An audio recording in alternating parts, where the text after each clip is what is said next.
Hello, hello, hello, hello! Microphone test! Can y'all hear me?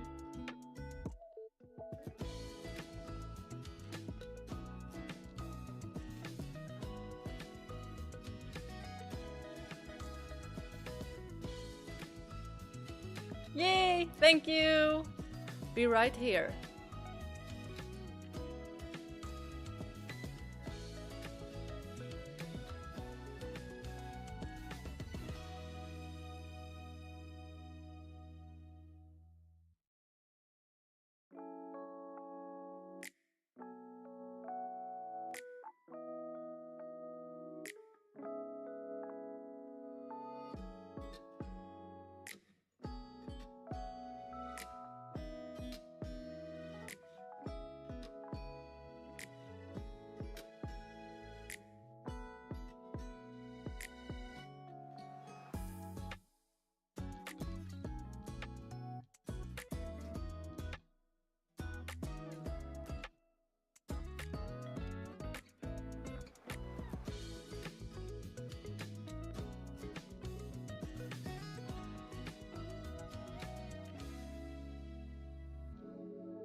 Let's see who's in chat.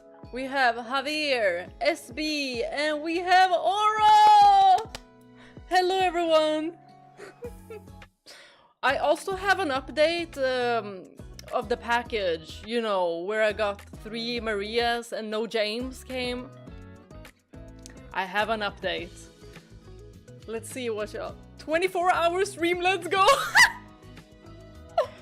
Y'all, the funny thing is that I could probably pull off a 24-hour stream.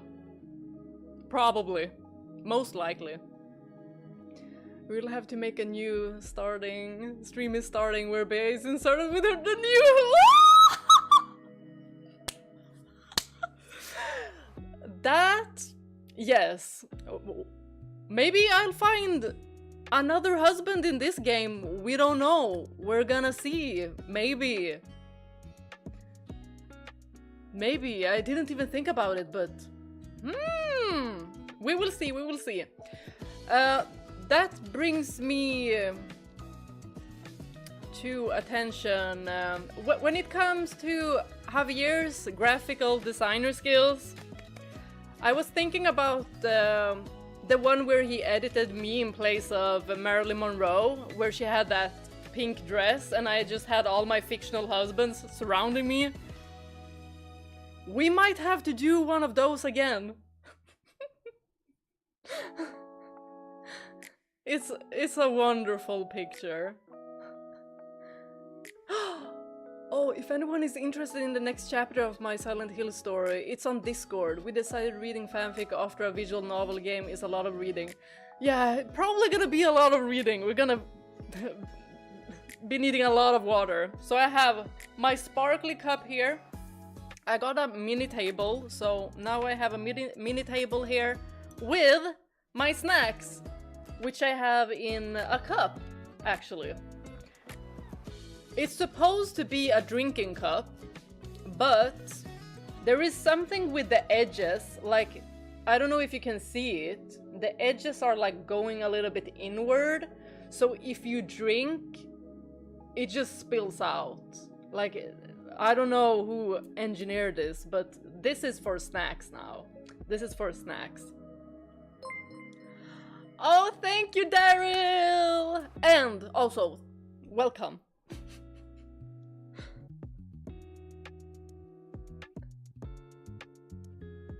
Yay! Hey, Carlson!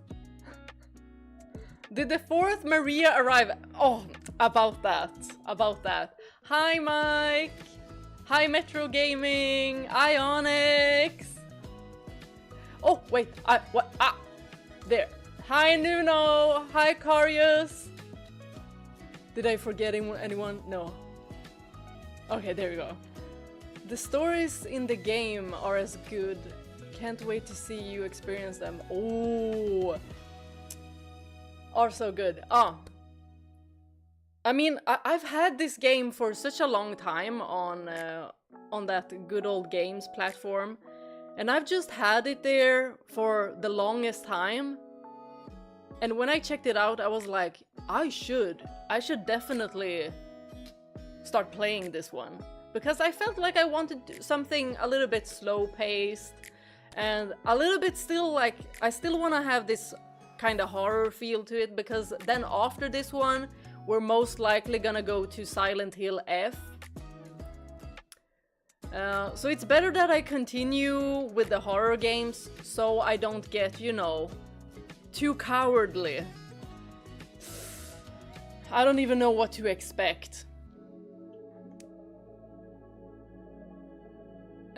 We might need to update the Marilyn Bea graphic. There's only so much canvas left, Bea.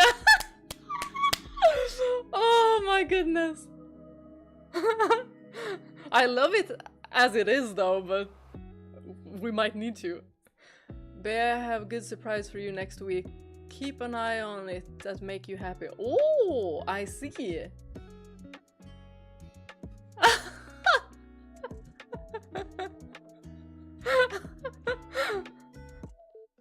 Slash, you'll have my attention divided today. Ah, that is totally okay. Hopefully you won't get jump scared by any loud noises. I wish it had voice acting instead of only reading, but I know that's how these visual novels are. Yeah, I've only played one visual novel before, and that was Amnesia Memories. It was a romance visual novel. And that one had voice acting, although all of it was in Japanese. And that's also when I didn't really know the sound levels, how they should be. So hopefully I learned. But now I at least know that the sound levels of visual novels are a little bit high. So I dragged it down a lot.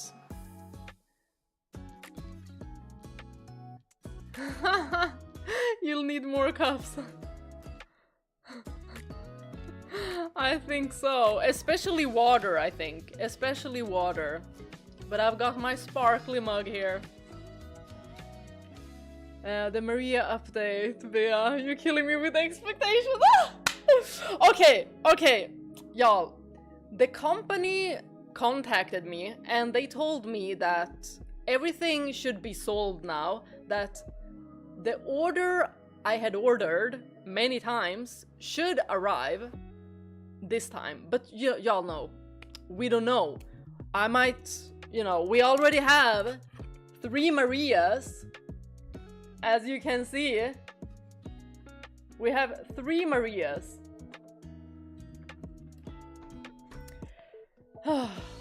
So we're expecting to get James, but you know, you never know. I'm like 50% sure, 50% sure. So we might get a 4th Maria as well, but I already have a solution for that. I'm gonna make one Maria will stay Maria. The other Maria I will turn into Mary. And then the 3rd Maria will just become, you know, Maria cosplaying as James. That's what I'm thinking. So then we have James. But they said that they talked with this 3rd-party seller and should get James this time, but I'm still unsure. We'll see, we'll see.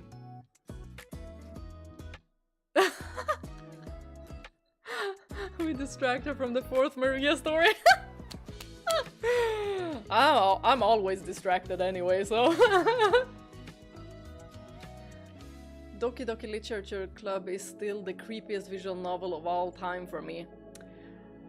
I'm not sure if I've gotten spoiled or not with Doki Doki Literature. I think I have been spoiled, but I'm not sure. It might have been like something, you know, ironic, or just like a theory, some kind of something. So, but if I did get spoiled, then that's gonna suck. But I've heard that it is a good game. As far as visual novels go, I highly recommend 13 Sentinels, Aegis Rim. Oh, I never heard of that one before. Maybe Aura has heard of it.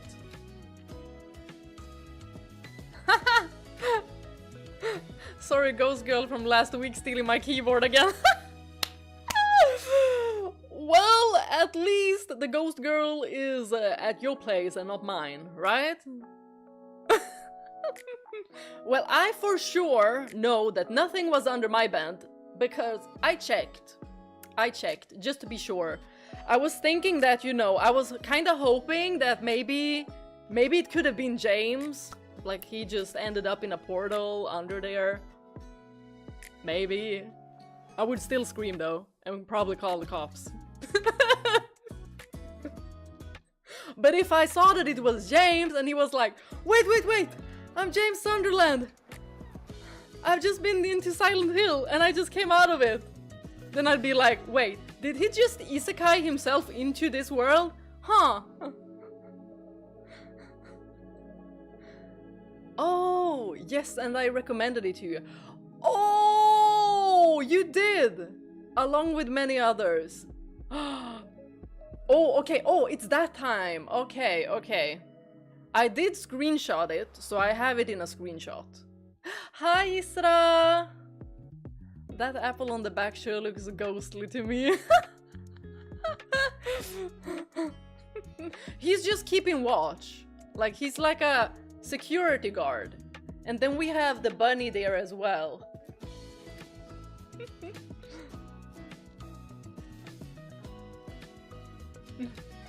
You'll need all the Marias. You need trying to get into the elevator.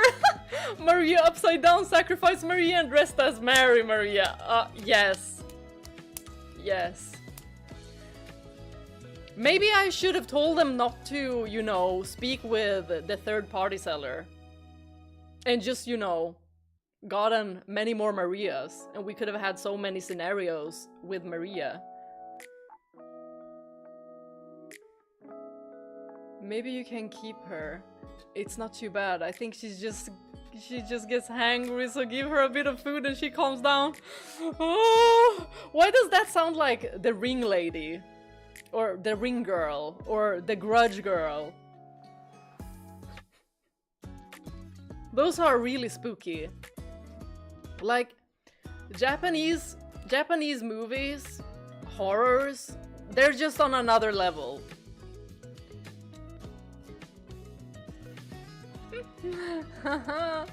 I want to hug that bunny.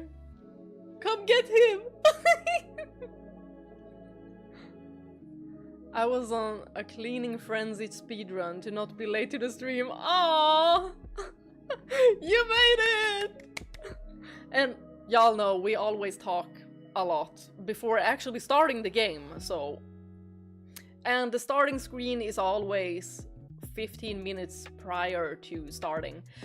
Speaking of starting screen, I was gonna do another one, but I really didn't have time today. Because I spent time with my friends until 7 PM. So I was like, wait, I need to check so all technology works and such for the stream. Because you never know.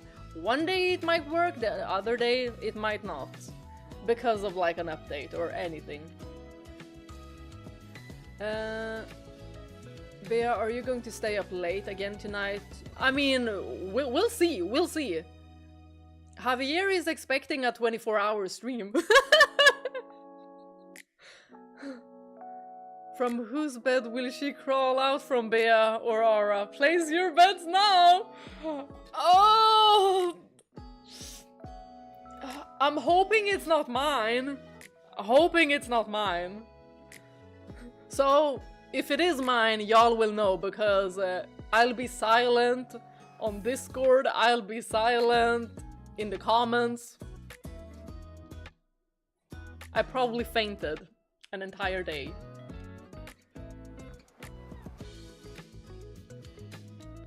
By the way, we got the Silent Hill 2 movie here where I live. Oh, I'm gonna go next week to see it if I got time.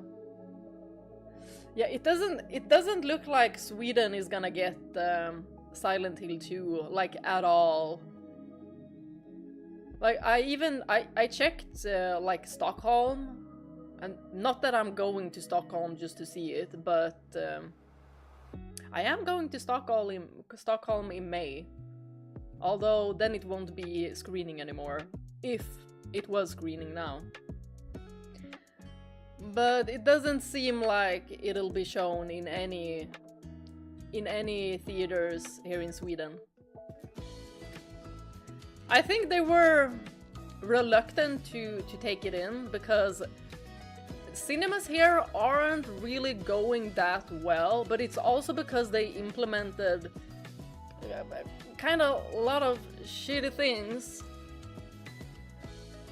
Like, for example, I don't know if you guys have it in your cities, but they just recently, like 1 or 2 months ago, now when you go to the cinema, depending on where you want to sit, you pay extra.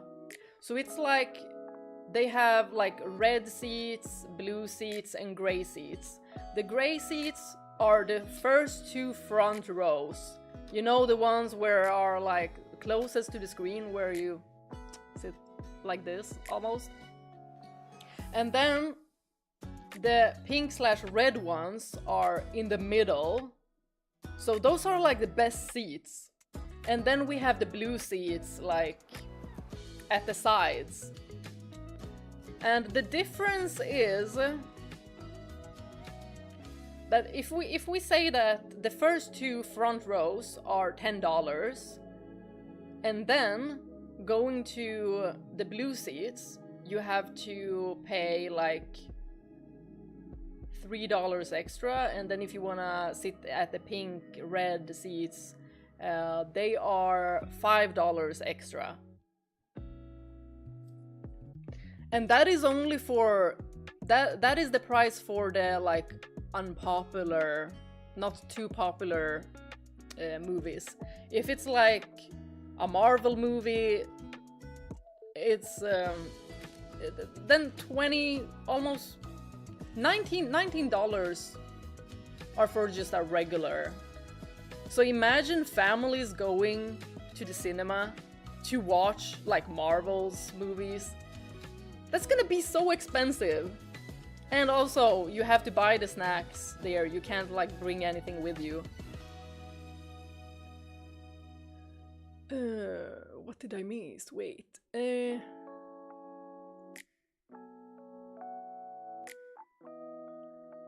You said you will watch the Silent Hill movie, right? Yeah, I do want to watch it. So when it has arrived to any streaming site, then I will watch it. Return to Silent Hill, yes. Our cinemas are basically dead, yeah. Like, I watched the latest movie I watched on the cinema. It was Princess Mononoke. I think that's how you say it in English. Princess Mononoke, maybe. So it was an old Studio Ghibli movie. But they still had it in like one of the bigger salons, and I was like, why? This is still like an old movie, and we were like 12 people there. So it was pretty darn empty. Well, I guess you have no choice but to stay on to make sure she doesn't get you forever. I think maybe, you know, I could just throw in there some candies. Then maybe. Is Stockholm far from where you are at, Bea? Yes, it's very far. Although it's still, the plane ride is still just, you know, 1 hour. But it is far. Since I am far up north. Bea, my uncle and aunt asked me if I want to come with them to watch Return to Silent Hill in cinema theater today, like 1 p.m. I said to them, nah, hard pass, 100%.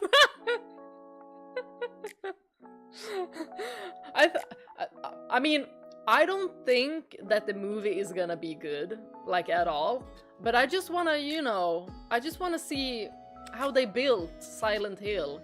More like, you know, just to see like the characters, to see the monsters, is the CGI good, like stuff like that.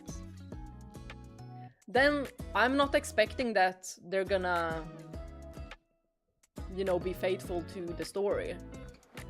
I don't even remember when the cinema at my place closed. I don't go to the cinema often, but if I do, I sit in the very back row because I can't stand people talking behind me while I'm watching a movie. Yes, I know exactly what you mean. I also really like to sit in the back rows.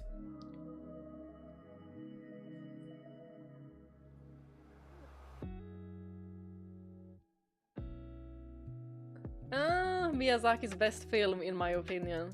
Yeah, Mononoke is definitely one of the better ones. I was a little bit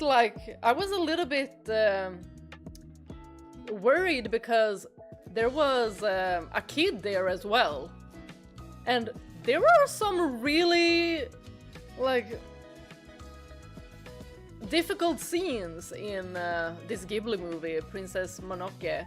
Because, you know, you can see like arms and heads flying, stuff like that. Like, it has quite brutal scenes as well, so I was like, maybe this wasn't, you know, a good movie to take your kid on. Because then I heard him be like, he was like, this is kind of scary.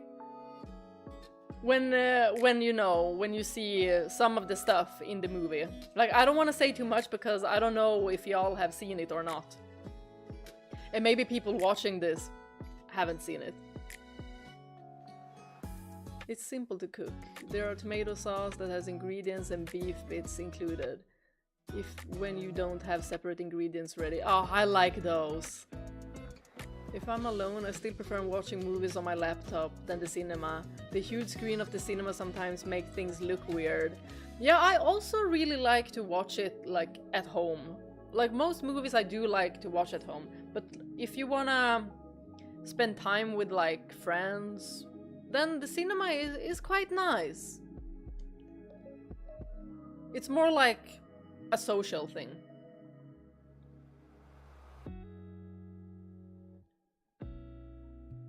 Bea, check memes on Discord. Hold on.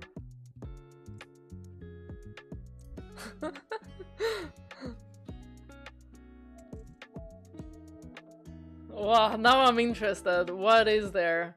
I had to start it up. Memes.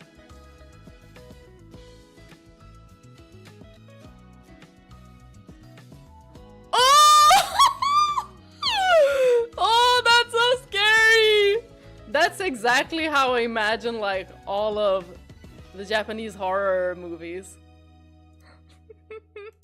Spooky!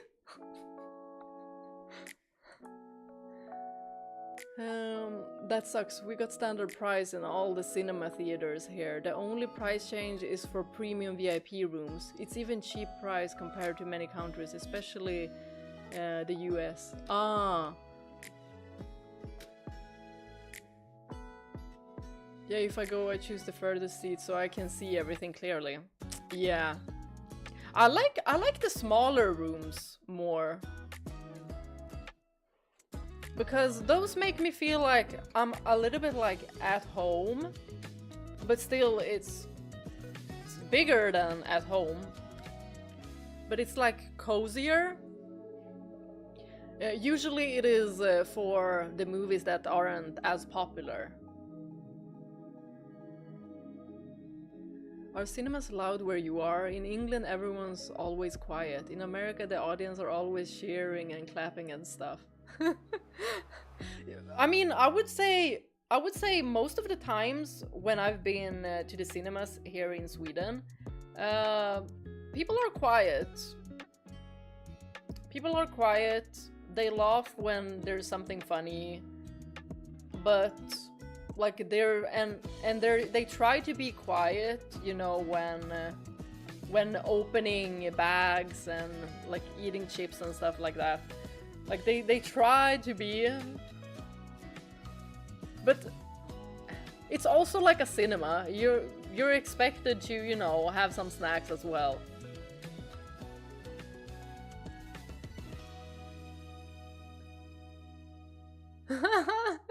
Bear lives at the North Pole. I mean, close.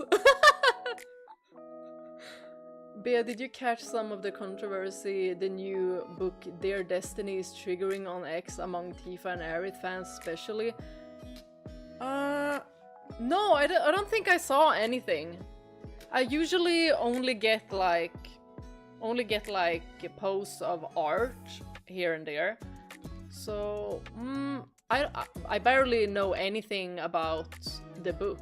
But why would it be triggering? Like, why? Do people not like when the girls have a book about their past? I love it. Has it come with English translation?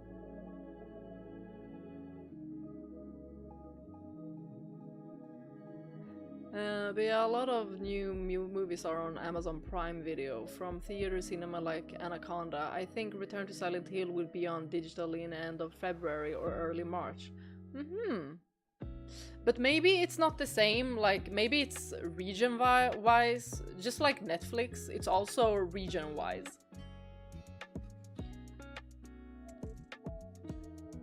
I think Ghost Girl has gone to your Discord. Stay away!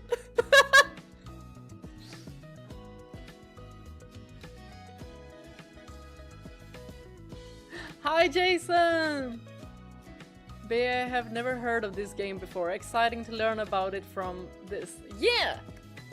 I don't know what to expect. I don't know what to expect, but it's like a horror mystery novel, and then you make choices. Like there's multiple choices usually in visual novels, and then you get certain endings.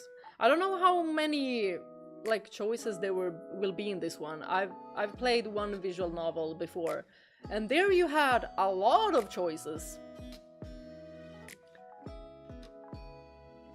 So she might crawl out at everyone on there. Fortunately, I'm safe now. Maybe we need to, you know, make some kind of a chant to keep her away or something. Some kind of rhyme, something. If you like Japanese horror, you would probably like Pulse or Cairo in Japanese.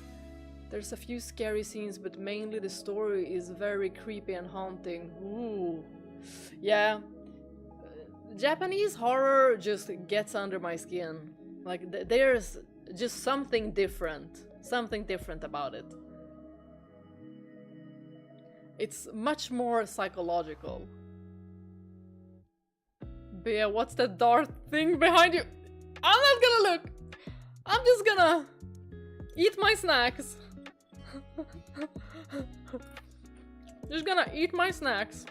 There's nothing behind me but cute, cuddly plushies. That's what's behind me.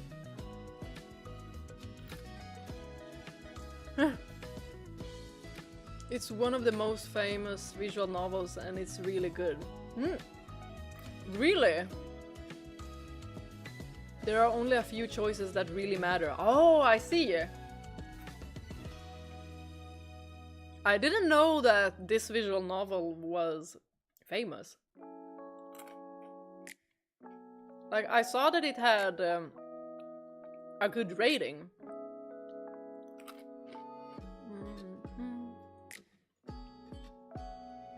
Oh, no worries. Probably just a spider. That's not better! Remember, they are more scared of you than you of them.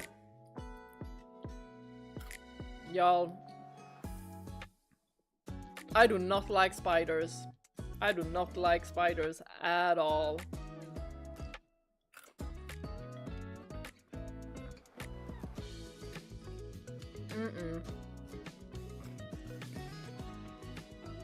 Är det där pommespinnar? Nej, alltså det är typ... De heter potatissticks. So these are potato sticks. That's what it said. So they taste like just regular like chips. But they look like fries.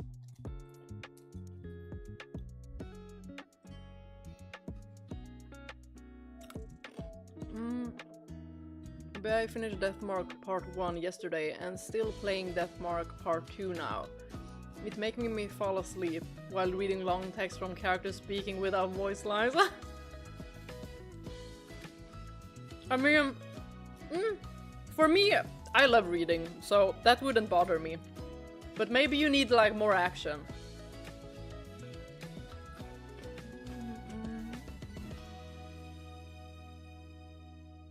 The novel has just released.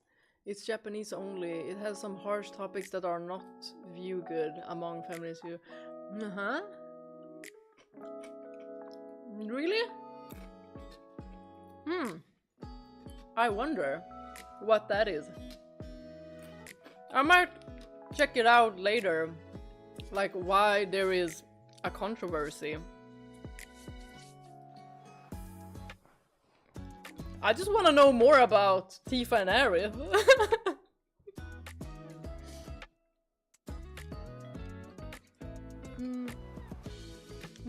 cute spiders. No, they're not cute at all. Come on, everyone. If Bea gets scared enough, she'll have no choice but stay on. Well, if I stay on, then we're moving to Discord after, and we'll watch a movie. Since, you know, we can't stream movies on YouTube.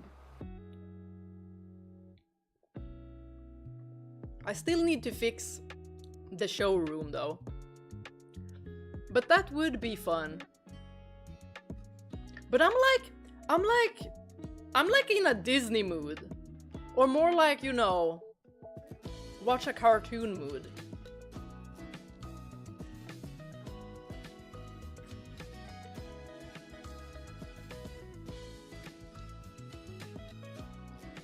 Hi, Sam.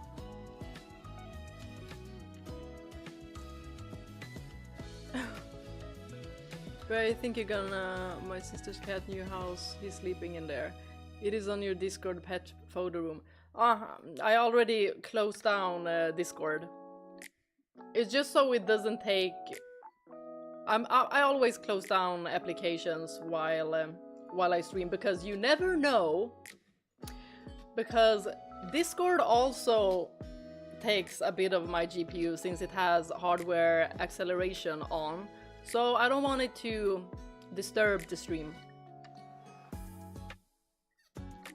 So I'll check it later, Mike.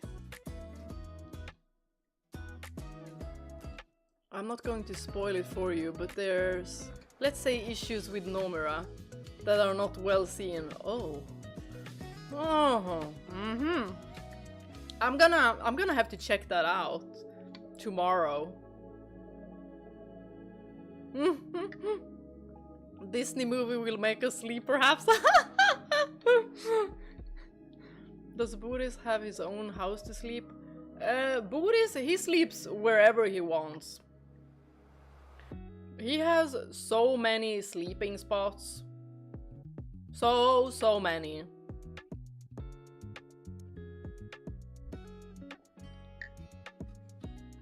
But he usually... I mean, he has a spot in my room. And he has... Yeah, he has a spot everywhere when I think about it. Everywhere. In every single room he has a spot. But he has favorite spots. If I'm in my room, he usually sleeps in my room. If I'm in there. But when it's time to, you know, when it's night and it's time to go to sleep, he sleeps with my parents.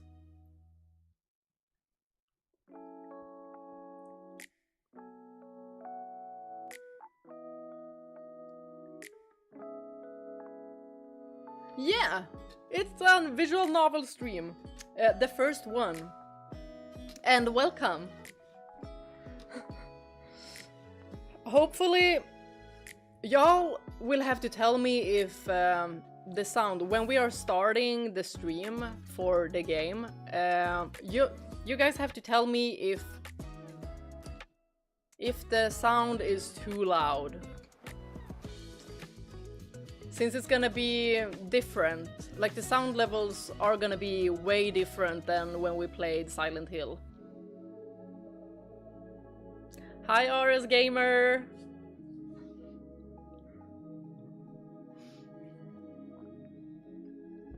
Javier, now I'm really curious about what happened, but I'm gonna check that out, definitely.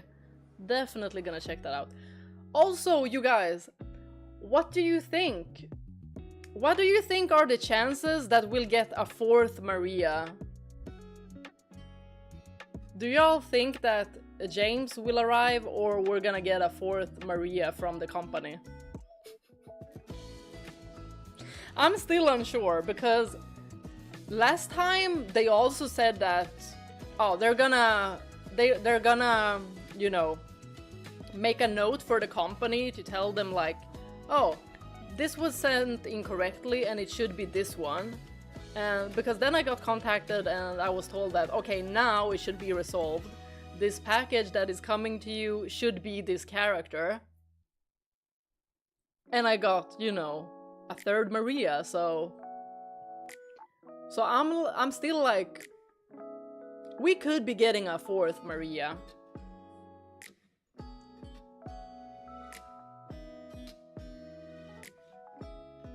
20% chance. I'm seriously like 50-50. But at least I have you know, something to do with all of the Marias, just in case. Like, we have an original Maria, and then we just make her cosplay into James on one of them. So it's still gonna be fun. Maybe someone there is trolling you. Yeah, I talked to my dad about this. I was like, darn it, I got the exact same, because I was in the car while Dad got me from work, and then I was like, oh, I need to get this package. Got the package, and then while I was in the car, I opened it, and I told Dad that, oh, I already have like duplicates of this. And then when I opened it and got it out, I was like, no! Seriously? Now I've got 3! And he's like, oh, maybe they, you know, maybe they hate the character that you want, so they just keep on sending you that one. Maybe they just really like, hate James, and are like, no, nope, we're gonna send a Maria.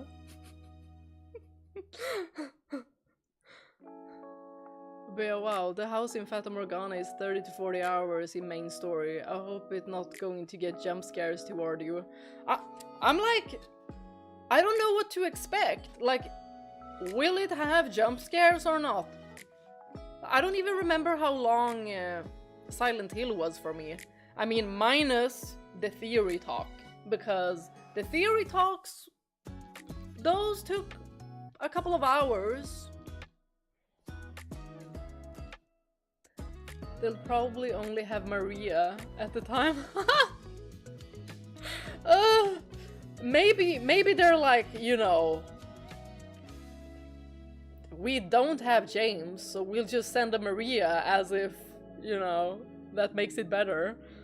I mean, I love Maria, but like, how many more Marias can a woman get?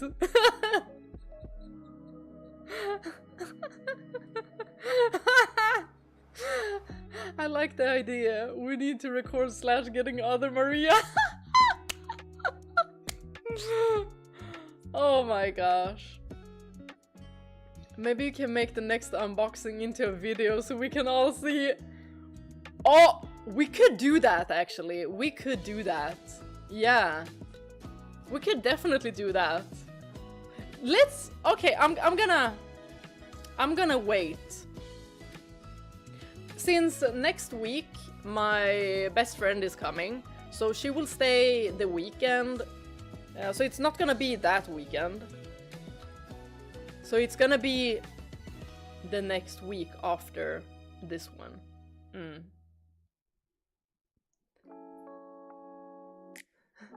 You can turn a Maria into you. Ah. And make it a GIF. Yeah. We could definitely do that. Y'all, I'd be so shocked if I actually got James. I'd be so shocked. Your time beating Silent Hill 2 Remake was about 42 hours. Longest play ever!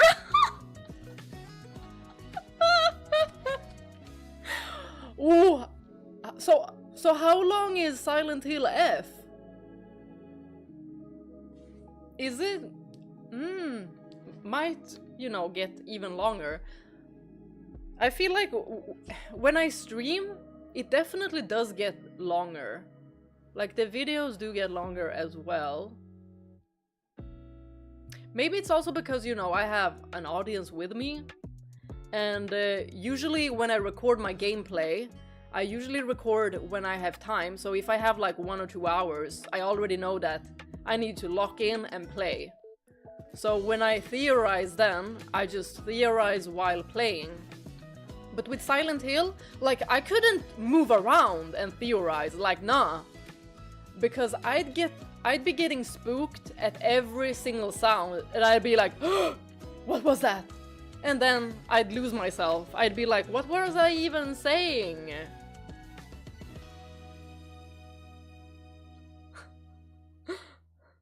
But also with the new weapon, with that chainsaw, is that what it's called? A chainsaw? Maybe, you know, could beat it quicker.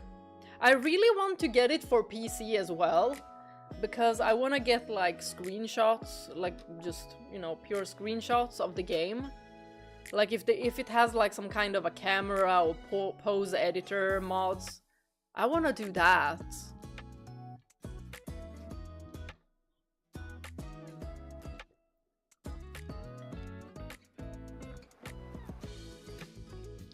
Slash, maybe you are the first one to find the infinite Maria glitch in real life. Oh, that's something.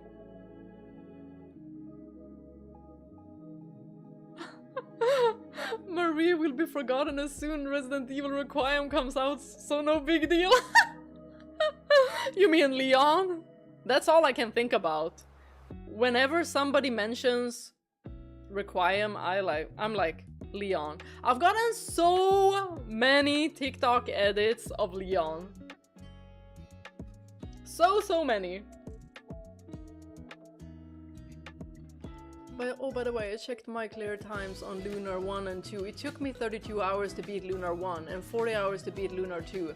So compared to a lot of games you play on the channel, it will be relatively short. Aha!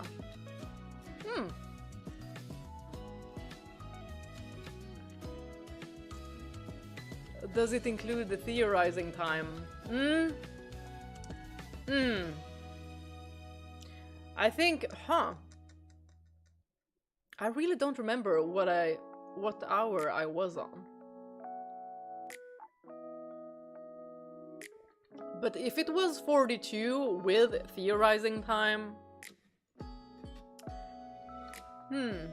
I mean, it's not that bad then. You'll need a water dispenser for this stream. Lots of reading. And I was also thinking, like, should I do different voices for everyone? But then I'm also gonna be like, oh, what kind of voice did I even use for this character? And I'm not even good at voicing characters either. I tried to do that in Final Fantasy IX. I don't know how many of you watched my Final Fantasy IX playthrough, but I really tried to. But then at some points I was like, wait, what kind of voice did I do for this character? But it was fun. But I'm gonna try to not strain my voice too much, because when I did different voices, it was rough. Like for Dagger and Garnet, that was easy.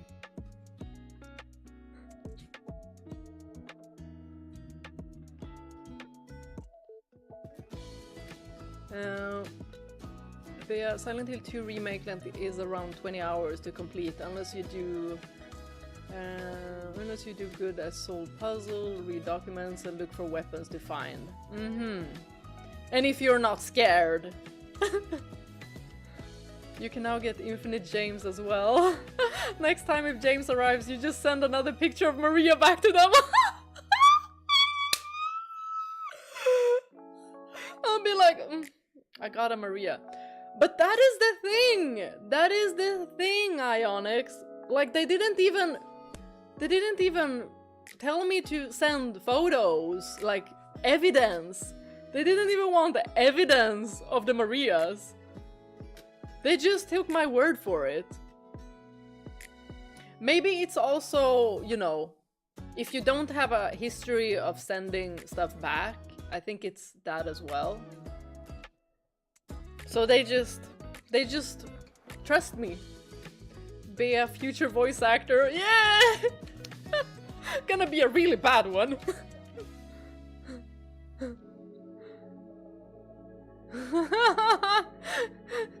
Doesn't look like anyone's checking. Exactly.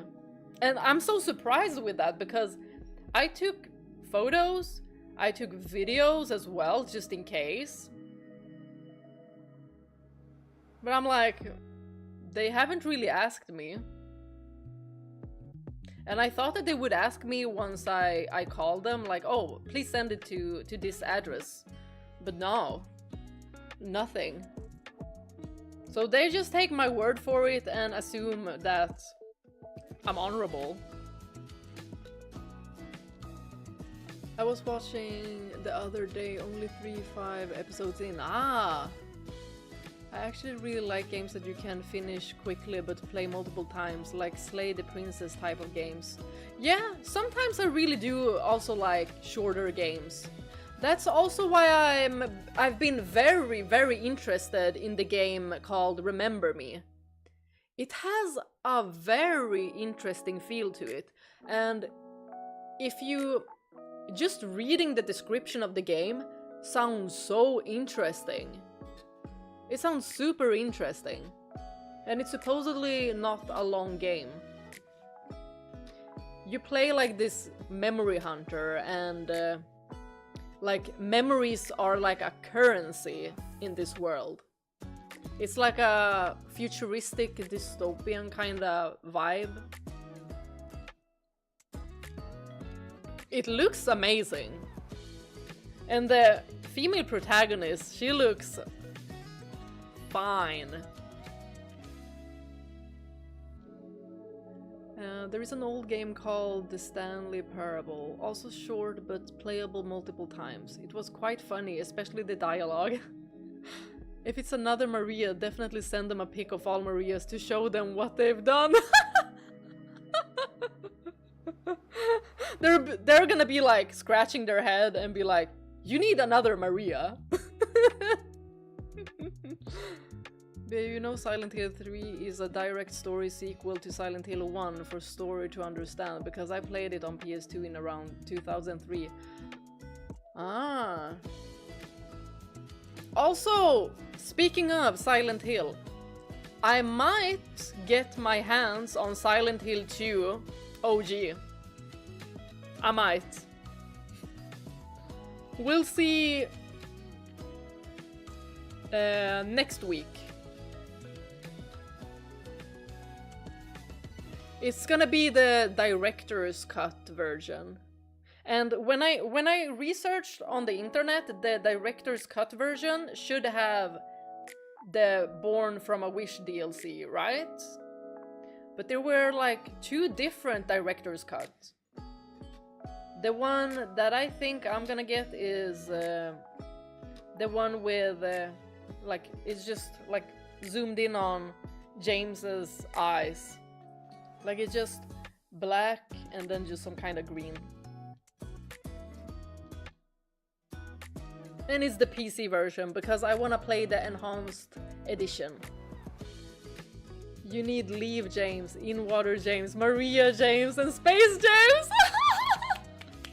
Exactly. Remember Me is great. Ooh! Okay.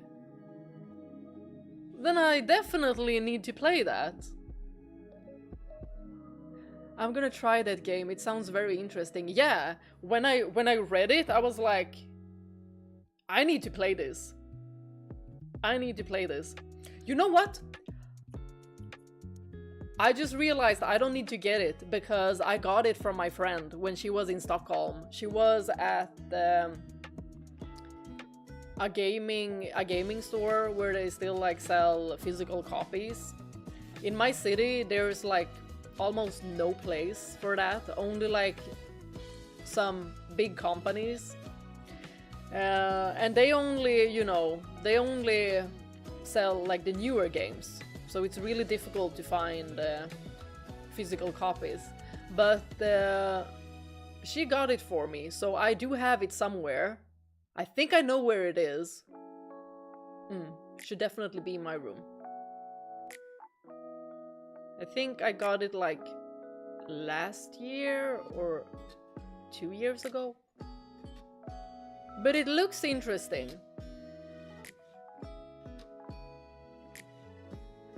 It's like Neo Paris, or now just present Paris. Ah.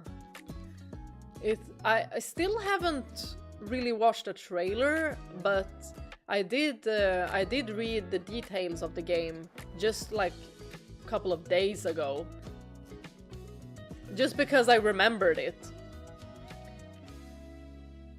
So it doesn't seem like a long game, and it seems rather interesting.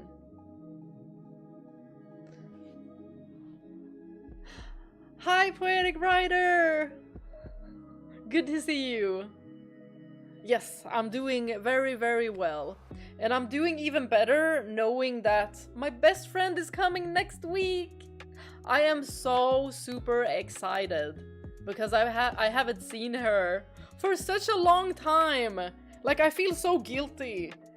It's not like we live that far away from each other as well. Like, we live in different cities. But like, why didn't we make time for one another? Oh!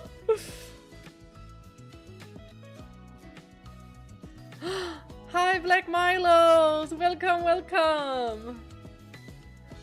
I wouldn't say the game was great. It might be good, just don't play on hard, because I did at the time and never finished. Ooh! Also, it's a challenging game. Aha! Maybe not quite challenging as Elden Ring. That is the most challenging game I have ever played. And I've never been so frustrated in my entire life until I played Elden Ring.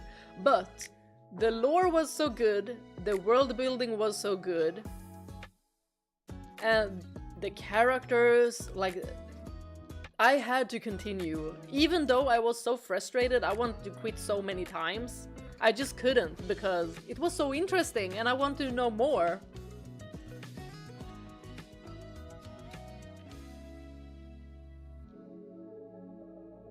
Next time it will be your turn to visit her. Yeah, definitely. Definitely have to.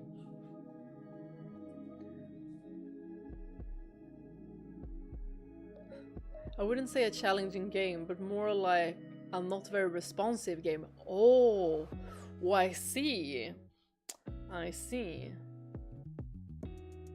I'm like contemplating if I should play with a keyboard or mouse or a controller. What do you think, Ionix? Maybe controller? Also, you guys, I've been also very much feeling that we should get into Mass Effect. Should I maybe do that into a stream as well? To play Mass Effect? Should we? I mean, I've already played the games, but it was also a long time ago. So maybe we could do that as well and just play all 3 games. I don't know if my computer will, you know... I don't know if it will handle playing Mass Effect and stream at the same time. We'll just have to see. I mean, we could try. I don't need to have like everything maxed out. And I could do like test runs just to see how it works with OBS at least.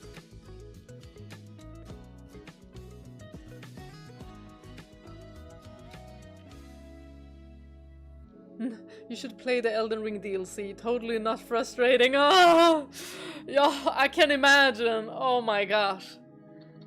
Y'all, just thinking about Elden Ring, just seeing the word Elden Ring, it's like I have PTSD from that game. But it's so freaking well done. And the bosses are so cool. The boss fights, incredible. But it was so frustrating and it is so difficult. I know that there is a woman that played it on like a dance mat. And another woman that played it on like an instrument, like a musical instrument. I was like, crazy! Like, I was struggling so hard. And then there are these people that can just, you know, play it on a dance mat and play it on a musical instrument. That's crazy! Did I hear Mass Effect? Whoop whoop!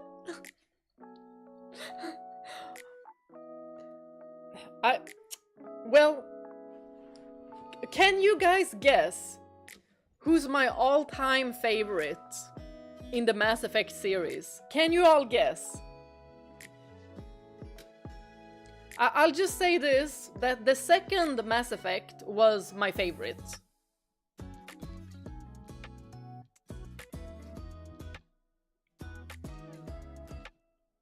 I always play with controller. I don't like typing implement as control device. I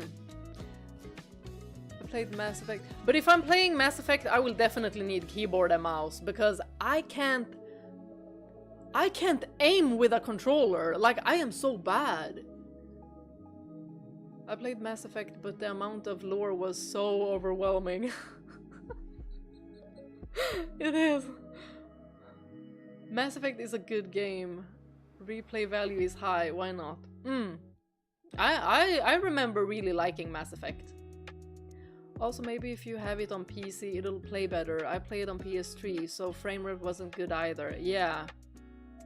Yeah, I remember. I also have it on PS3, but I didn't really enjoy it on the PS3. Also, because it's not keyboard and mouse. Tally is the love of my life. Oh my gosh, I love Tally! Oh, I love her so much. Like, I can hear her voice in my head now. Love the voice actor as well. Her character design is just chef's kiss. Love Tally. Garrus is your husband? You got it right! I freaking love Garrus. I still have a crush on Garrus. Like, I still have. Better not be Kaidan. Kaidan only in the first one. Because, you know, obvious reasons. But Garrus, no, Kaidan, I mean, he looks fine, but Garrus, his personality, literally the best. Thane, I loved Thane too, but Garrus, Or Jacob. Y'all, I don't even remember Jacob. What did they even do to his character? Why did they make him so boring? Like, they have all of these really interesting characters and then they make Jacob. I was like, you could have done something with his character. Like, why? They made his character so boring and everyone else was so interesting. Like, that was a foul.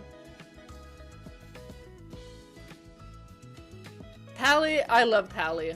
But since I play female shepherd, I don't think I can romance Tally.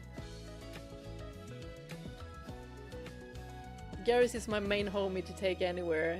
He's my ride and die homie. Yeah, oh my gosh. Garrus. And also, like, Miranda in Mass Effect 2. What a hottie she is. Like, when I saw her, I was like, can I romance her? She looks so fine.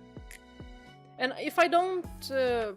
if I remember correctly, she was modeled after an actress. Wait, I have it. Yvonne Strahovski, I think it was. Anyone correct me if I'm wrong. Liara, love Liara as well. Mine is Thane. Oh, Thane is lovely. And he seems like... he seems so wise. But y'all...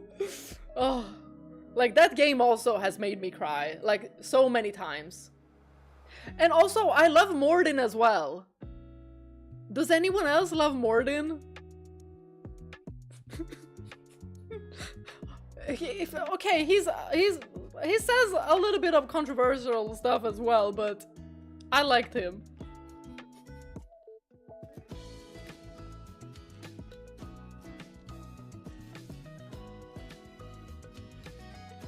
The thing is, if you don't romance Garrus or Tally, they start having a relationship. What? I mean, they have great taste. He cheated on Shepard. That's the most interesting thing he did. Ah, he does! Really? Jacob? Why did he... Oh. Cerberus cheerleader, Miranda!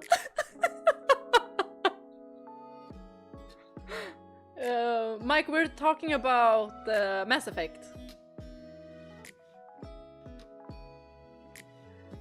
Liara, Miranda, Tali, Samara, and Ashley are my girls. Y'all, I like them. I like them all. But I don't know. I had beef with Ashley, but I don't remember why. I don't remember why. Maybe if I replay it, I will have a different view of it. We'll see. We'll see. But I don't remember why I didn't like Ashley. Oh, we definitely need to get into Mass Effect. We definitely need to. I think this coming week I'm gonna do like a little bit of test runs and just to see that it can stream and record while also playing Mass Effect on PC without like any lag or stuttering. Oh, now I remember that freaking car that you have to take. Ah, that freaking car. I don't remember what its name was, but like it had 0 gravity and it was so difficult to drive. That's gonna be a nightmare. And I'm also thinking, should we play on Insanity as well? I'm thinking yes. Why the heck not?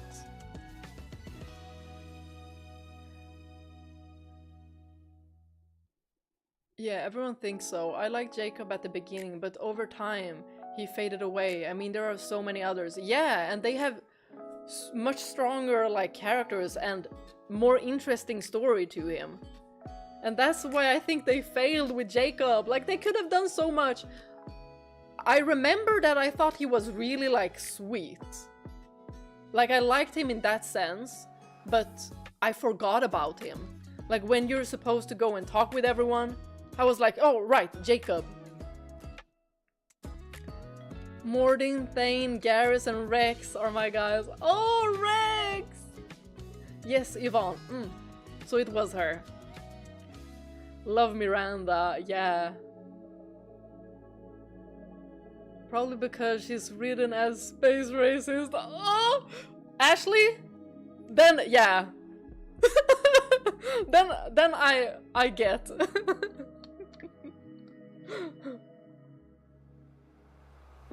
How do you all remember names this well? I'm running to Google every second to see the character. There's just too many characters. But y'all, after House of Fata Morgana, Mass Effect, right?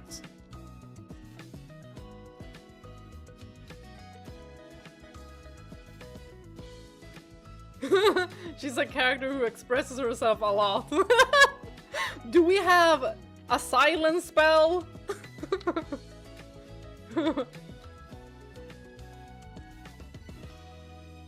But I mean, I also want to believe that she got better. Like, I feel like there was a certain point where I felt like, maybe she's not so bad.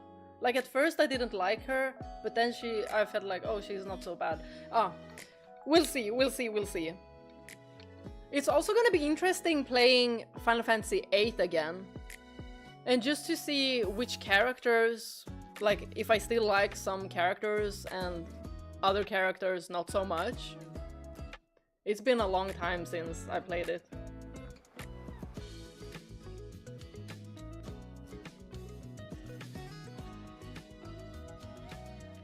Apparently in the remaster of Mass Effect 2, they cut out a lot of Miranda butt angles during her dialogues because I guess they thought it was a little too much. Yeah! I only remember like one butt angle and I was like, girl, tell me what you do! Like, I was not looking at Shepard, I was like...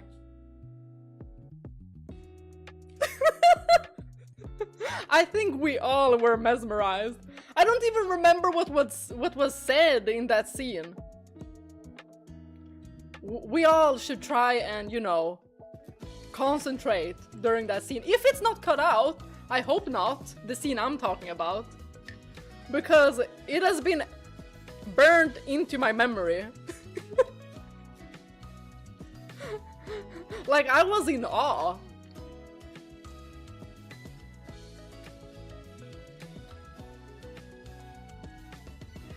Oh, Jack! Oh my gosh! Oh my gosh, I remember her! I really like Jack.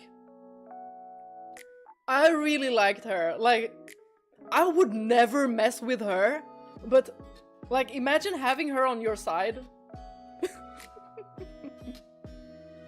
Like, you know she's gonna be a ride or die. She's never gonna let anyone mess with you.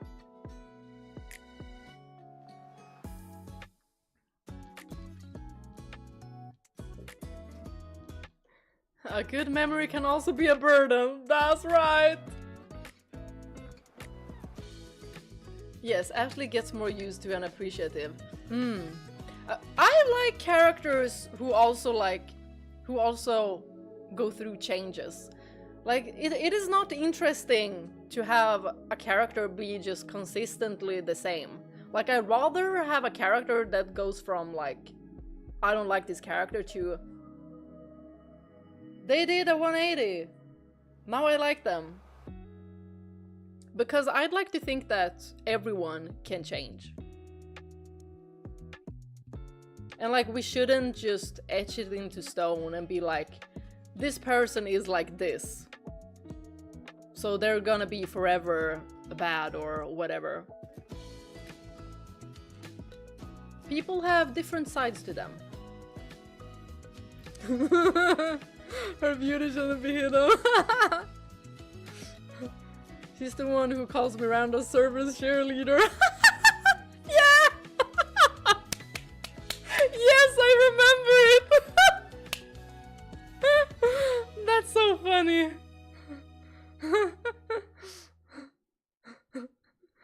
I remember now, you mentioned that you want to play Resident Evil 2 Remake with Final Fantasy VII mods. Did you, Bea?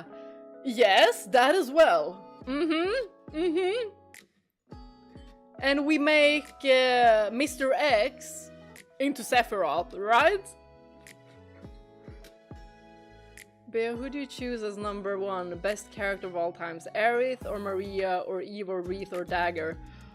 Ooh, like I can't choose like that because they're in different games. They're in different games.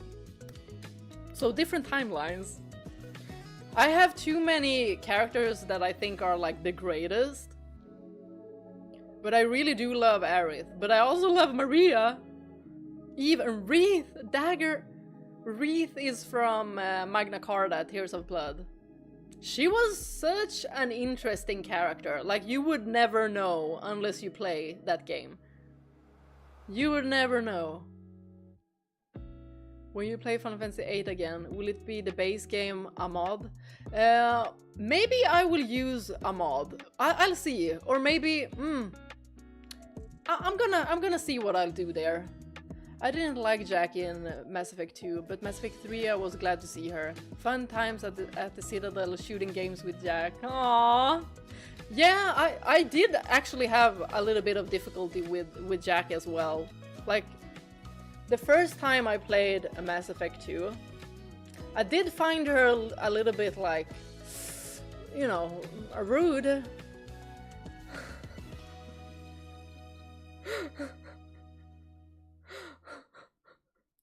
Yeah. Yeah. Now I'm getting like flashbacks. Mass Effect flashbacks. It's gonna be very interesting replaying it again. Definitely. Oh, I spent so much time in the character editor. Like, so much time. Like, I pick, and it's always the blush that I have to redo. Like, it's always the blush. It was the same in Dragon Age Inquisition. The lighting in the character editor is always... It's not good enough. So, whenever there comes a cutscene right after, and I'm like, dang! That blush looks too radiating. Like, it is so saturated. Like, all I see are two, like, red dots on the face. So then I have to go back and redo it. So I'm thinking that once I start playing the Mass Effect game, maybe I should just, you know, create the character first and just have the code. Because I know that you could just paste in the code as you... if you're, you know, pleased with how your character looks.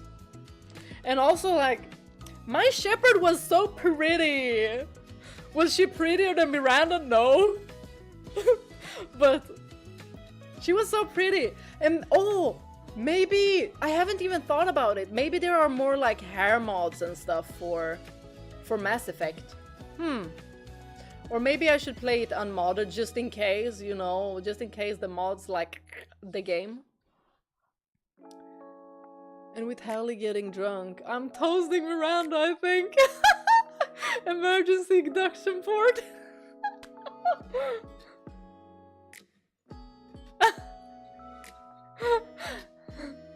I will never be a memory.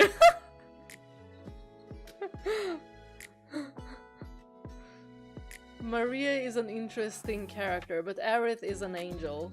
Her heart is at the right place. Yeah, I freaking adore Aerith. Different games, different timelines, or different time zones, Bea. Everything! All of the three!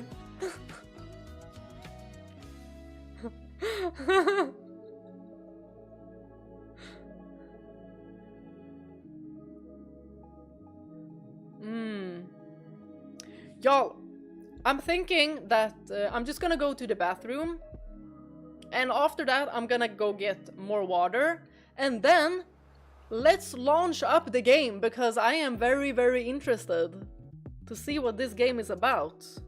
And right, I'm also quite stuck here now, because I've got a mini table, so I need to do some climbing.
go. Darn it.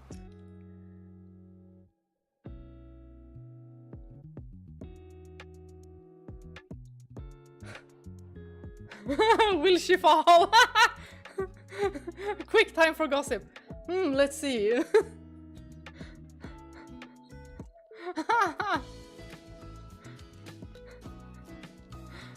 Bea has a secret boyfriend that looks like Raphael. I wish. I wish. Or like James.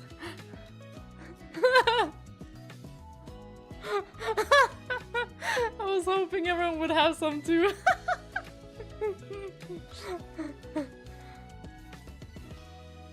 Okay, pausing the music, going into the correct scene. Hold on. I need to have the application ready. So I got this game from Good Old Games. That's where I got it. Installed games. Play. Let's see. Yep. It's running. Oh. Damn! Graphic violence as well? Okay. We already got a warning. I really like GOG. Yay, 22-hour stream!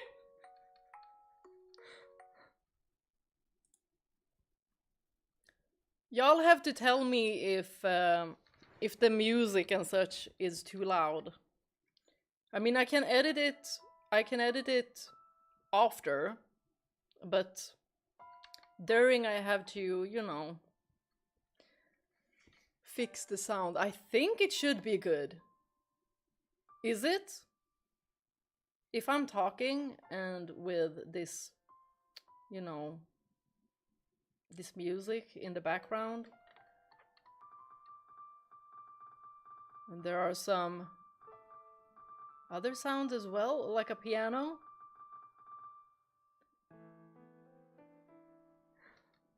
Exactly, no spoilers. Bea, are you using keyboard with mouse or PS5 controller to play this game? I'm only using a mouse. I have it on this little table.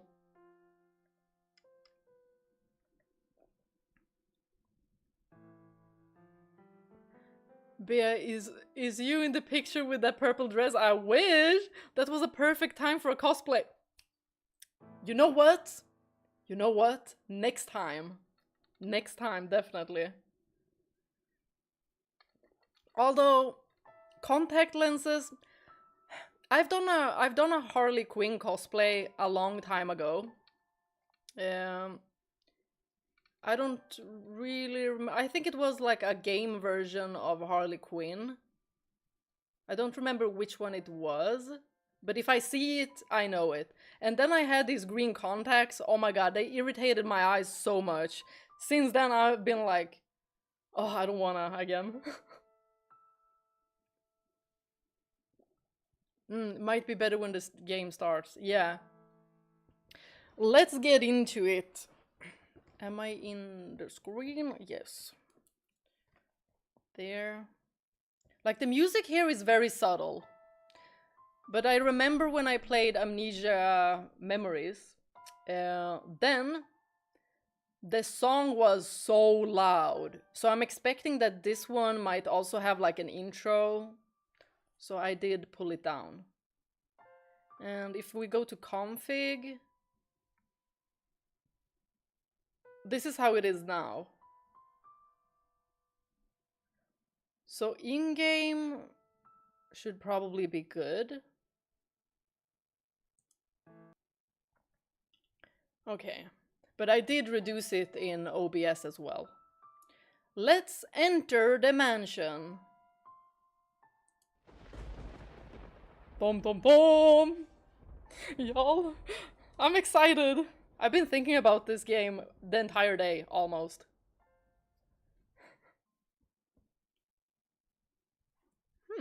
Never heard of that.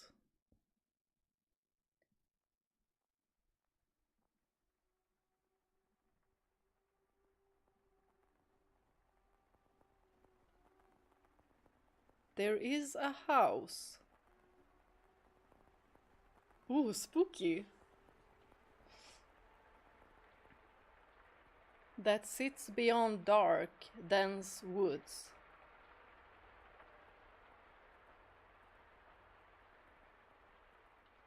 Like the world fading into view after a dream.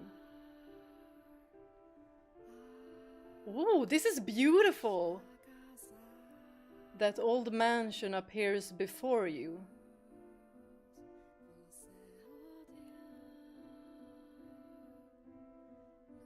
Without realizing it.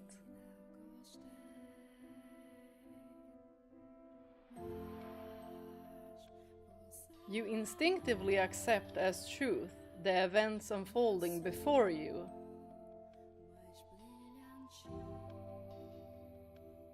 The house lives in perpetuity, an amalgam of myriad fates and generations.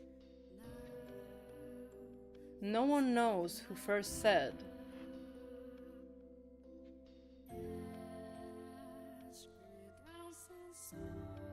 This is giving me a near feel. That the mansion was cursed.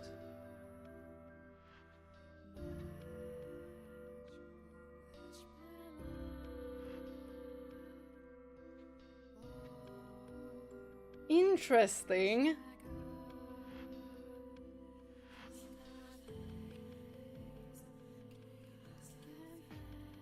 Is that like Archangel Michael?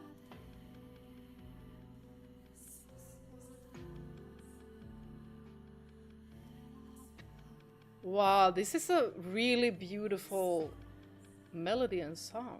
I love the voice. Is it giving anyone else like near replicant, near automata vibes?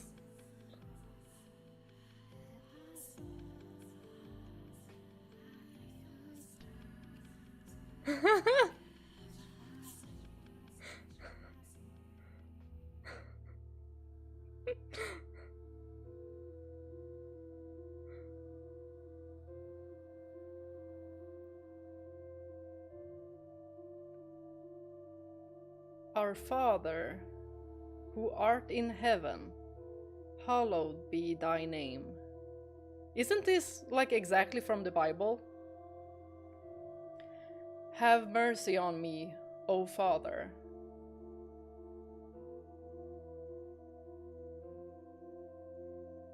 And cast their souls into eternal damnation.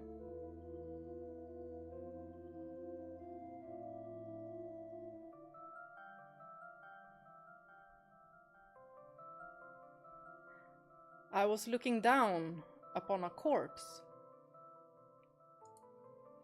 My own corpse. I was afflicted with great despair. At the sight of it being dragged to the place of my crucifixion, my soul crumbled, and I was wholly extinguished. Indeed, I did once lose everything. However, as I faded into darkness everlasting, I heard a voice calling out to me. And so, I vowed once more that no matter how long it may take, how great the obstacles that stand in my way, or what form you may assume, I shall come back for you, that I must return to that house. So I ask of you, please wait until this mutilated body arrives there once more.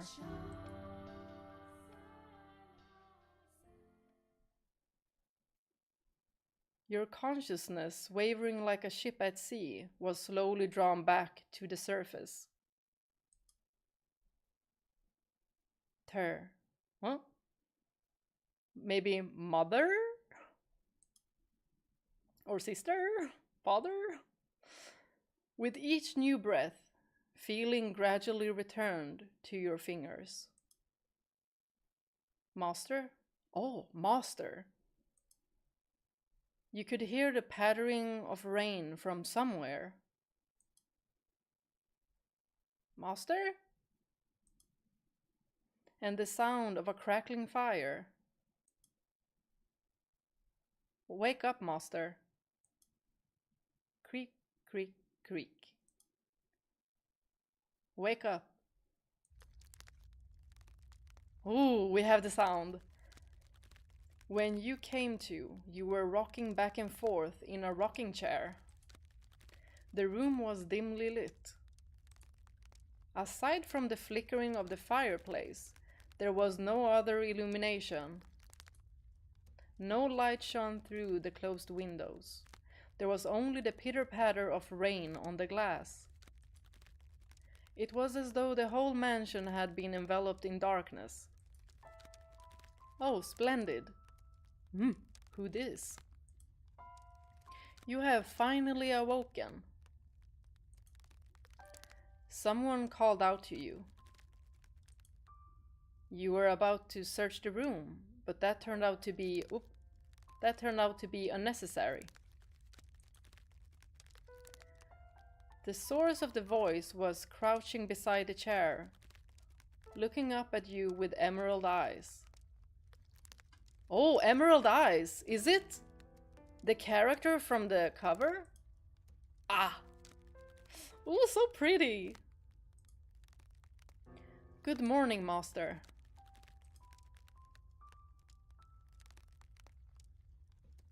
Good morning? Oh, I can pick! I mean, why would I pick this one? This just seems rude. I don't want to be rude to her. I want to be nice. Good morning! Hehe, what is the matter? Are you still waking up? You seem rather drowsy. Come now, you must gather yourself. Though I am glad to hear your voice. I have simply been waiting so long for this moment. What? Did the main character not have a voice? Tending to the mansion all by my lonesome, ensuring it was ready for your return, whenever that time may be. Huh? I'm getting the feeling that main character might be living different lives, several. That's the feeling I'm getting right now. When I caught sight of you through the window, my heart fluttered. The time had finally arrived. You were perplexed. This woman, who looked like a maid, seemed to know you, but you had no memory of her. What kind of herbal tea would you like to start your day with? Ooh! How about some chamomile? I have some wonderful... Speaking of... Yo! I can see into the future. But that was so basic of me though. Chamomile leaves. I have some wonderful chamomile leaves, if you would like. Or perhaps your tastes have changed since last we met. Tell me, master, what would you like? Hehehe, I beg your pardon? I allowed myself to get too excited. But I hope you will be sympathetic, master. I am just utterly elated that I could see you again. The woman appeared to be genuinely delighted that you had awoken, but she seemed to lack the energy typical of her age. Or perhaps life was a more appropriate word than energy. This is giving me... This woman has lived maybe 1,000 years, something like that. But the gloom extended beyond the maid. It seemed to encompass the entire mansion. The plaster walls illuminated by the fireplace and the rose engravings in the ebony pillars felt vaguely familiar. So it's familiar. So maybe our character is reliving this time like several times and trying to do things differently.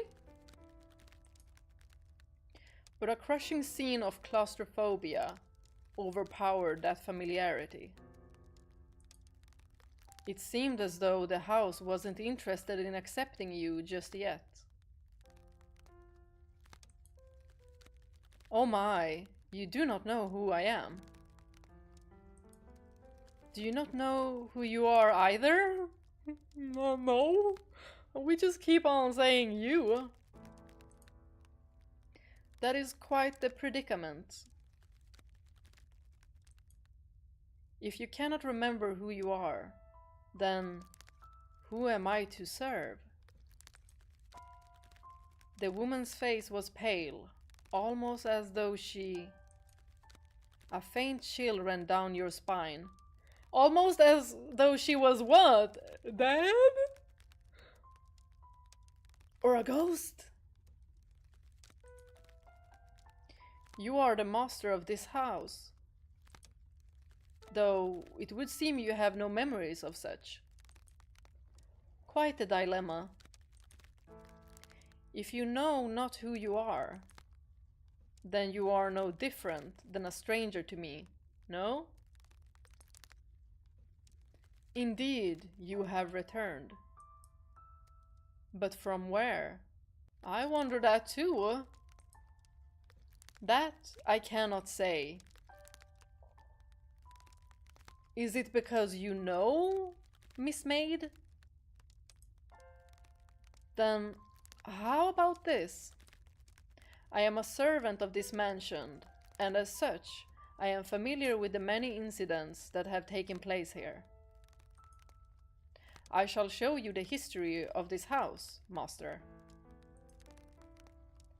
That will surely allow you to recall who you are. The freshly awakened gears in your head began to turn as you mulled things over. The maid had called you the master of this house. But without a single mirror in the room, you had no way of seeing what you looked like. Unable to decide, you reflexively nodded. I'm wondering, like, on the cover there is... She is on the cover, this maid is on the cover, and then there's a white-haired... I'm like, is it a man or is it a woman? But she's also saying master, so I'm thinking a man, but it doesn't have to be the one on the cover. Let us be off then. Oh, she looks so cute when she smiles. Look at her. She's super beautiful. And fear not. I merely entreat you not to let go of my hand. Should you hold it tightly, you need not worry about being washed away by the waves of history. What? No matter what happens, you mustn't let go of my hand. Oh, okay. Your hand in hers. You follow the maid's lead through the hall. The air within the mansion was oppressive, as though a black miasma hovered within. The house was bleak and barren, hardly a trace of color to be found. You came across an open window. Beyond it lay nothing but darkness. Neither sunlight nor moonlight could be seen. There were no chirping birds, no rustling grass, no signs of life at all. Everything that would normally give color to the world had vanished entirely. The only other presence was that of the maid. Following her lead, you proceeded through the mansion. After some time, you arrived at a double door, the glass within shattered. The door, once pure white, had long since faded into a dull grey. It appeared to lead to the back garden. You could hear children laughing on the other side. Though it is in the state you now see it, a beautiful, beautiful garden once lay beyond these doors. So, are we hearing ghosts, children?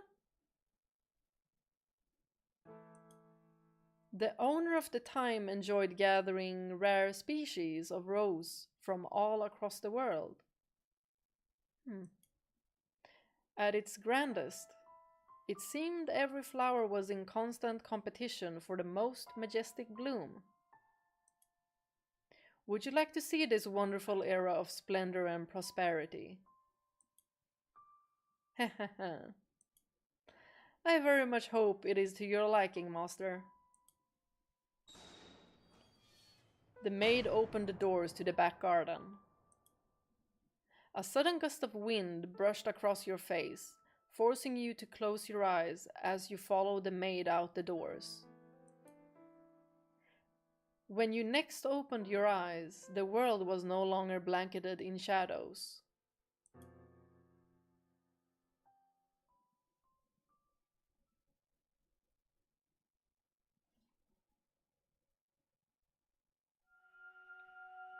The first door!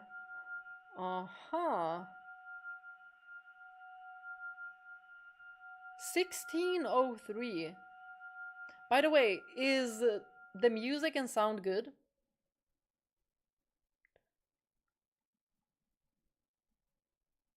Okay, yeah, I think I did that.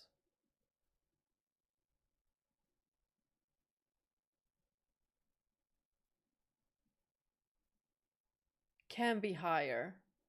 Okay. How about there? And here we have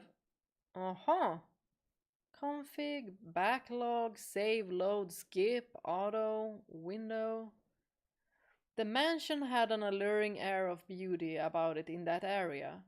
It was almost like something out of a fairy tale. Ah, music. This period of history could perhaps be described as a symphony of destruction, as cumbersome principles of old came crashing down.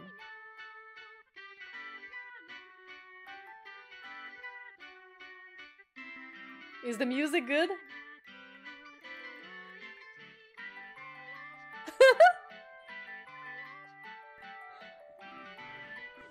I can hear you better. Okay. I just upped the sound of the game. And hear the music. Freed from the day-to-day oppression of these antiquated precepts, the people seem to hark back to the more poetic, expressive ways of old. They took these newly blossoming emotions in hand, and with them they wrote literature, painted portraits, composed theater, and found love. Even the church, which had maintained authority throughout the Middle Ages, embraced the changing times, adopting the culture's flowering sense of aesthetic. War would break out not 20 years from then, plucking the ripened era from the tree of history. But that is of no concern to us now.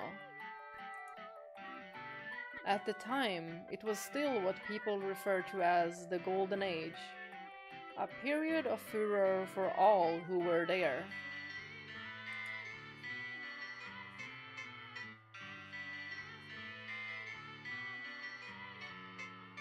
Now let us take a slight detour. No, we will not be changing locations. This is a tale about the mansion from beginning to end. We will, however, be moving through time. Say, about 8 years into the past. A very wealthy family lived in the house then. The mother and father, brother and sister, all had distinctive, beautiful, flaxen hair. I was always enamored by their hair. By contrast, mine is the color of a wet crow. Wet crow. But then it must be shining black, right? Glossy. See? There I am, standing around, looking rather a fool. I was happy back then. And what reason did I have not to be, afforded the opportunity to attend to such a beautiful home? So I poured my heart into serving that family. Listen carefully. Oh, listen closely, if you would. That soft, fleeting sound that could only be a young girl singing. Can you hear it? La la la la la la.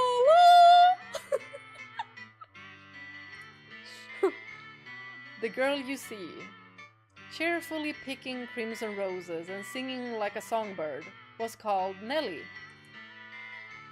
Though young, she sang with elegance.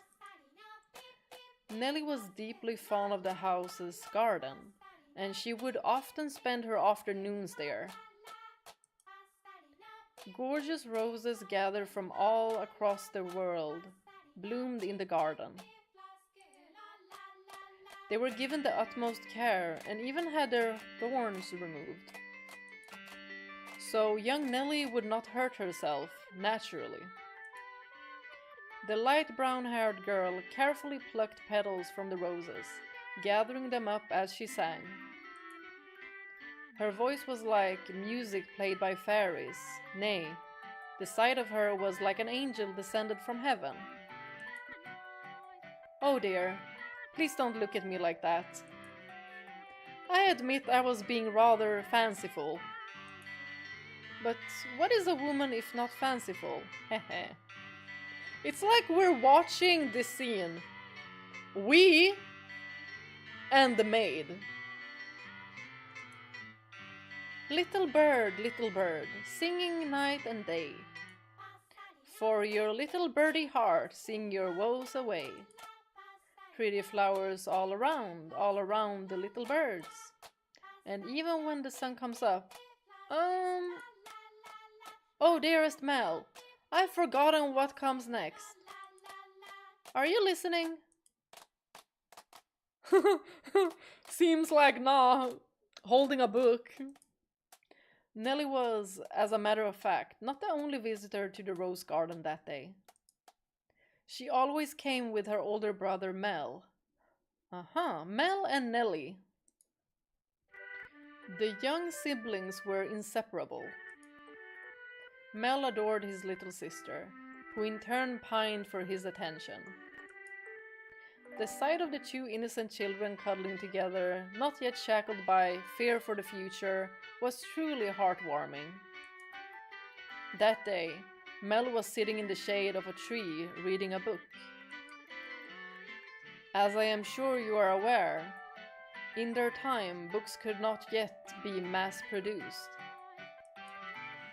What he was reading had been copied by a scribe. I presume he had borrowed it from the church. The book, having passed through many hands over many years, was visibly worn, but I suppose that just speaks to its importance. It was, in fact, a Latin grammar textbook he was reading. Mel was a clever boy. He had attended church from a very young age, where a priest would instruct him in Latin grammar. So at that time, I believe he was capable of reading even advanced texts. Oh, dearest Mel, please. The young girl approached her brother, who was consumed by the text. This is literally me reading. Like, I don't hear nothing. In her hands, she carried a large pile of rose petals. Though his sister's shadow overlapped with the trees, the boy still did not notice. So Nellie puffed her cheeks, thrust out her slender arms, and let the petals fall. Oh, see, we can see the petals! That's a nice effect.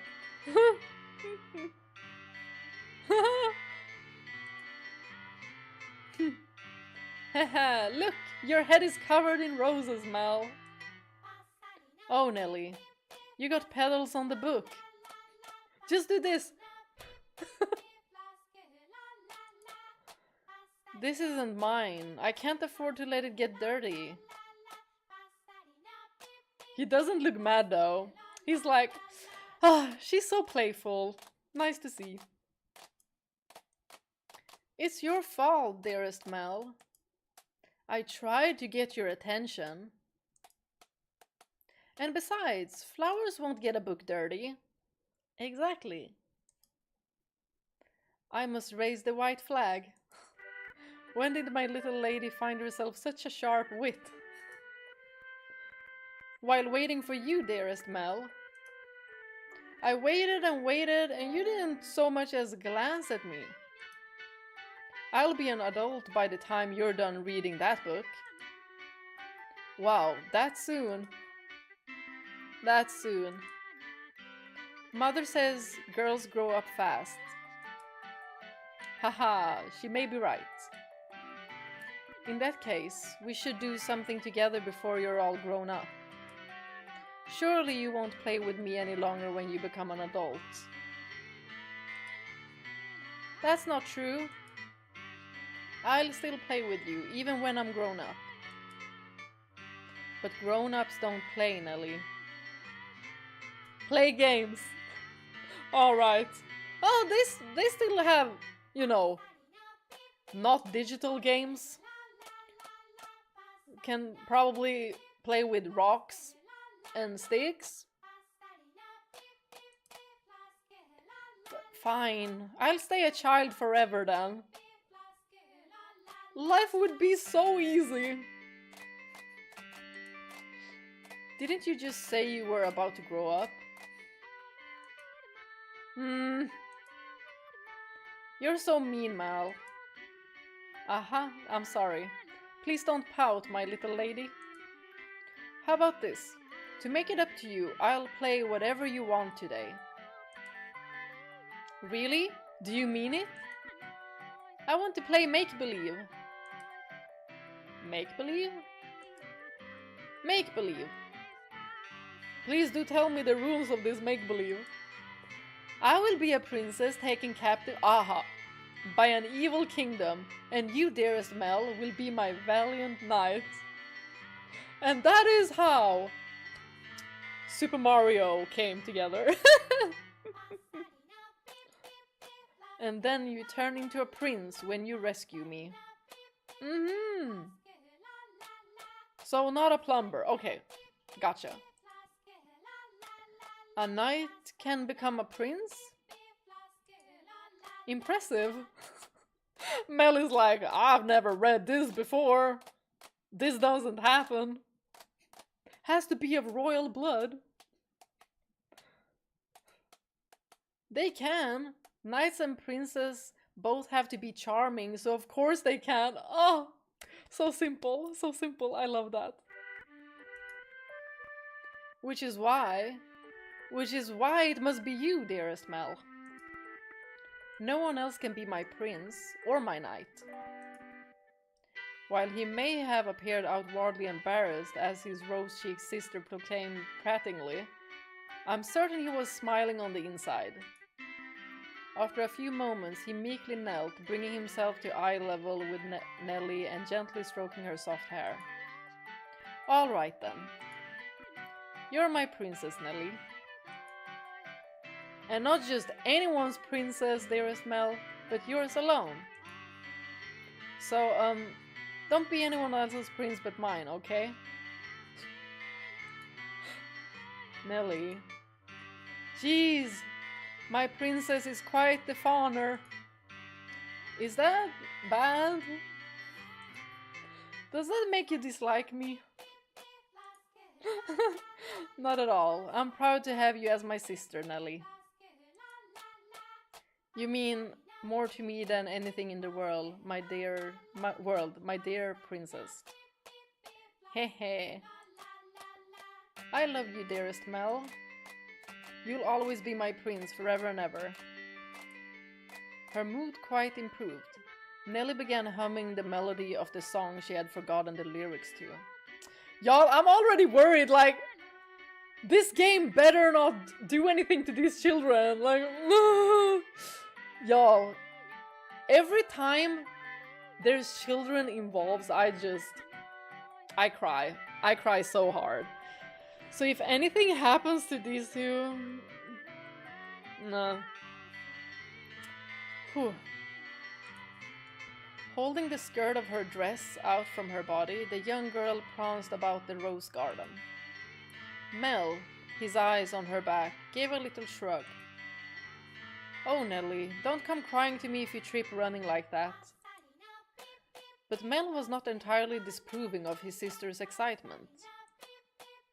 He carefully brushed aside the petals of his book, set it in the shade of the tree, and began chasing after Nelly. They were picturesque siblings, brimming with hope. And at this time in their lives, there was nothing to jeopardize that hope. Would it not be wonderful if children could say children forever, master?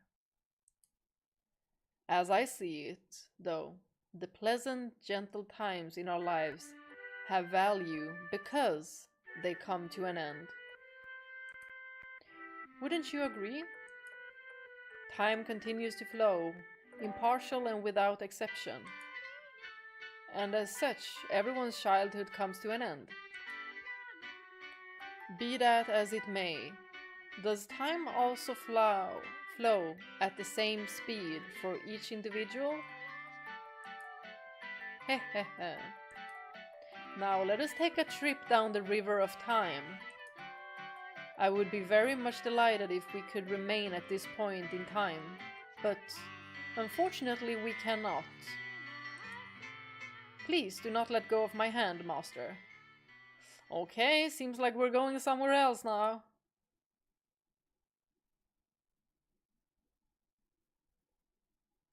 Where are we going to? We were at 1602 or 03, right?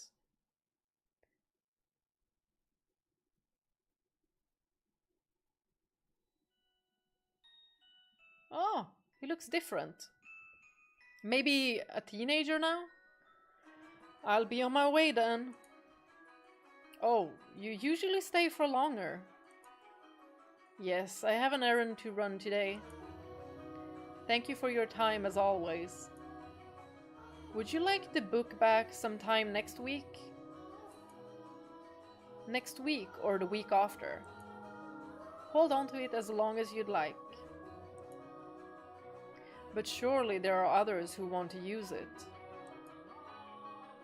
None as sharp as you, Mel. Put yourself in my shoes and you'll understand. I want to give you any advantage you can get. Ahaha. Yeah, I really like the style. The character style and just the drawing style. Oh, do you not believe me? No, I believe you, father. And I mean to do whatever I can not to disappoint you. That's the spirit. If you need anything, don't hesitate to ask. I'm proud to have you as my pupil. Ah, yes, and Mel, do consider what we were talking about. Going to university? Indeed. If you do, I can introduce you to some accomplished instructors. There is very little left for me to teach you, and I believe you would make a fine priest. Oh! Doesn't seem like he wants to become a priest. It's an honorable thing, Mel, to devote yourself to the service of our Lord. Yeah, he doesn't wanna. I'll give it some thought. If you'll excuse me then, I'll see you again. Our doors are always open. Farewell.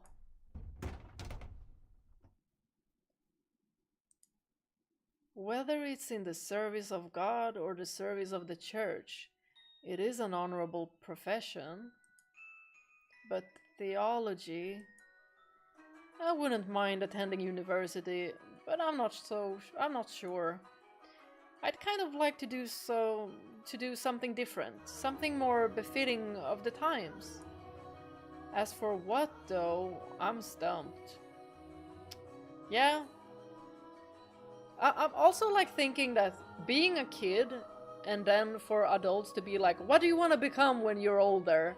And now when you're like a teenager, you're old enough to know exactly what you want to become. Like, I was unsure. Like, you're not supposed to know exactly what you want to do. And then that too changes. But I need to make up my mind soon. If I drag my feet for too long, even my father is liable to grow impatient. Mercy me. Young sire, blessed young sire, alms. Alms for the poor. Ah. This beggar. If I'm not mistaken, he's been outside the church since last week. Alms. The way he shakes his head. I can get a glimpse of his forehead under his hood. He's completely bald. I thought he was gonna say something else, but he's like... He's bald. I thought he was gonna be like... He looks hurt or like something. He must really love his hair. But he's a kid as well, so yeah. Buy yourself some bread with this. Nice. Ah. Thank you. Thank you very much. May the Lord bless your soul. Thanks. The Lord. Oh no! Nell is going to be cross if I don't hurry home. Curses, and it looks like it's going to rain. Master? Master? Oh, thank goodness. You appear to have a firm grasp on your consciousness. I was afraid you had accidentally let go of my hand. Hehehe. What does happen if we let go of the hand? Will we just disappear?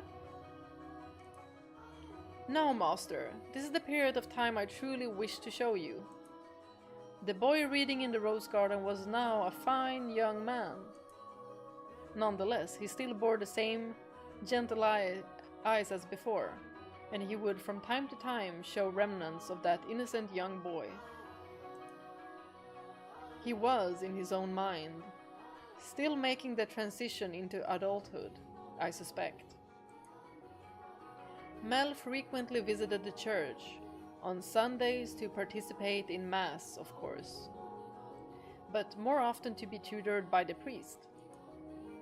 In addition, he also attended a private school run by an eminent Marquis, that's how you say it, right? Marquis? Though it was not a school where students had desks and sat in rows. They studied at the Marquis' estate. Secondary and higher education was not the same as it is today, and Mel was considering university. The priest wanted to recruit him to the church, But Mel was having difficulty deciding what he should do. That he had such a choice is envious, is it not?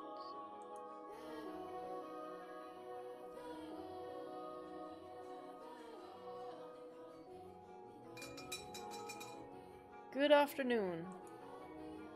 I'm here to pick up my order. Is it ready? Aye, ready and waiting, young Master Rhodes. Oh, don't call me young master, please. I beg your pardon. Kenny seemed to get me head out of the past. Okay, I'm horrible with this. Is this like supposed to be like Scottish? Anyone knows? Is this supposed to be Scottish?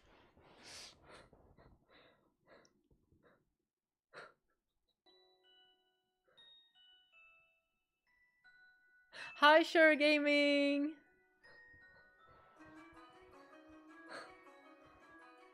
I think it was a little bit like the same in Final Fantasy IX. I had difficulty with reading these dialogues. Your order's right here, sir. Mel had stopped at a jewelry store in the center of town on his way back from the church. The building was both a workshop and storefront, and the nobles of the area were deeply fond of the master's wares. He was so skilled even the royal family had commissioned work from him. As a matter of fact, the wooden sign out front was engraved with a replica of a piece of his jewelry, said to be on display in the palace. As artistry flourished in this golden age, the number of shops selling luxurious items such as jewelry rose in kind. However, the clientele of these shops comprised a very narrow range of people. May I have a look? Of course, of course. Good, it came out just as I hoped. Splendid work. Hehehe. Can I afford to disappoint a loyal customer like yourself? An admirable work ethic. I'm sure she'll love it. Such a kind lad, young master. My boy back home could do well to learn a thing or two from ya. Every man ought to show women some cordiality. Yay! Coming home to a cold fireplace is a sad thing indeed. Ha ha ha. Again, please don't call me young master. My apologies. I'll take this and be on my way then. Good day. If you find yourself in need of aught else, just let me know. I can make any jewelry you ask for. Ah. Come to me and your sweetheart's day'll be sure as made. And I guarantee the two of you will have all sorts of fun when you give it to her. But please, I don't have a sweetheart. It's for his sister! Huh? Well, that's a surprise. I'm sure many girls are vying for your hand too, young Mr. Rhodes. He seems really sweet, so yeah, I think so. A fine family, good looks, charming, and your future's all but... I'll be on my way then. I'm in a bit of a hurry. Good day, come by again anytime.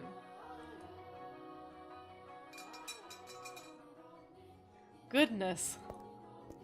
Ah, maybe I'll say I want to study abroad or something. Patient as my father may be, that would certainly anger him. Oh, I can hear it now. You're wasting your God-given talents, boy. I could renounce my name and rank, go somewhere far away. Heh, that sounds like the kind of plan Nelly would come up with.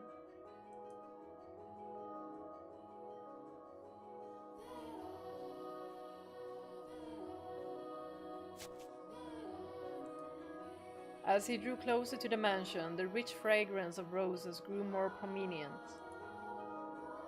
Over time, this distinctive scent had led visitors to refer to the house as Rose Manor. Rose Manor. It was also probably a play on the flaxen-haired family's last name, Rhodes, which you heard the owner of the jewelry store say just moments earlier. The mansion looked quite different than it does now, no? No thickets of ivy covering the walls, and no rotten, broken doors to be found. I wonder what the Rhodes family would think if they saw the house in its present, tragic condition. The sight of their abundantly blooming roses, a veritable symbol of prosperity, long since withered and turned into soil. My apologies, I got a little sentimental there. Let us forget for a moment about our own time. I suppose I stayed out a little too long. Oh well, the sun still shines high in the sky. I'm sure it's... Cute! Dearest, dearest Mel, what took you so long? Wherever have you been? I've been waiting forever. Nelly? You're not in the house? Nope, you were taking so long I decided to wait by the gate. But you didn't even notice me at all. Is that any way to treat a lady? He was deep in thought. All that studying's got your head stuck up in the clouds. Yeah, and also, you know, him thinking about what he should do in his future. No, it hasn't really. Also, you're heavy. Could you please get off my back? Heavy? I've been gradually reducing the amount of sweets I eat, and I love sweets. To maintain my figure for a new dress, and you call me heavy? Right. I didn't catch that. This is literally how siblings are to one another. Were you saying a tongue twister? Dodge. You're such a dimwit, Mel. Jerk, blockhead, weakling, and obnoxious to boot.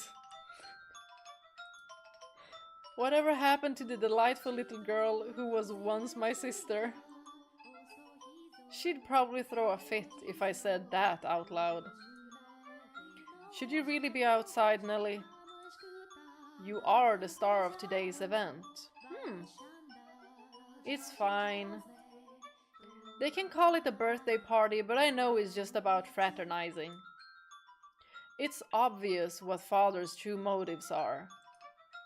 He'll be gathering a bunch of boys from good families to look for someone to marry me off to. Oh no! But those were the times. Ugh, I have no interest in that at all. Don't be like that, Nelly. They're all here for you. At least enjoy what you can of the party. Grrr. I guess. And besides, it's not completely terrible. They probably get to eat cake. Sweets and stuff. Look at this, dearest Mel. What do you think? What do I think? About what? About what? Mel? Does she mean the dress? My new dress! It arrived! I'm wearing it!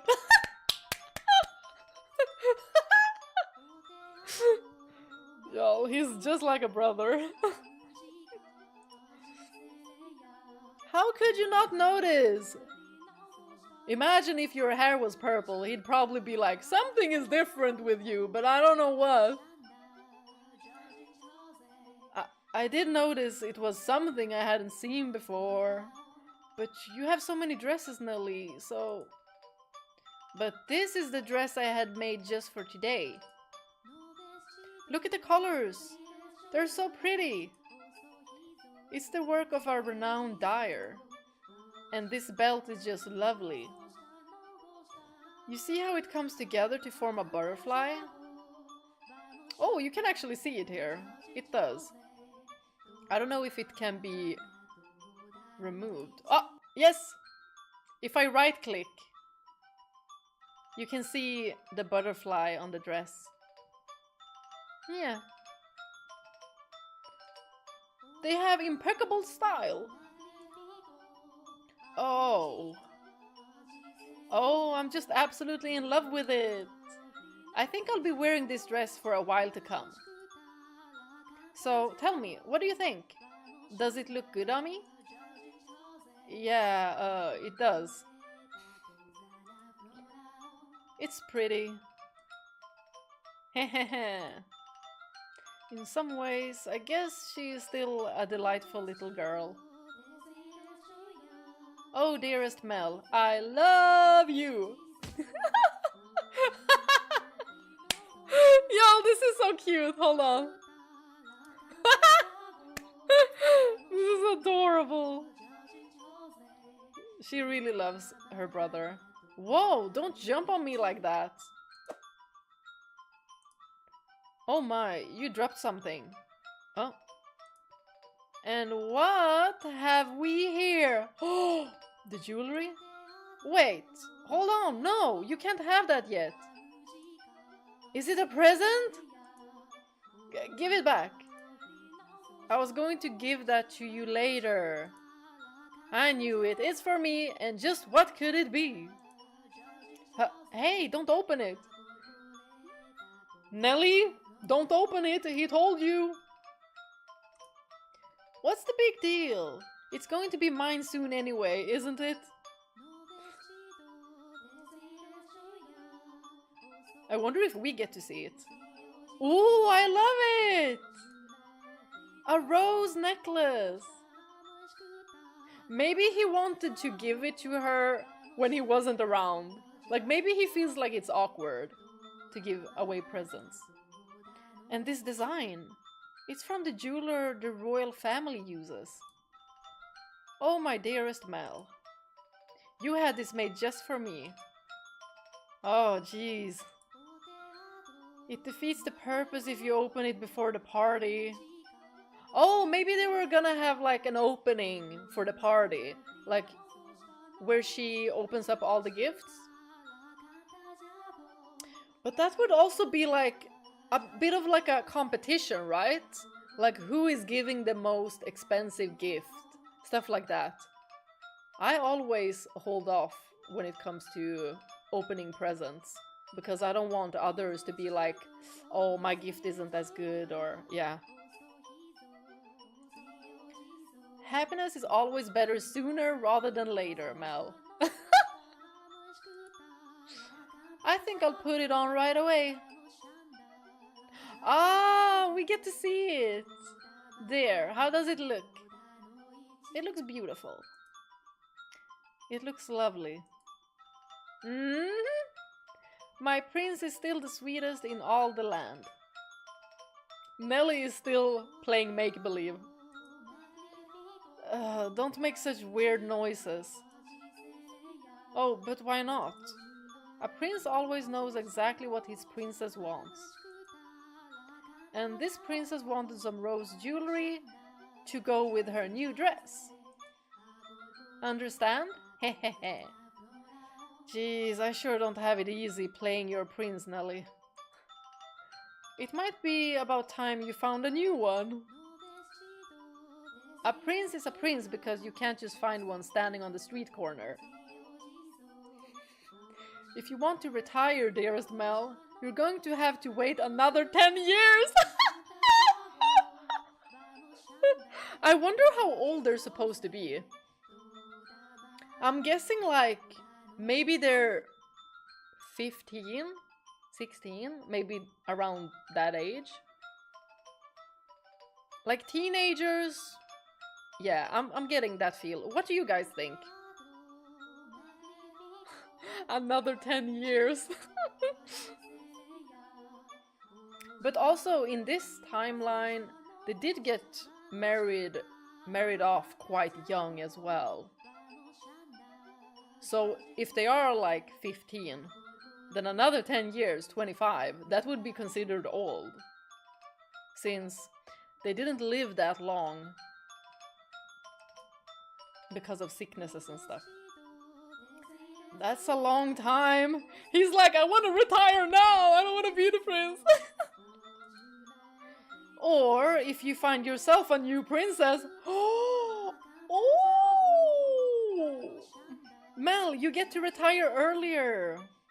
You have the cheat code now. I'm not so... Hehe. You're about as romantic as a rock, dearest Mel.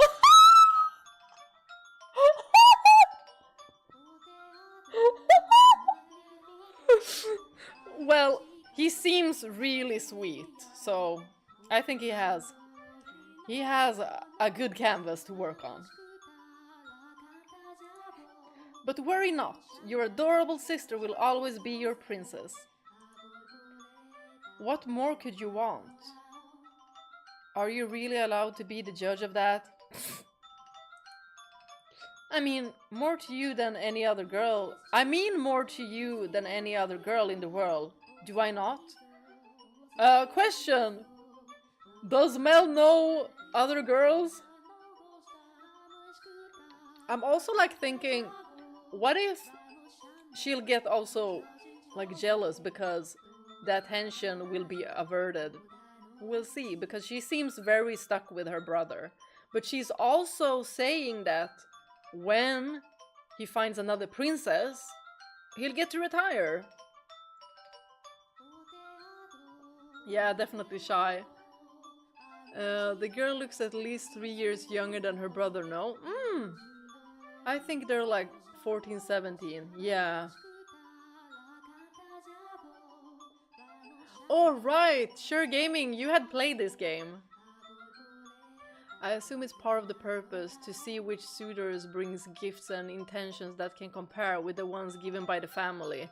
Yeah. Probably. Then that makes me your perfect princess. Huh.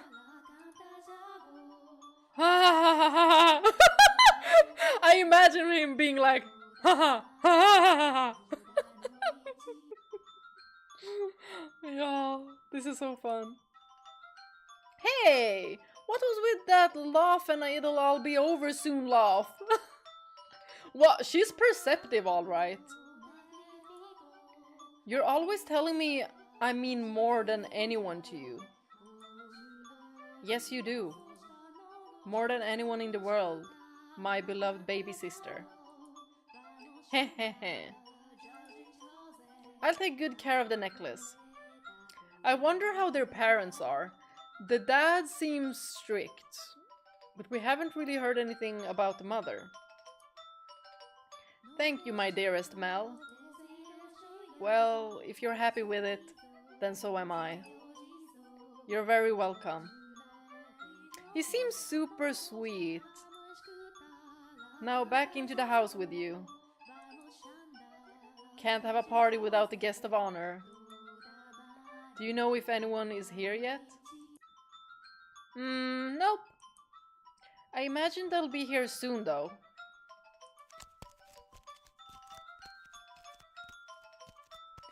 Were you down at the church again today, Mel? Yeah, there was something I didn't know how to translate, so I went to look it up. Wow, so diligent. I can't say I really like the priest there personally. Yo, she's funny, she's so bold.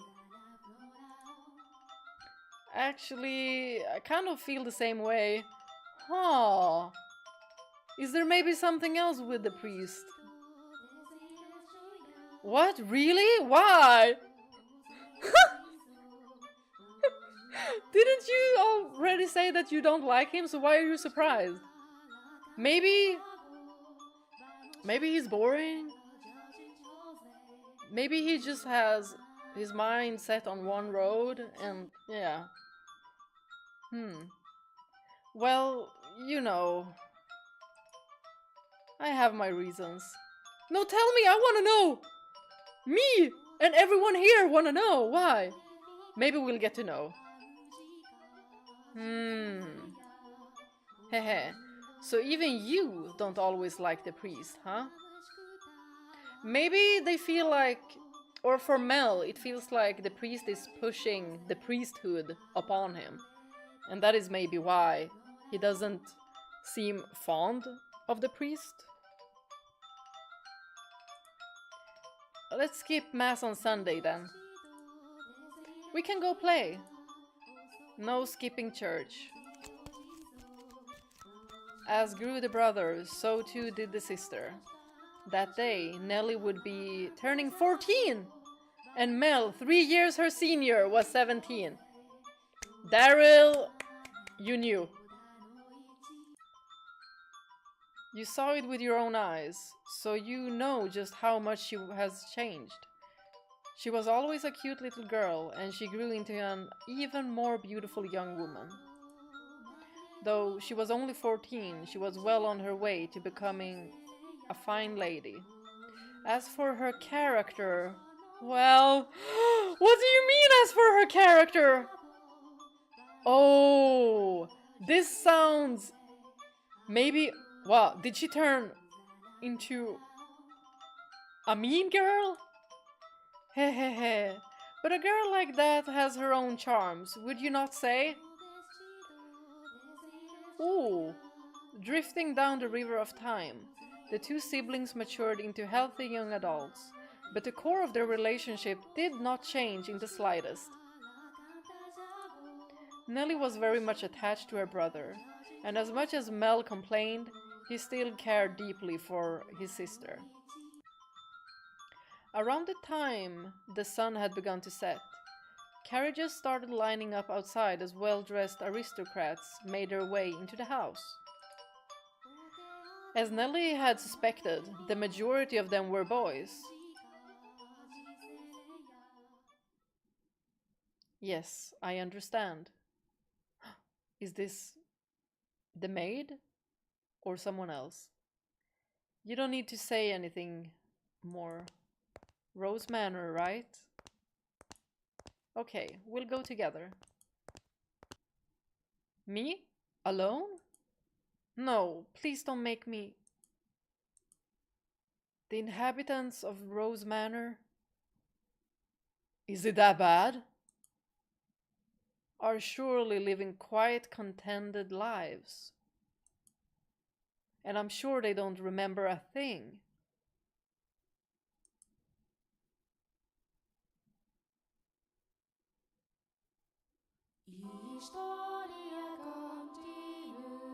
Interesting. Is somebody like removing their memories? Is it maybe the maid?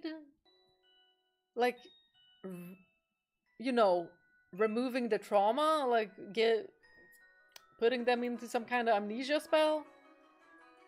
The room with the fireplace was always kept in pristine condition, so they could entertain guests at any time. Walls colorfully decorated with tapestries and stained glass windows gave testament to their great fortune.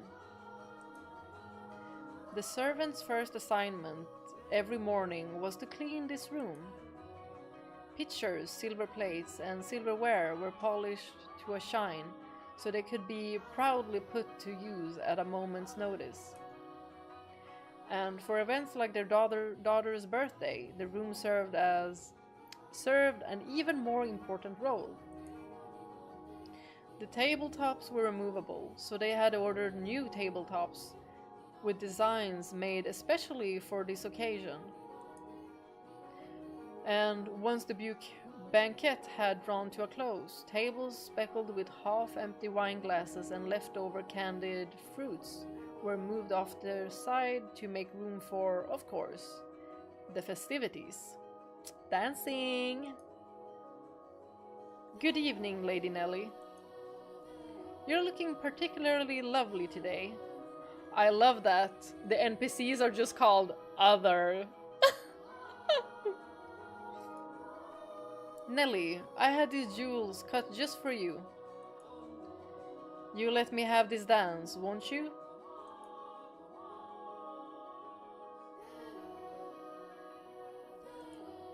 Ah. What's the matter, Nelly? You look exhausted. These are pretty good. Want one? I know you like sweets. They're apples candied in rock sugar, I think. You disappoint me, dearest Mel. What do you think is the matter? They just keep coming. It never ends. It's driving me up the wall. I mean, I can definitely understand why she'd be exhausted. Everyone's just repeating the same lines they've been taught.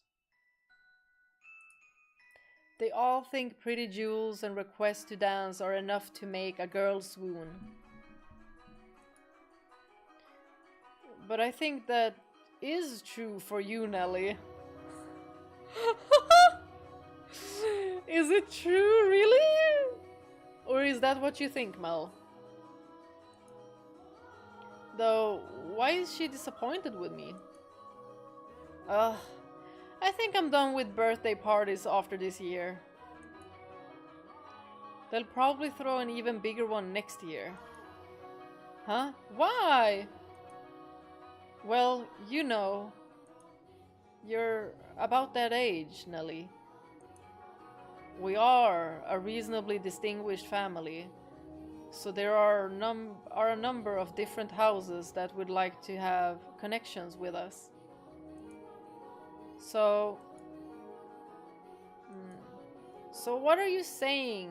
So what you're saying is, do it for the family? No, that's not. I won't date or marry anyone. I have no interest in being used as pawn in their inter-family politics. She is young, but also, like, very, very smart. Pawn? I wouldn't go that far. And I'm sure father wants to let you choose yourself. Hopefully. You know, someone you actually love. Love? I never thought I would hear you talking about love, dearest Mel. You don't even understand what makes Shakespeare's plays so beautiful, and you're talking about love? So, so she is interested in Shakespeare. You fell asleep during Romeo and Juliet, and you're talking about love? Well, seems like Nelly knows what kind of guy she wanna date / marry. We went all the way out to the Globe Theater too. Well, pardon me for being ignorant when it comes to the romance and the arts. But you're not, Nelly. Shakespeare's make-believe story made you cry like a baby. Anyone would cry at that. You'd have to be crazy to sleep through it. That's not what I'm saying. Someone as emotionally vibrant as you, Nelly, would have no problem finding love. Ah, dearest Mel. We should dance. Lady Nelly, could I have this? Let's dance, dearest Mel. What? Me? Wait a... Come on, I really like this song. Quit pulling on me, Nelly. What's the point of us dancing? We're siblings. Well, I mean, what does it matter? I mean, she obviously likes her brother, and it's certainly not in that aspect, and she's not interested in getting married or finding someone now. She just wanna have fun. I mean, she's 14. Ah, mother and father are staring daggers at us. He probably feels like they're gonna be yelling at me too, because I let her. No matter what day it is today, dearest. What day is it today, dearest Mel? Oh, it's her birthday, so we have to listen. Your birthday. Exactly, so I can do what I want. Now, attend to your princess as a proper prince should. Oh, jeez, how did I get myself into this? You were born into it! Nellie's skirt fluttered along with her as she stepped in time to the music. She was not only a skilled singer, but a skilled dancer as well. Mel, on the other hand, fumbled over his own feet, trying to keep up. One would be hard-pressed to describe his dance abilities as good, even as flattery. Though boys of his pedigree, were taught to dance as part of their etiquette lessons, he found himself more being dragged around by his sister. He could hardly be said to be attending to her. This is humiliating. Because his parents had been hands-off in raising him, largely giving him free rein to study and learn what he pleased, Mel looked like a tangled-up marionette. From throughout the hall, he could hear giggling, uncomfortable chuckling, and people coughing to disguise their laughter. Come now, dearest Mel. If this is the best you can manage, what are you going to do when you find a girl that catches your eye? I won't, so it doesn't matter. Hehe. Follow my lead, Mel. 1, 2, 3, 1, 2, 3. Nellie alone enjoyed her time dancing with her brother, and quite thoroughly at that. It did not matter to her that he moved awkwardly or that the guests were giving them cold stares. Why? They're just having fun! It was their parents who first cracked under the pressure. Uh-oh. Just as their father was about to give an exaggerated cough and stop the music. A ruckus suddenly swelled up near the entrance. What could that be? Who knows? Whatever's going on, I've been spared. The music came to a stop, and the party guests began bustling. The siblings' father spoke up sternly above the noise in order to quell the spreading commotion. He ordered the servants to investigate, had the music restarted, gave a short apology for the interruption, and set the party back on course. I went to go check on the entrance with the other servants, as I recall. Oh my, why are you looking at me like that? Hehe. These are not my memories, but those which dwell within the mansion. Do you think we should be following what happens next from my perspective then? That is not what confused you? Well, your questions shall be answered in time. In time. What? Now let us return to our tale. Is he maybe out there with the others? Though the party had fallen still for a moment, their father's decisive actions restored the guests' festive moods in short order. So it was not, by any means, the commotion that caused the ball to conclude earlier than planned. Oh dear, I hear thunder. It was rather loud too. Sounds like we have quite a storm brewing. They lived in a country where the weather was nothing if not unpredictable. Rain was a frequent occurrence there. The stretches of time with clear skies grew longer as summer approached, but the weather was still somewhat unstable on the cusp of the two seasons. They had a long wind at night as well, which turned the raindrops into little spears on the window. Were the party to continue on any longer, no one would be able to go home. Although their father was quite concerned that Nellie had not got on with any of the aristocrat boys, he decided to cut the festivities short. You get yet another year, Nellie. Thank goodness, it ended early. How lucky I am. This must be a blessing for always being such a good girl. I'm not sure having your own birthday party cut short counts as lucky. Well, it was lucky for her. But it was no fun. I can't help it if I'm not enjoying myself. And for heaven's sake, Arthur was here. Oh, who's that? I have no interest in dancing with that dunce. Arthur? Who's that again? Someone who was here? Unbelievable. You don't remember anything, do you, dearest Mel? He came over to play a few times when we were little. He's covered in gross freckles and he's a huge jerk. What? What do you mean gross freckles? I love freckles. I adore freckles. He said my hair looked like the color of fallen leaves. Fallen leaves! That sounds pretty to me.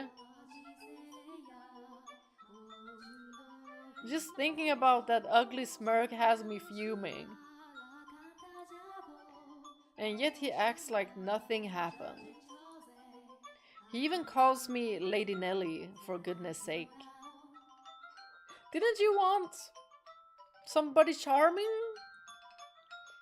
Are you listening, dearest Mel? I'm listening. I'm listening.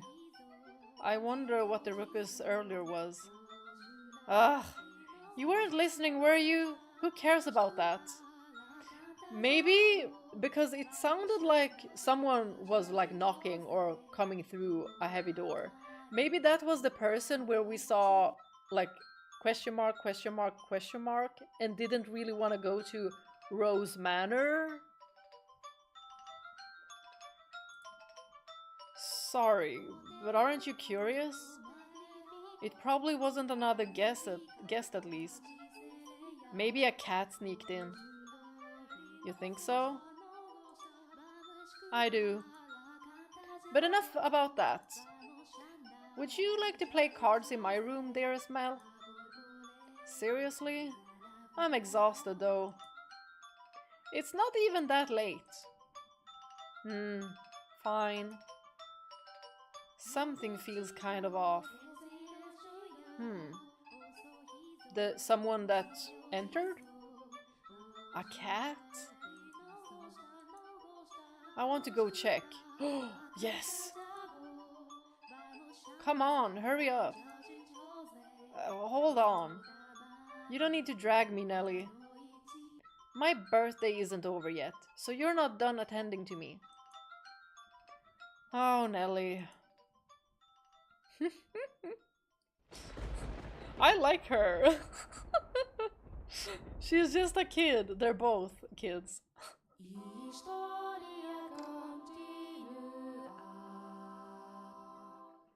What do you guys think about the music? I like it. It's very unique.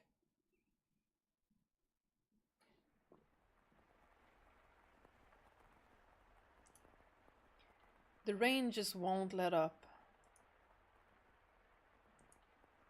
I can't sleep.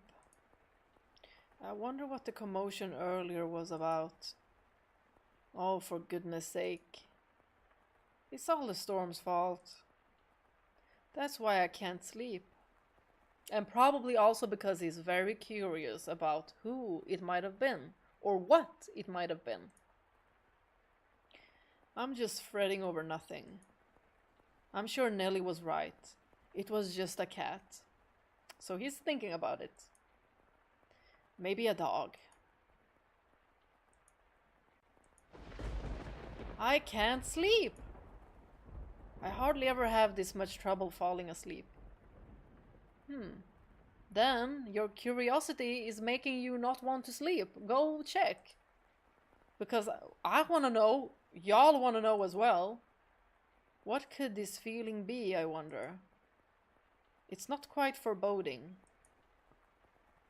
Walking around the house at this time of night isn't going to help anything. But I'm not going to fall asleep just lying here.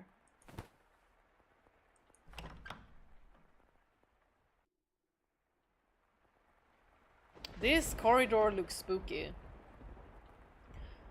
The only sounds that could be heard in the dark corridors were the sharp pitter-patter of the rain, his footsteps and his breathing. Though he was intimately familiar with the layout of the house, that night the hallways felt like an endless labyrinth veiled in shadows. No moonlight shone through the windows, so he naturally found himself moving cautiously, despite being in his own residence. Keeping the palm of his hand pressed up against the chilly wall, he put one foot in front of the other. But to where was he supposed to head? Mel, of course, had no way of answering that question himself. Maybe we get a decision! We haven't had any choices other than good morning or ... If he had anything, it was guidance from above, the path to his destination lit by flashes of lightning. Or perhaps there was something else leading him along.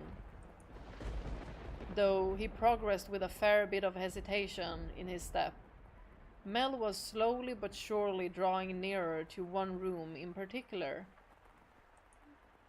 He made his way through the seemingly endless halls. Y'all, why did I get chills?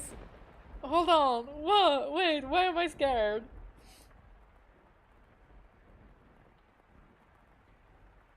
Past the living room, its fireplace long since cooled. Into another corridor. And then stopped outside an Abigail's bedchamber. The dim glow of a lamp spilled through the cracks in the door. A gust of wind is not necessary to make a flame flicker. A person's movements or vibrations in the air from someone speaking. The slightest of motions can cause the light of a fire to quiver. Shifting subtly, as though nudged by an invisible fingertip. I can see light from inside. Is she still awake? A voice.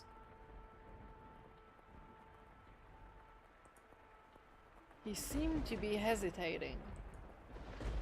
It would not be difficult for him to approach the door and peer inside. But he had reservations about peeping in on another's chambers, even if it was his own house. I respect that. Moreover, this room was assigned to a woman. There was a woman behind that door. Is it the maid? What would you do, master, in this situation? Would you succumb to your curiosity and gaze inside? Yes, I would. I mean, what would you guys do? Like, I'm thinking peer inside because I'm curious, but also since we are royal, We can't get beheaded because we accidentally went into someone's room, right? Or would you respect the owner's privacy? Hehe. I shouldn't be doing this. Oh, he's backing off? But the voice... It feels like it's calling to... me? Interesting. What if it's a ghost? Or someone else? So if the voice is calling to him or someone else might be us.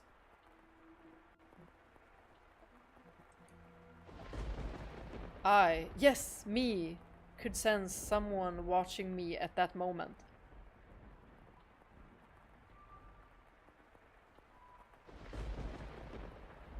Wait, now I'm like, are we Mel? Are we Mel and we're just reliving these memories? Or is the observer that is with the maid that have gone through time another person, and Mel is also a different individual? He had succumbed to his curiosity. He stood on the other side of the door from me, his flaxen eyes open wide, trying to remain as invisible as possible. The wavering in his heart seemed to create faint ripples in the air, which I pretend not to notice. Yes, I knew he was there. Oh! The POV of the person inside? I could sense his presence and his wavering emotions. However, I could not begin to speculate as to his true feelings, or how great a surprise this was to him. I too am discovering new facets of this tale by viewing it through the eyes of the mansion. Interesting. But it is not I who is of concern, Master. It is you. You and Mel? Or you and the person on the other side? I know I shouldn't be doing this. Hesitating and then being like, yeah, you know what, I'm just gonna barge in. I should be ashamed of myself. But I can't look away.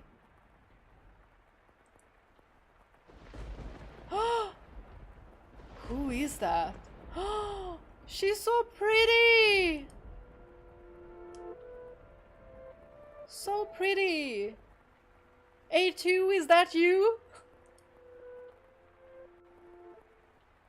Is it the silver-haired, the white-haired person on the cover? Maybe not? We'll see. I need another look. Her skin, it's so pale you can practically see through it. Is it that white because she was out in the cold rain? Her hair is white as snow, and her eyes, they're like, how do I describe it? My vocabulary truly lacks for situations like this. Maybe read some Shakespeare, Mel. They look like blood? Oh! Was the eyes red on the character on the cover as well? Maybe? Interesting eye color. No, that's just disturbing. Then wine, perhaps. Ooh, I like that. I like. No, more translucent than that. Soda?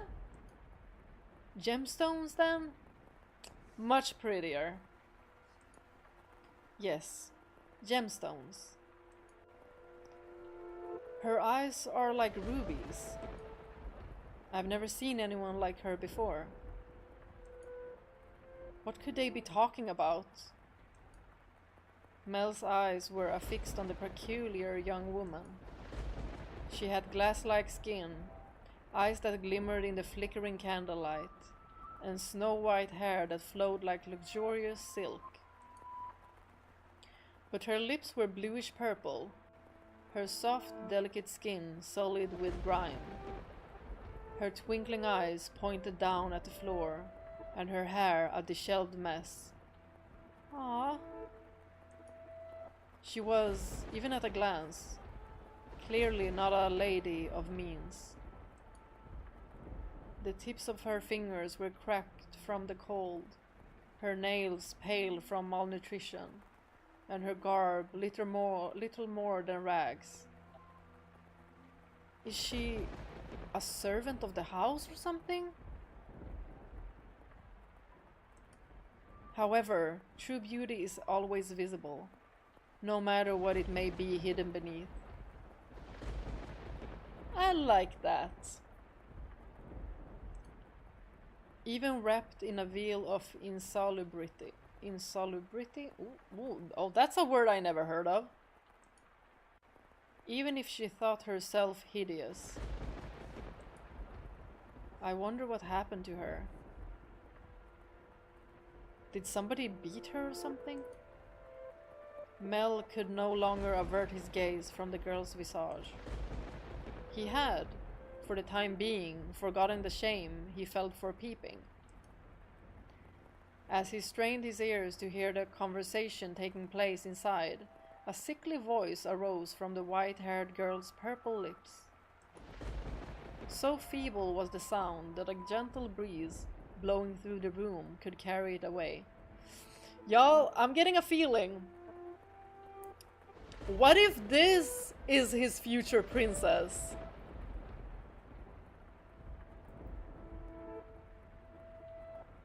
Interesting.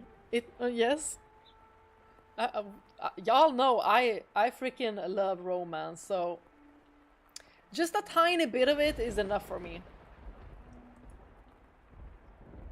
I apologize for the trouble.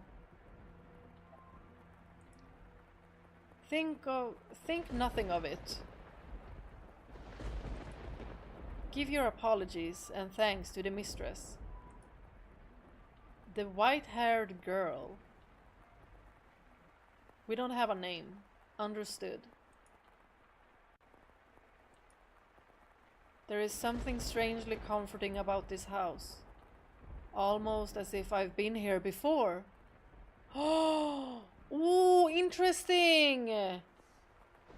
Almost as if I've been here before.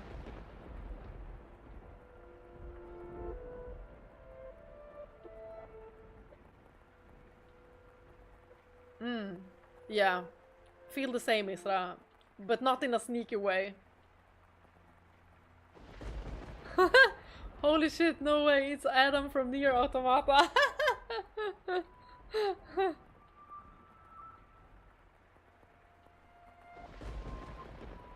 Need water.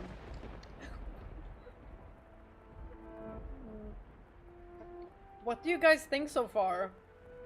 Like, it's interesting. For sure interesting.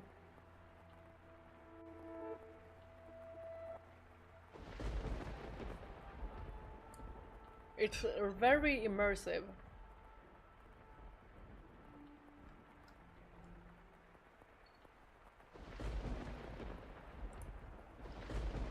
If my father were here, I'm sure he would be quite fond of it. I'm sorry about your father. That's not... There's nothing you could have done. I imagine. When he came to our rescue, he was already... Oh. Rescue? Father? Was that perchance what the commotion was about?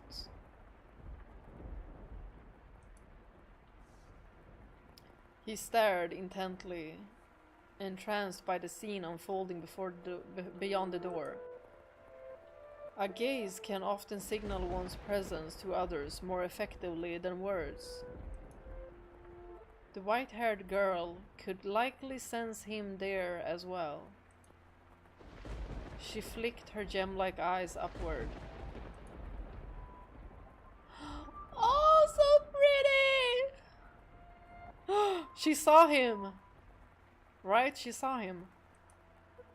That was when the boy finally felt a pang of panic. For a split second, his flaxen eyes met her ruby eyes, causing him to recoil from the door. His heart was pounding like the rain outside. Careful not to make a sound, he took 1, 2 steps away. Did she catch me? I'm not sure.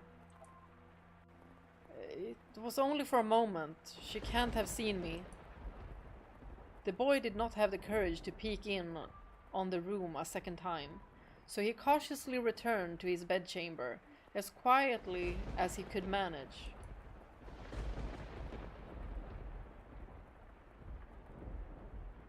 But even beneath his covers, he could not erase that girl's eyes from his memory. Her melancholic red irises, her voice, delicate as a glass sculpture, her pale, almost lifeless skin, her pure white hair. Every singular detail kept him from banishing her image from his mind. Nor could he restrain his heavily pounding heart. Who could she be? He seems rather interested. Oh, it's our maid! From the beginning. She looks... Is it just me or... She looks younger. Or is it just the angle? Is something the matter? No, I just thought I felt someone watching us. Y'all, I love this art style.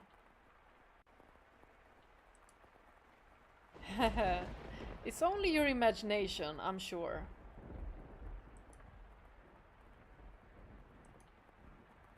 If not your imagination, then perhaps some unseen force was watching you? Unseen force? Are you familiar with how people refer to this mansion? Like a portal? A portal of time or something? Rose Manor. Yes, indeed. It is called Rose Manor because you can smell the sweet fragrance of the rose garden even at a great distance. But I'm also thinking like a rose has many petals. So each petal could be like a different dimension, a different timeline of sort. But that is not what I meant. It is said that a witch resides within the house. Ooh, what if the maid is the witch? A witch? I have not heard any such stories. You probably wouldn't have. It was a very, very long time ago. Nothing you need to concern yourself with. You have a peculiar presence about you. Should I consider that a compliment? It's getting late. You should get some rest. Our room has already been set aside for you. But first, may I ask you one thing? Ask her about her name! Yes? I do not believe you have given me your name yet. My name is... No! No! L. Huh? Something L. All I can think about is Mel, but that's the guy.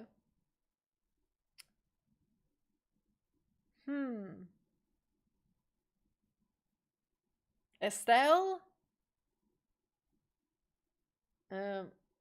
What ends with L? We'll know.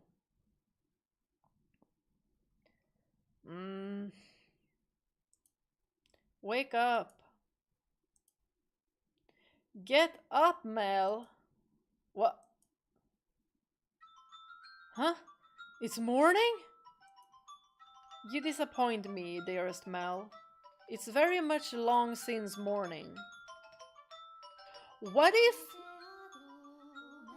if he didn't... What if he dreamt that? Like, since they are in the same manor, what if Mel has some kind of connection to this manor and he can, like, these conversations going on in the manor could maybe affect his dreams? And then what he heard was actually somebody, Nellie, calling for him. So it wasn't actually the white-haired girl saying her name. It could be that simple, that it was actually just Mel waking up but hearing L as Nellie, was calling for him. You disappoint me, dearest Mel. It's very much long since morning. I didn't see you at breakfast, so I came to find out what was the matter. I've really been asleep that long? And father is too lenient on you, dearest Mel. Oversleeping is hardly proper behavior for a firstborn son. I know. But before that... Yes, dearest Mel? What are you doing in here? You can't just go prancing into a boy's bedchamber. Leave that to the servants. I did send one for you. You're the one who refused to wake up. Besides, it's not like we're strangers. We used to sleep together all the time. That was long ago. Things are different now. Oh, you're overthinking it, silly. Now hurry up. Out of bed, sleepyhead. Alright, I'm getting up. So you can see yourself out. Oh my, you look awful, dearest Mel. For someone who overslept, you look like you didn't get a wink last night. You think so? You didn't go out on the town last night, did you? Naughty, naughty boy. I would never. You know that. You squeaked. I don't think I believe you. What an interrogator she is. I didn't go out last night or anything. I'm tired because you had me playing cards until late, Nellie. Hey, we weren't playing for that long. Besides, look at me, I got up just fine. Anyway, shoo! I can't get dressed with you in here. Fine, I'm leaving. Phew. Oh, I almost forgot, dearest Mel. What now? Come on, no need to be mean. I'm sure you'll be quite surprised at the news. Oh? At breakfast, which you missed, Father told us... Told you what? Do I really want to say?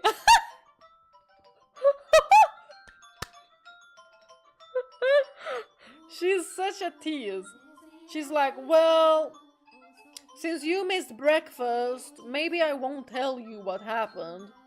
It was such an event at breakfast. Well, I won't tell you because you weren't there.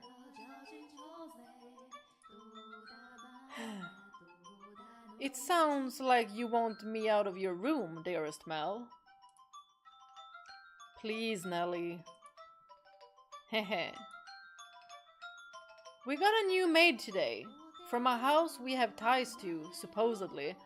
Ah, white-haired girl? I've never seen anyone like her before. For supposedly coming from a good family, she isn't very graceful, and I've never seen her at social gatherings. But that's not the surprising part.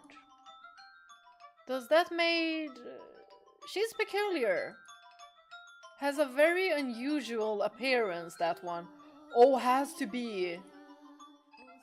Have white hair? What? How do you know that, dearest Mel? Thanks, Nelly. Hey, get back here. Oh, for goodness sake. What's gotten into him? Bah. At the time, the majority of servants at the mansion were men. However, the ladies of the house all had Abigails, so there were several women servants, myself included. The maids, by and large, were selected from the daughters of other esteemed families. It was, you could say, a sort of training before they entered society. The girls would serve at houses even more powerful than their own. And the white-haired girl Mel saw the night before was one such maid. When he heard this, Mel could not sit still any longer. Oh, I didn't really think this through, did I? I don't even know where she is. I'm guessing she's probably Mother's maid? White hair. It has to be the girl from last night. But deep down he was having difficulty believing the young woman he had seen previous night was truly here to be a servant. And can you blame him? When he saw her, she was an absolute mess. Hardly what you would envision from a girl of class. But he did not seek her to find out whether that was true. He merely wanted to see her once more, to ascertain whether what he had witnessed the previous night was real, or his imagination. And he wanted to have an actual conversation with her. I don't want to run into Mother. That would be awkward. He was heading toward his mother's bedchamber, but the closer he drew, the heavier each step grew. He rounded a corner, debating whether or not to... Oh! Ah! Wait! What happened with my camera? Oh, my camera died! Whatever for? Hold on. Hello, I'm not a ghost. I'll swear. Let me try to turn it off. And turn it on again. Will that work? Or did my... Y'all, it was... What the...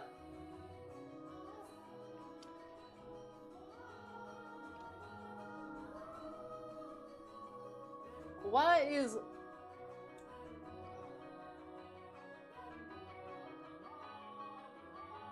Hey, camera!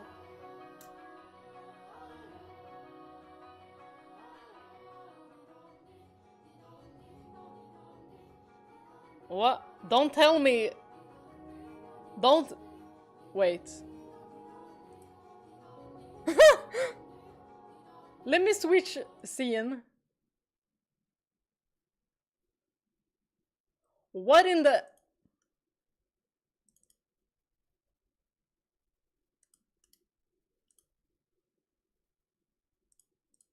It didn't switch source. I'm back! I'm back! Yo, I'm back!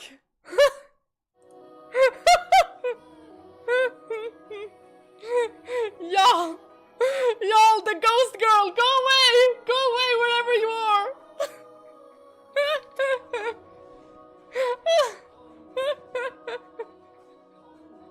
Yay! We're back! Y'all, what happened? Y'all, the ghost girl is... Y'all, I thought the ghost girl was not supposed to be at my place right now. Somebody get her over your place instead. Yeah, seemingly so. At least she didn't crash my game, right?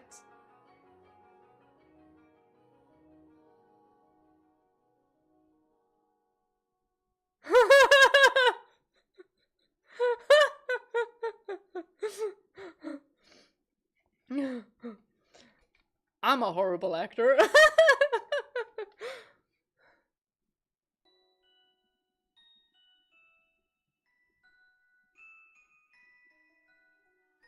Ooh, I know the story, so I'm loving hearing your guesses and theories. This is gonna be very interesting, especially for Aura, Daryl, and Share Gaming that have already played this game.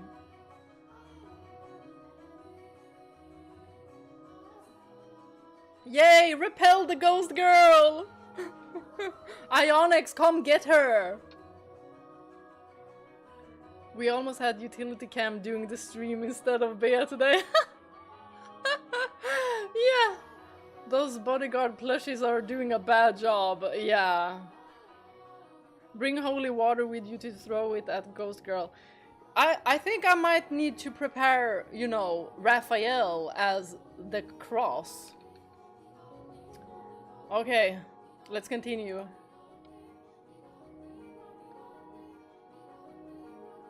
Take the ghost girl back to your place. Agreed. Okay, my camera is back on. All is good. He rounded a corner, debating whether or not to head back, and stopped in his tracks. On occasion, wishes do come true. When Mel turned the corner, he saw her, the same girl, that same white hair. Oh my god, we just got a glimpse of her! Oh my god, she's so pretty! She appeared to be cleaning the hallway. She traced along the wooden carvings lining the walls, making certain not to miss even a speck of dust. The girl wore a pristine dress, the uniform of the mansion's Abigails. There was no longer any filth to obscure her beauty. All that had covered her pure white hair and glass-like skin was no longer. The one thing that had not changed was her listless, ruby eyes. Pardon me. Oh my god, she's so pretty! Look at this! Y'all, she's so beautiful! She looks like a doll! Like they all look like dolls. I love that. Hearing his footsteps, the young woman raised her head. She caught Mel's gaze, and for a brief moment merely blinked at him in silence. Lord Mel, yes? Your father informed me of you. Did he? I guess I don't need to introduce myself then. Introduce yourself anyway. Y'all, I am hoping that these two will have a romance. I believe she made an attempt to smile, though it was difficult to tell, and she quickly dropped her gaze back to the floor. Flax and Ruby met only for the briefest moment. She seemed to be looking at both someone and no one at all. Everyone here truly has the most beautiful color of hair. Girl, have you seen your hair? Did you have business with the mistress, Lord Mel? I can let her know if you would like. No, I was looking for you.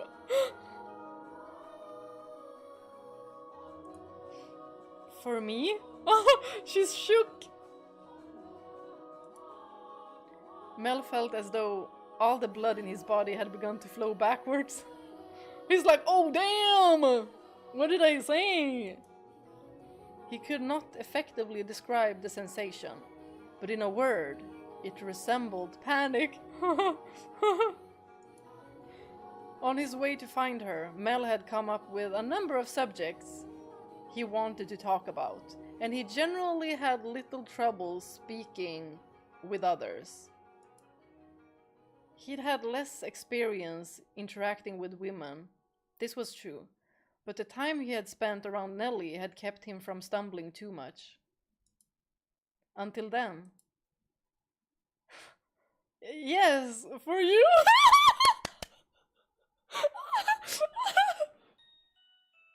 Oh, y'all! Why would you be looking for me, Lord Mel? I was wondering how you were doing.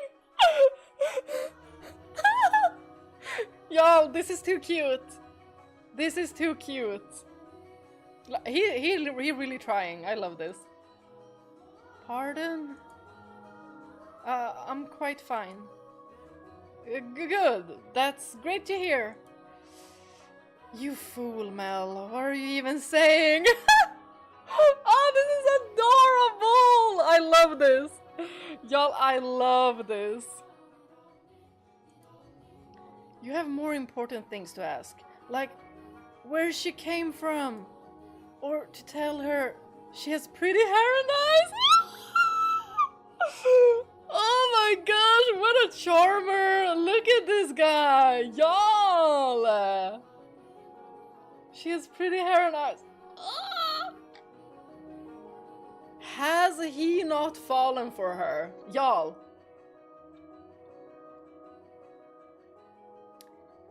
What do you guys think? I for sure think he has developed a crush.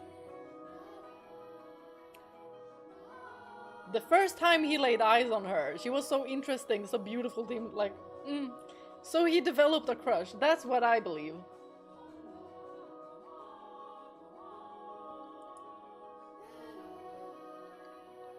But I don't want to trouble her too much. Lord Mel? Yes? Sorry, you just suddenly fell silent.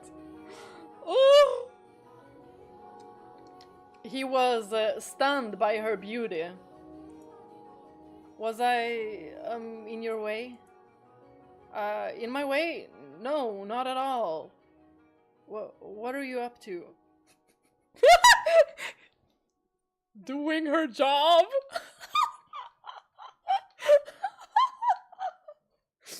What are you up to? Cleaning duty? I'm cleaning.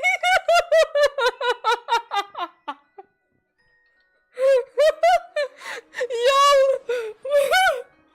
This is so lighthearted, fun. Well, yeah, I didn't even need to ask. He's so awkward. I love this. This is so adorable. I love awkwardness like this. It's so cute. You're cleaning.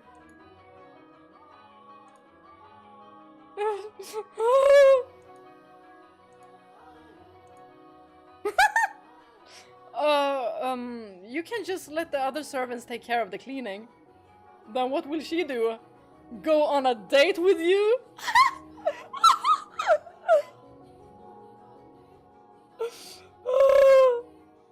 What other thing could she be doing? Huh? Huh? You're one of the noble's daughters we took in, right? Then why is mother making... No, I'm doing this because I want to. Oh, we know something happened to her father. He doesn't seem to be in this life. The mistress appeared to be busy, and I could not simply be idle. But I enjoy cleaning. Oh my god, look at her face! She's so beautiful! Well, if you say so. Say, yesterday? This mansion is truly a thing of beauty. Mel, now is the time to say, not as beautiful as you are. What's your name? Come on, riz her up, riz her up. All the many roses in the garden, even the furnishing, has had a great deal of thought put into it. Feels like she didn't want him to continue asking. This family must have a wonderful sense of aesthetic. Oh, yeah, thanks. Did she just change the subject on me? He's perceptive. Yep, she did. I'm delighted to have been given the opportunity to serve at such a magnificent house. Mother and father actually had nothing to do with that. Not even the garden. That's all been around since my grandfather's time. This mansion was a complete wreck when he bought it. Oh, was it? Yeah, frankly, I'm surprised he actually paid money for it. The chandelier in the foyer? How do you say that? Foyer? Foyer was shattered and only half attached to the ceiling. Most of the decorations on the walls were broken. I can hardly imagine. This is a marvelous, impressive house. Ah, I'm sure he'd be flattered to hear it. My grandfather was a bit of an eccentric. He liked to do things people didn't expect just to watch the looks of surprise on their faces. He was the kind of man who would buy a mansion that was beyond repair just to give it a completely new life. Everyone who had seen the property before it was renovated was astonished. They regretted not taking the opportunity themselves, seeing the transformation it underwent. Heh. Huh? I was just thinking that you're kind of like this house. What do you mean by that? I mean, when you first arrived... He's like, when you first arrived, you might have been a mess, but now... you're not a mess. Mel, should you really be outing yourself as well? You peeping Tom? I think he's gonna retract this. Oh, no, never mind, forget it. Yep. She'll figure out you were peeping on her, stupid. She hasn't yet, has she? Yes. It's nothing. The more I think about it, you and the mansion aren't really comparable. You're even prettier than the mansion. Oh.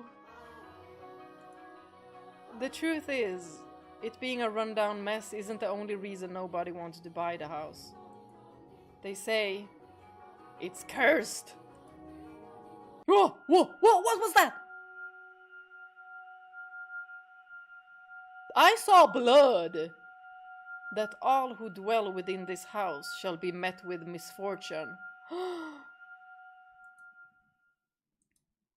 Do you believe it? I. I'm just kidding. It's not actually true. It's all rumors and hearsay, embellished to make the tale more exciting. The rumors only started because of how it used to look.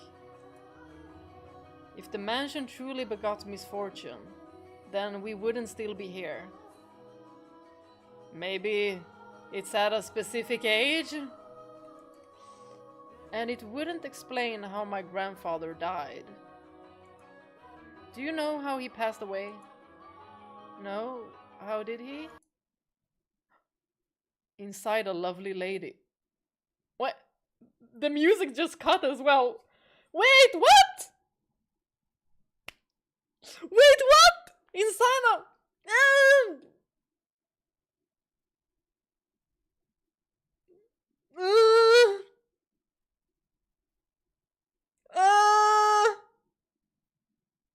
Is that... What?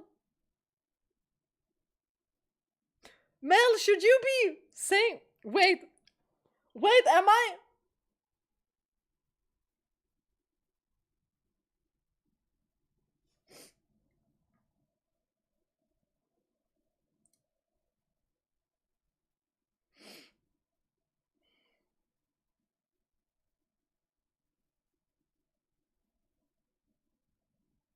And it wouldn't explain how my grandfather died. Do you know how he passed? Was your father a fetus? Your grandfather? Or inside a love? What does this mean? Y'all. Okay, let's continue. What the freak? Oh, hold on, I need water. I need the gossip for this.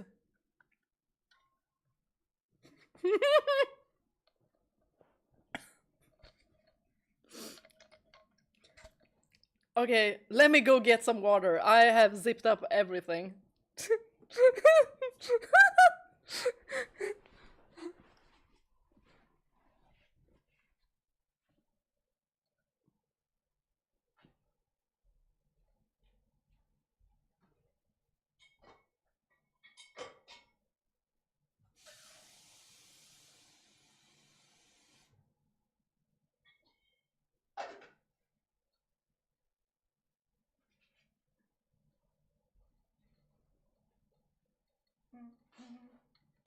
I got some chocolate too. Hold on, need to climb in.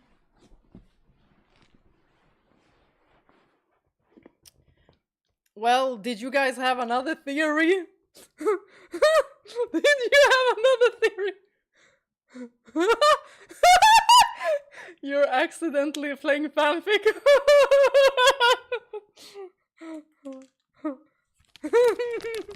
The tea is too intense with this one. And the way the music just cut off.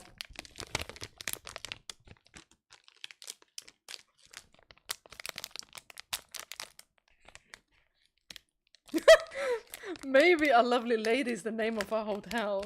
Do they have hotels in this era? Is it a thing? Oh, this is what I'm eating.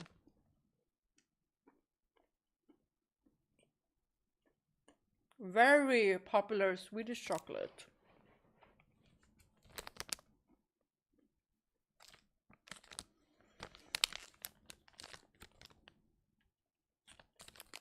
Here, have some, Mike.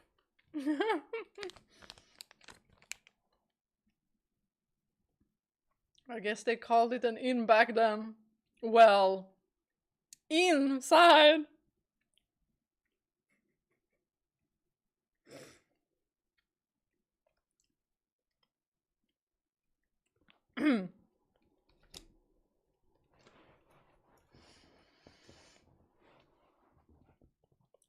Well, we're gonna see if we're just dirty-minded or whatever.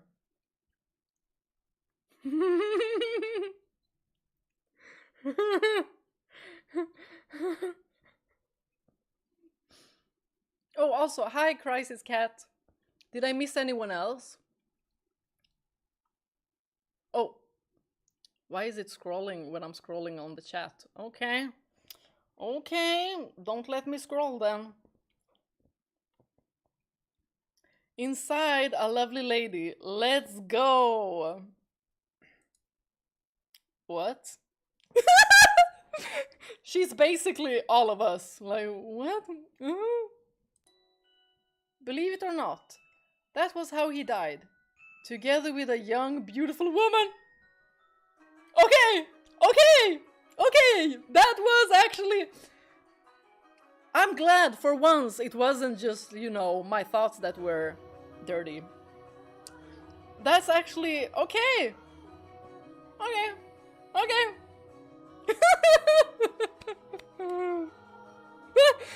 And he just casually said this to this girl that he just met. His time ran out while he was making love to her, they say.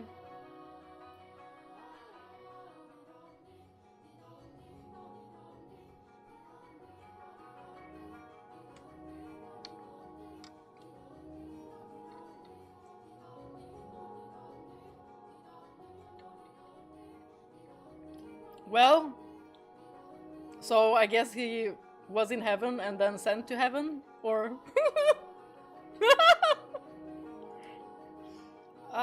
Rather crude way to go. Oh, Mel! You might not be saying that in a couple of years, maybe.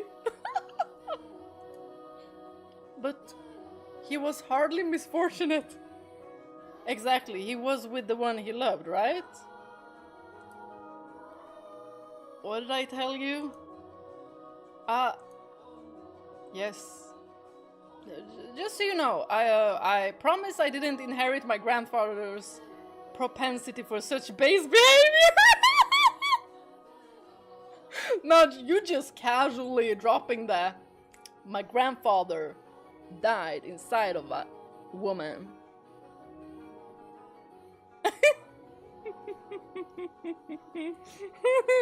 What a conversation starter. Like, I wouldn't even know how to continue a conversation after that. I'd be like... And why do I need to know this exactly? What? Why I need to know this?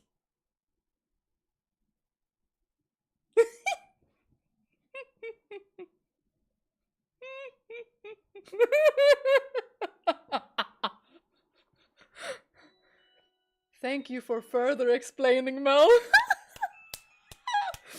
But y'all, he's super likable.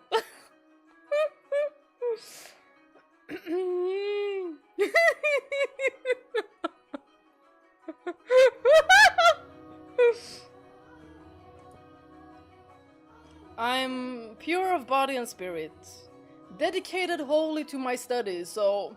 And I am, maybe, to become a priest. So you can become my Mary. Maybe.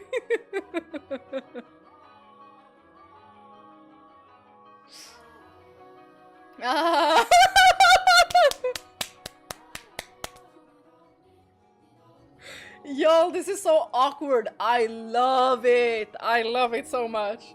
Like, the first thing that popped up in his head, he was like, I'ma tell you how my grandfather died. And when the music just cut... Genius. Genius. Has to be one of my favorite moments in games.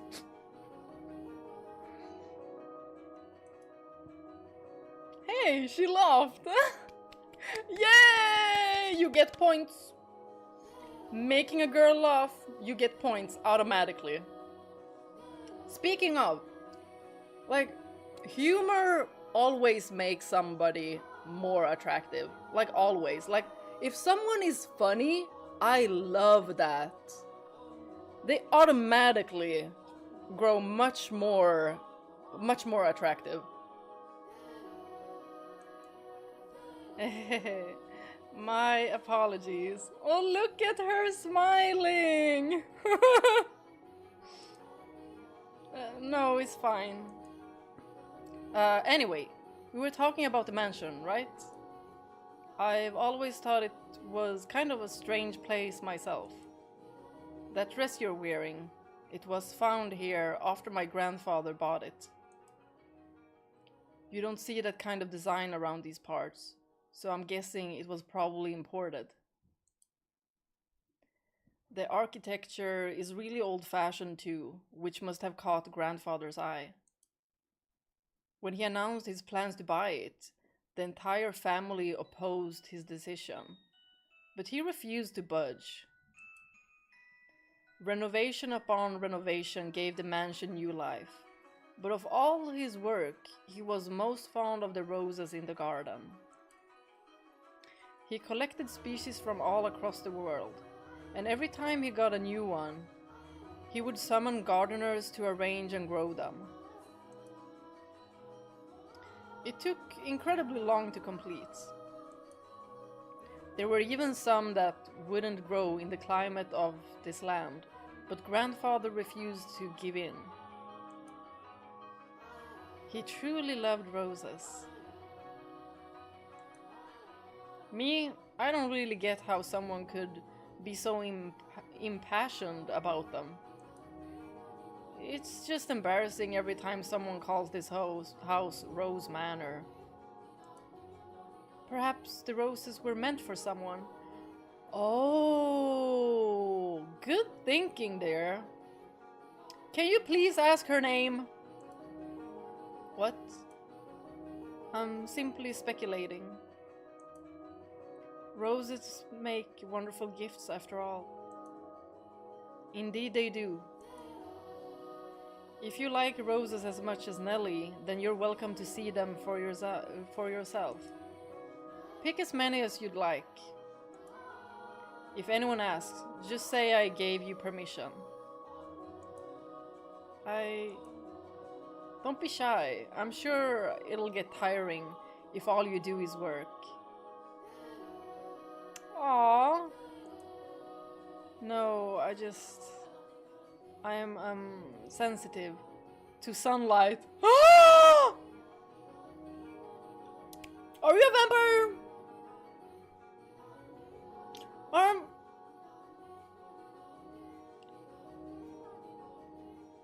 Or wait, this could also be like they have prohibited her from going outside. Could be that they have prohibited her as well and she's just stating this. Or, you know, she's super pale, so the sun... Could be. Maybe it's her eyes? Oh, that's unusual. Perhaps that explains why you're so pale. I had no idea. That sounds rough. And your skin is so pretty too. You don't seem terribly surprised. Well, oh no, I'm very much surprised. Or would you have preferred a more dramatic response? No, I expected you to find it disturbing. Y'all, I love their meeting, their conversations. It just feels so real. I'm sensitive to sunlight and can hardly spend any time outside. That makes me sound like some kind of demonic creature. Ah, maybe she was treated as such.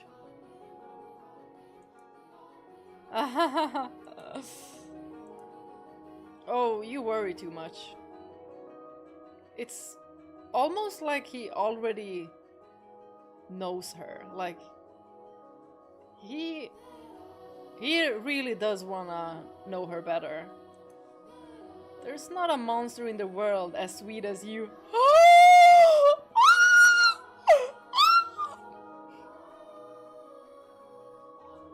Excuse me? The riz of this guy! die! What the hell?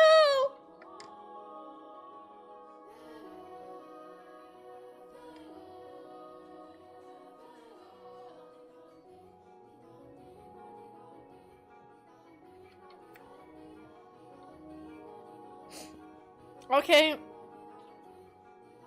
Okay, Rizzler.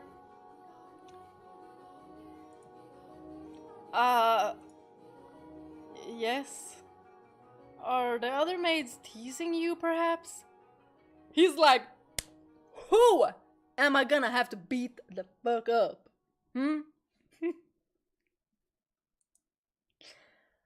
That black-haired one especially, she's, how should I put it?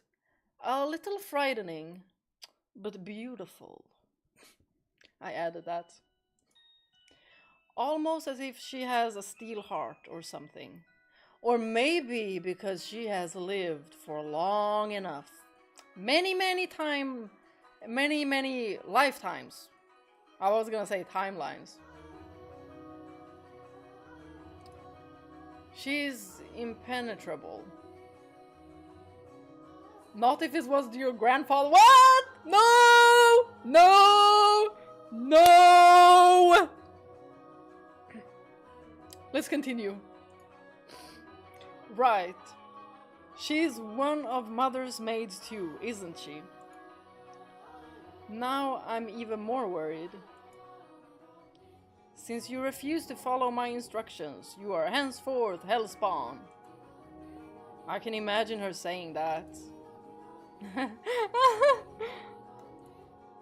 Oh, and again, oh. Y'all, they're getting along so well.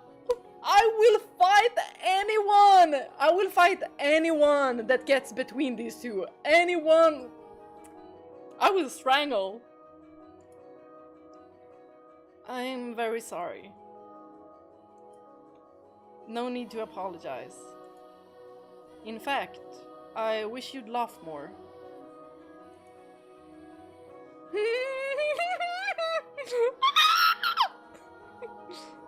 This is so sweet. She's actually very kind to me, and everything she does with incredible precision and efficiency. She looks so young, and yet she has such skill. How long has she been here in the mansion? Actually, she's been here for quite some time, but I don't know exactly how long. No one knows how old she is. It's kind of creepy. Oh, wait a minute! This,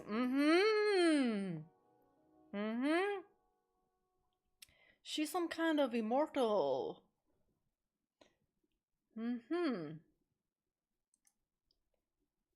Is she a vampire?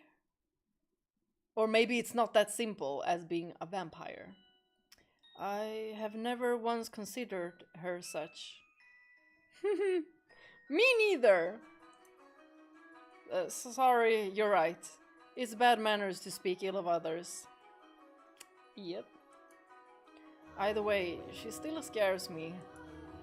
It's like there's no light in her eyes, or like her smiles are all faked. Oh. There's no light in her eyes. I feel like something very traumatic might have happened to this nurse. Like, she must have seen a lot of traumatic events throughout her life. And if she's lived for so long, she must have seen just about anything and everything. That doesn't make her any less pretty, though. Exactly! Exactly! See? This guy, he knows what pretty is.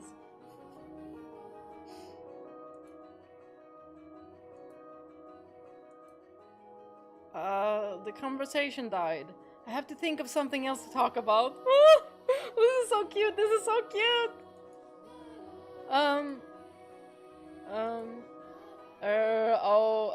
Yes, you can ask me anything! She's probably gonna be like, I need to get working.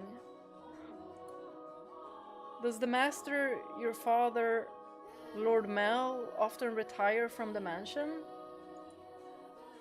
I have not seen him around. Oh yeah, father frequently returns home. This mansion is actually our secondary house. Why do you ask though? I was just curious, nothing more. Oh? He's like, shit, what to talk about now? He's like, I wanted her to continue.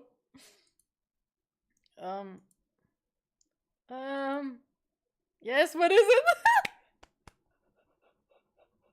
Y'all, this is so cute! The way he does not want to move on, he is a fix on this girl. This is so cute. One of the maids asked to see me, so I should be on my way. If you'll excuse me.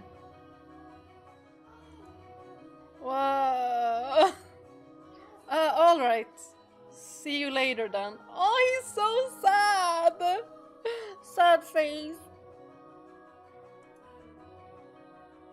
Goodbye. Alright, one moment. Since you're sensitive to the sun, I can pick some roses from time to time for you. Y'all! He's so sweet!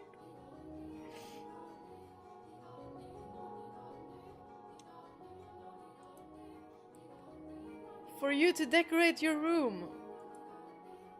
Lord Mel? That's all. Sorry for holding you up.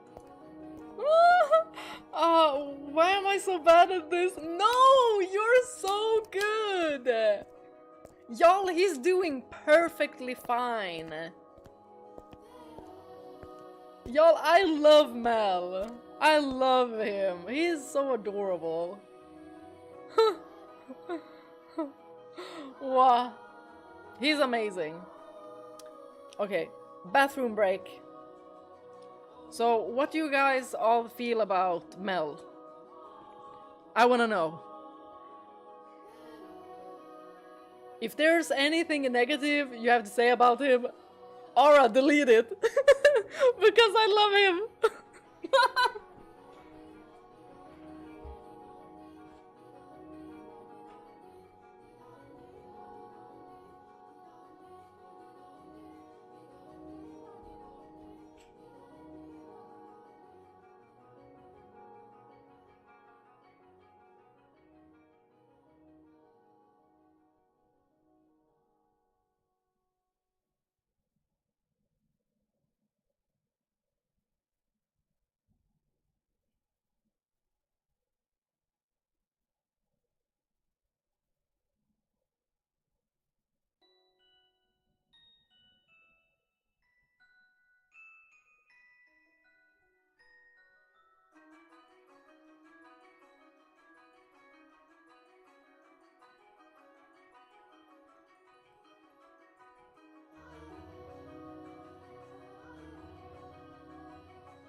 Is Mel a new husband? I mean, it depends.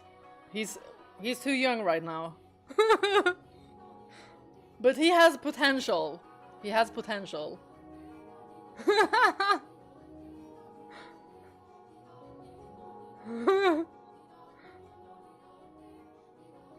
Slash loves the cute and loyal boy. Yes. Yes, that is my type. Mel would be husband number what now? Too many. Too many. But this is my weakness.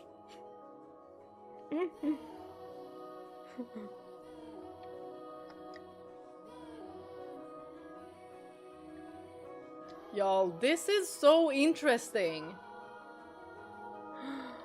And I'm here like thinking that next week I'm not even gonna have the time to stream because my best friend is gonna be here. So I'm gonna have to wait 2 weeks.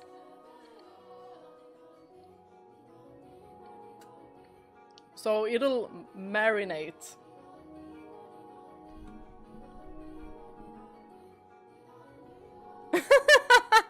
Mel has way too many awkward to be husbando. Y'all, I like him being awkward. And his he's are probably like so cute. You should make a tier list of all your husbands and wives from all the games you played. Oh my god, that is gonna be so freaking difficult. That is gonna be difficult.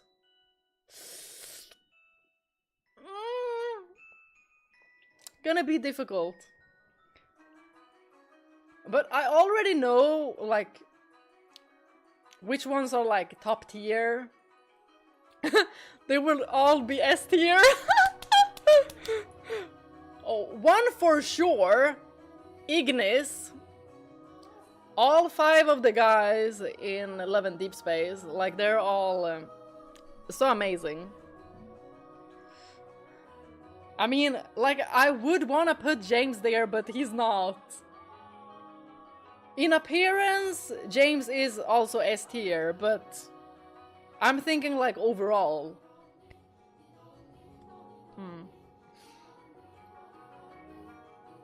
Or just make a list without ranking them. Yes, yes. B, are you saying you're taking the place of white hair girl in this game? You'll see me in a white wig next time.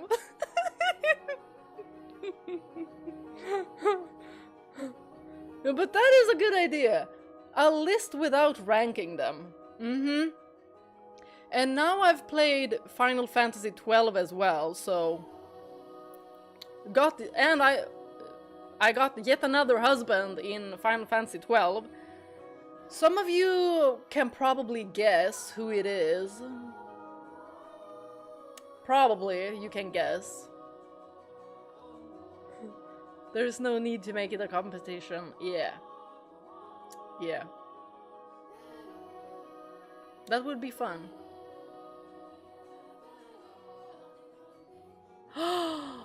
Oh, Nils, please do that. That would be so interesting. Yes. Yes, yes, yes. Because I have like 0 movies right now that I want to watch. So that is a good idea.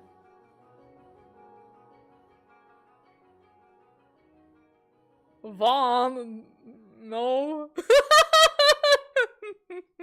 Cabran. It's Balthier.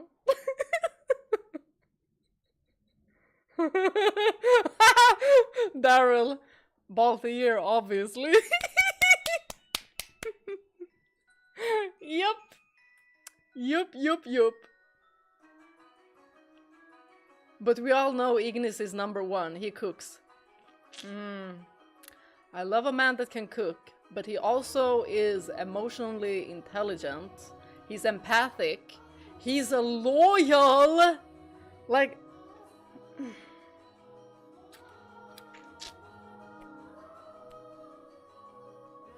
I need that man.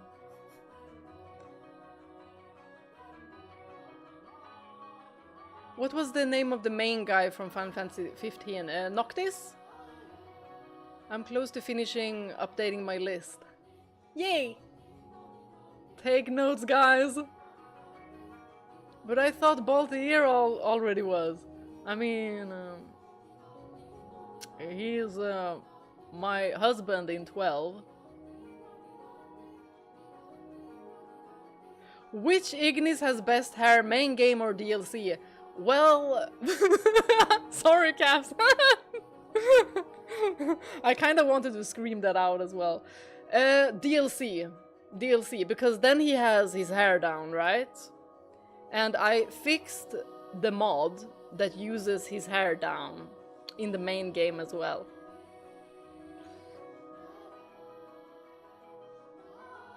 That's what Slash wants, yes! Well, it would be about the history of movies, box office, but maybe that gets you excited about watching those very successful movies. Not 15. 16, Clive! Oh, I love Clive. He's also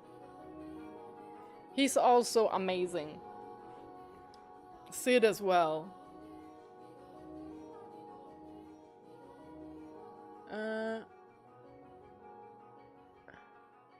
What about Ignis Hairbear? Are you going to buy him a wig? If it looks like the antenna, then yes. I would not allow for him to have that hair. I'd be like, no, what are you doing? Wait, you're going out with your friends? Yeah, you can have that antenna hair. Just so you know, other girls won't look at him. Gotta be strategic.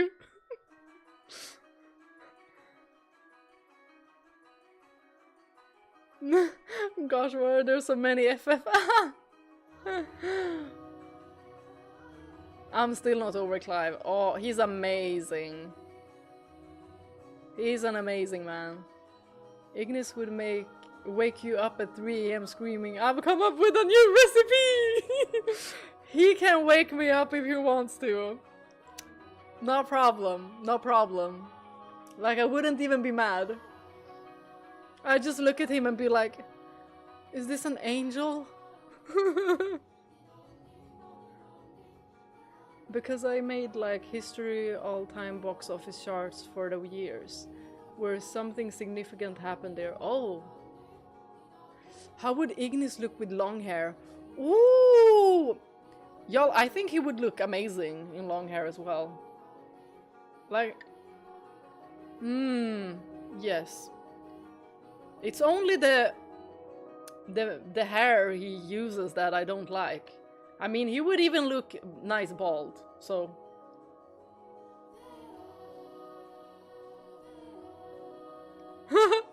I watched all of your Final Fantasy 15 videos so far and I genuinely forgot his real hair! We don't talk about his real hair! And he'll make that new recipe the breakfast. Bea, don't tell me, just go cook it. Prompt is easily worst Final Fantasy 15 man. Oh, really? No! I love him! Y'all, I really loved Prompt though. Even more after his DLC. Even more. Y'all, I love Prompto. But for husband material, I feel like we're a little bit too similar. I feel like we would be too chaotic.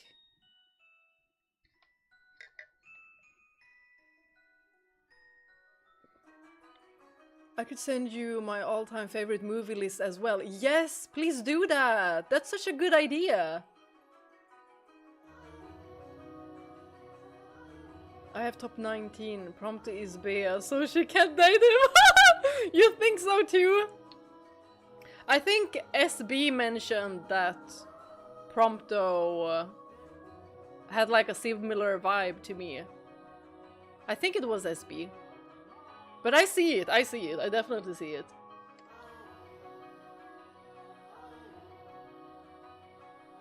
Prompto must be protected, but he is more like a brother material, Because I could never agree on the 20th place. Understandable. I'm not a very big fan of Final Fantasy 15 as a game, but the boys are sweet. I hear ya. But where is Zack in that tier list? Oh! Y'all, I love Zack. I adore Zack.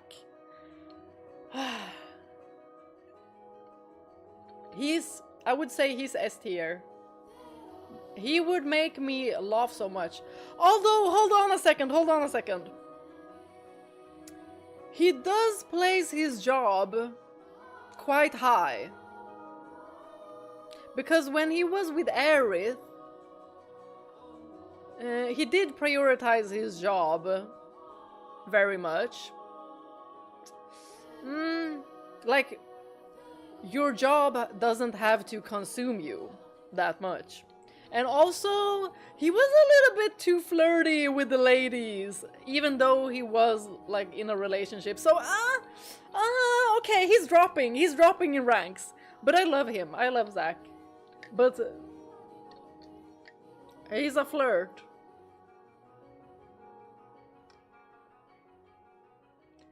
And the side quests are not good. Preach!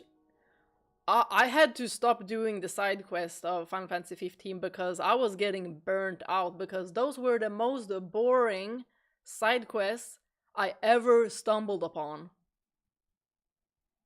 Like I was even trying to enjoy them. I was like, this is so bad. This is so bad.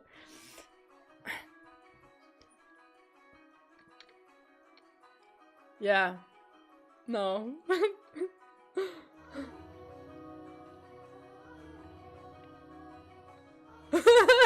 Prompto is party night out material, but no husbando.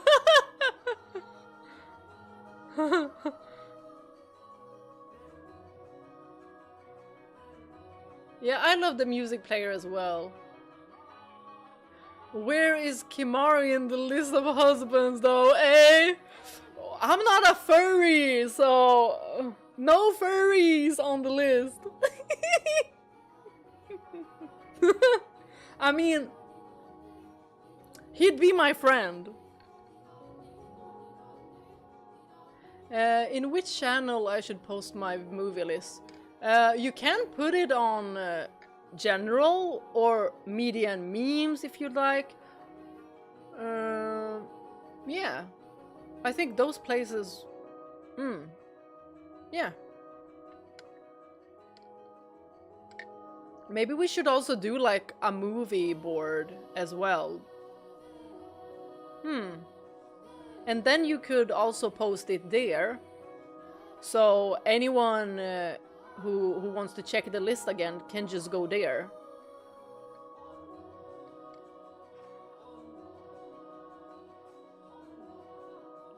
Final Fantasy 12 hunts are so much better. Yes. Yes.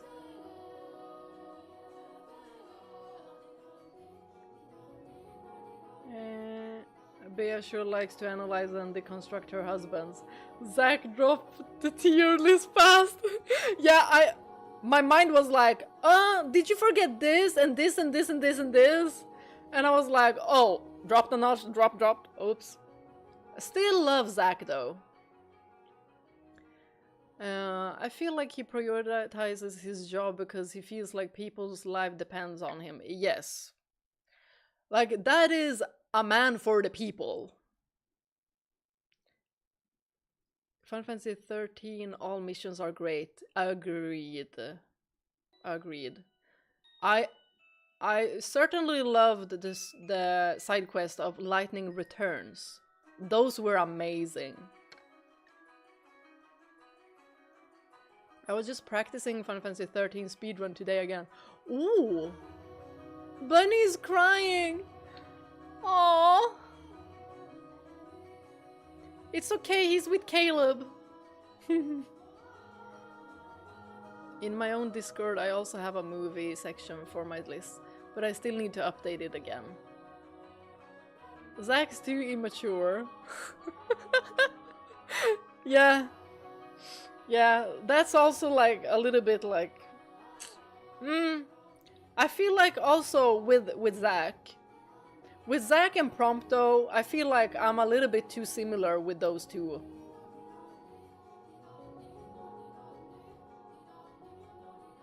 I feel like someone who would elevate me is Ignis.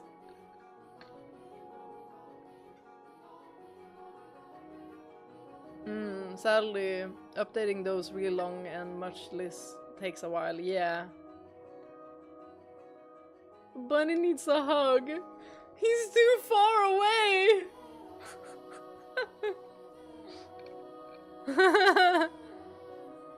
Bear no furries. Nope, no Kimari. Kimari is not making it to my list. Is there anything you don't like about Ignis? His original hair. Other than that, I love everything about him. Like everything. Kimari and Zidane. Although Zidane, yeah, he does have a tail, so technically... Dagger, she's into furries.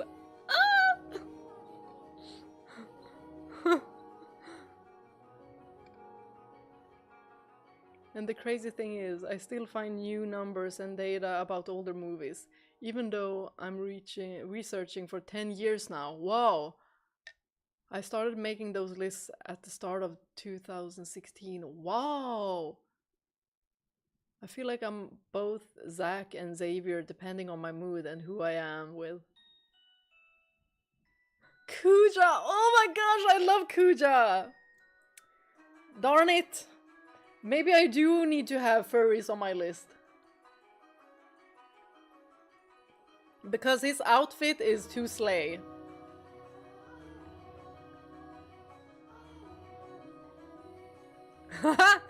Xavier plus Zach. That's basically Caleb, no?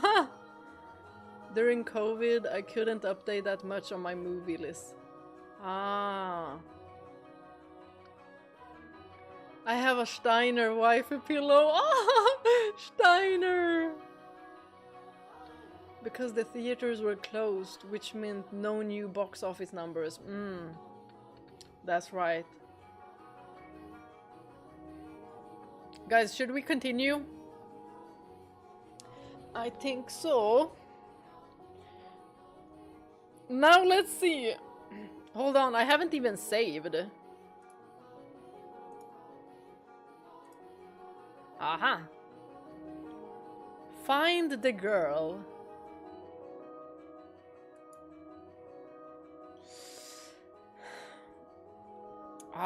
Why am I so bad at this? He says.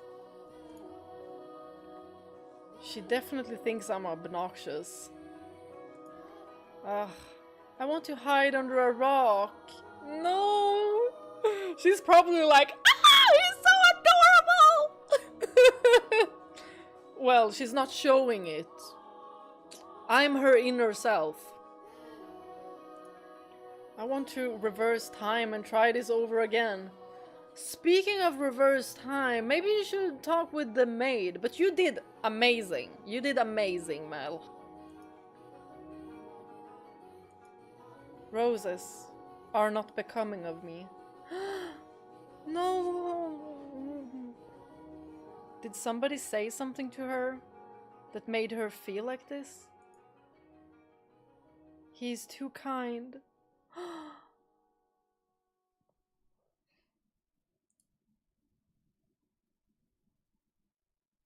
She likes him.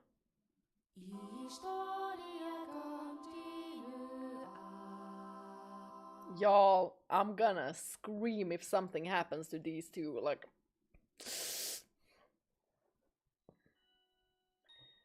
You have my thanks, father.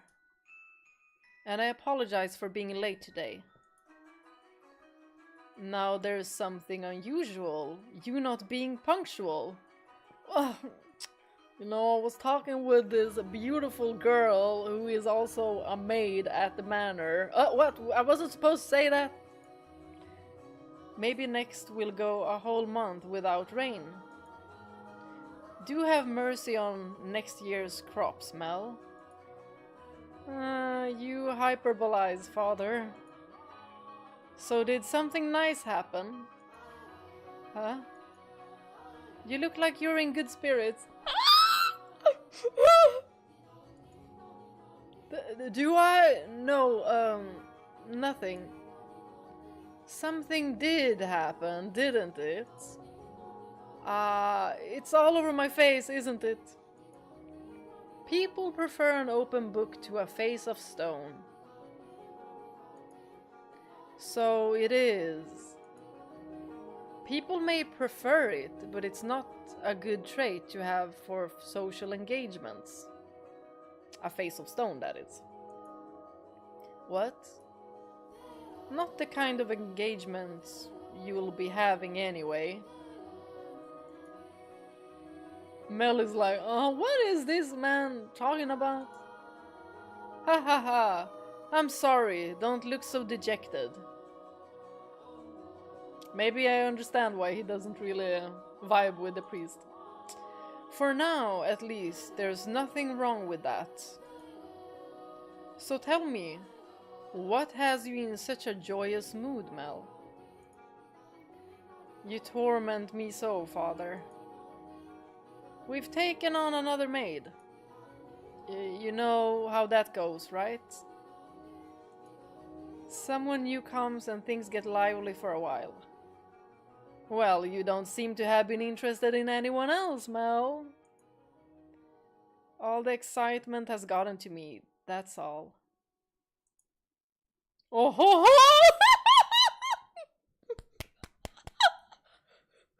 Oh ho ho! What? Why are you looking at me like that? We're like...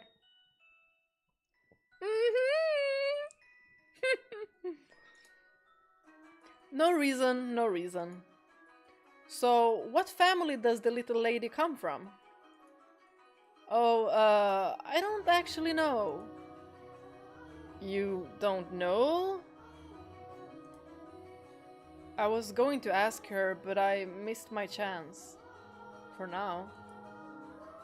Father has returned home, and I can't speak to Mother. I see. She's caught your eyes, has she? Yes, she has.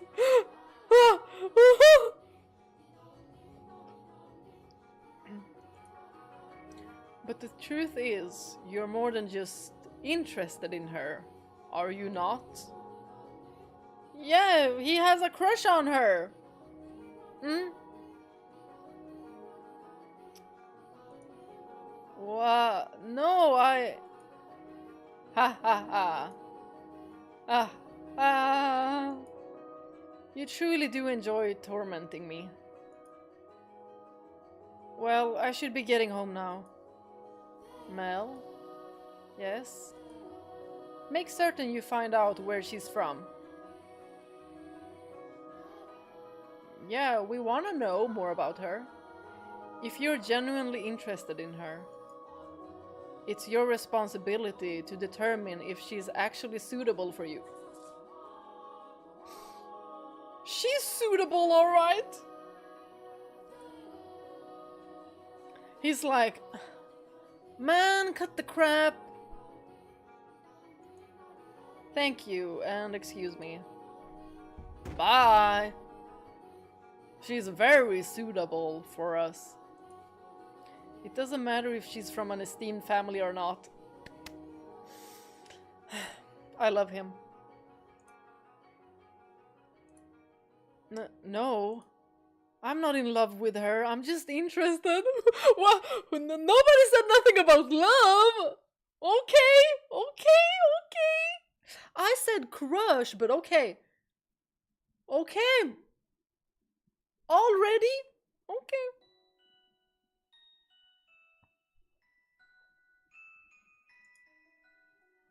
Mm-hmm. This isn't love, no. It couldn't be. This is me we're talking about. Besides, I hardly even know her. But you wanna know her. Young sire, blessed young sire, alms for the poor. It's the same beggar as before. I don't think he's moved since then.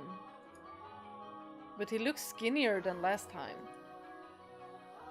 He's going to have trouble making it through the summer. Aww. He looks so sad. I should give him something while I still have the chance. Alms for the poor. Have mercy. Sorry, but this is all I have to give you. Ah, thank you very much. Blessings upon you. May the Lord bless your soul, young sire. Bless you indeed, for he is amazing. Thanks. I feel bad for him, but that's just the way of the world. Farewell. The skies are really clear. The sun shone fiercely down on the town that day.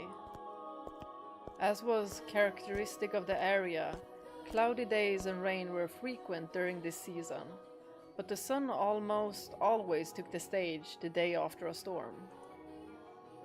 The cathedral standing tall in the center of town, the stone-paved streets, clacking with the pleasant sound of footsteps, the people peering out from beneath awnings to look up at the sky. In Mel's eyes, it was as if they were all blessed by a divine light.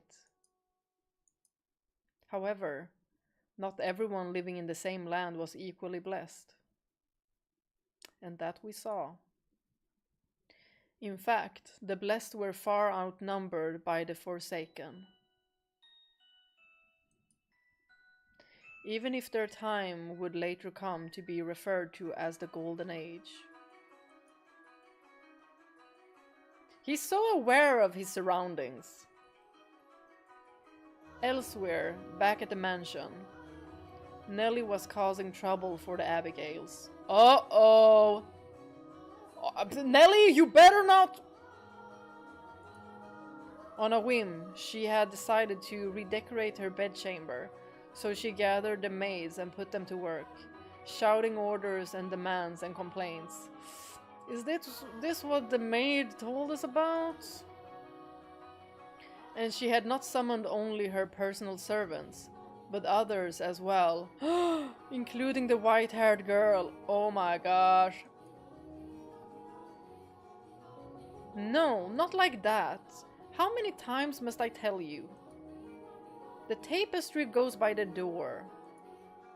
And I don't like the carpet's pattern. Is there anything else we can change it with? Hey, who put this ugly vase here? Nellie appeared to be rather irritated, and it was the servants who bore the brunt of her frustration. Though, if they found this similarity vexing, none of them showed it. She was a girl who spoke her mind, a trait particular to that time in history. Women of the Golden Age were vivacious, in fact, that it inspired parody and satire in foreign countries.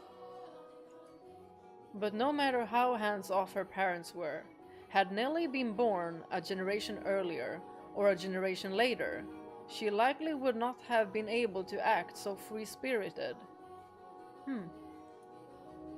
That day, however, Nellie did not seem to be her usual self. Oh, what happened? Though she always spoke her mind, it rarely went beyond being childishly adorable. Or it is that the brother doesn't see this side of her. It was unusual to see her in such a foul mood, not even a smile on her face. Ugh, get rid of all of it. The carpet, the chair, the desk, it's all so ugly. Don't we have anything better? Or is it the manner? If we don't, then order it, have it made. You can do that much, can't you? Hurry up and replace them. Dang, she rude as hell. Aw. Having only arrived that morning, the white-haired girl was unsure what she was supposed to be doing, caught in the middle of a flurry of maids and furniture and fabric. She chased frantically scrambling Abigails with her eyes and made attempts to help, but not being familiar with the work, she only ended up getting in their way. She probably felt that everyone would be better off with her not in the room. So when the maids ordered to get new furniture made their way out of Nellie's room, she attempted to follow them. Uh-oh. You, hold on a second. You, yes you, with the white hair. However, Nellie stopped her before she could take her leave. Uh-oh.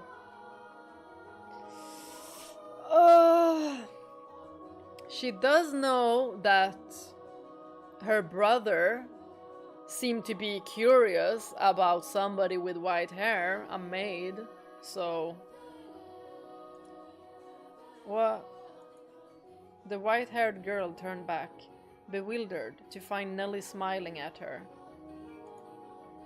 The corners of her mouth turned up into a self-assured grin.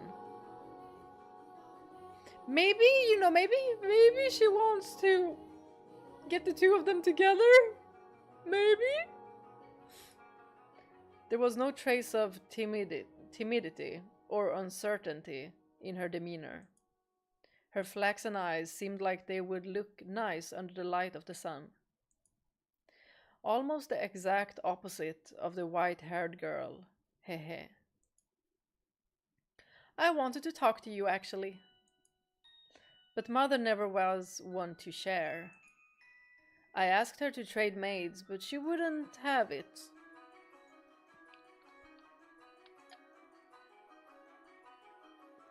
Trade? You mean for... Heh. Which is why I decided to completely redecorate my room, because then I would need some extra hands. But why? Because Mother and Father refused to tell me anything. Why is that? Who are you exactly? Where did you come from? Tell me, what house are you from?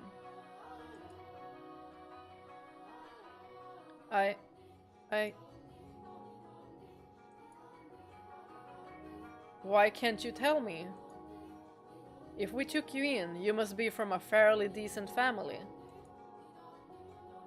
As a member of the Rhodes family, I have a right to know.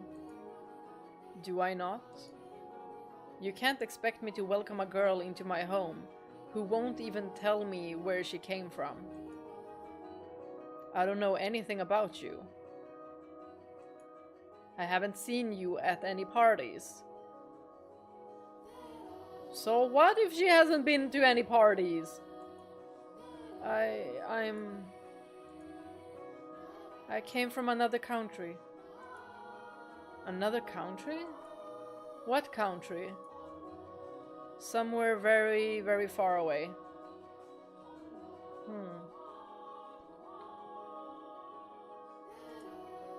Oh? North of here? East? West? South? South. It's south of here. I crossed the sea to get here, which is why we have never met before. How far did you have to travel then? Well, she is interrogating her. How many times did the sun rise and how many stormy nights did you face? Innumerable days and nights we sailed, heading ever further north.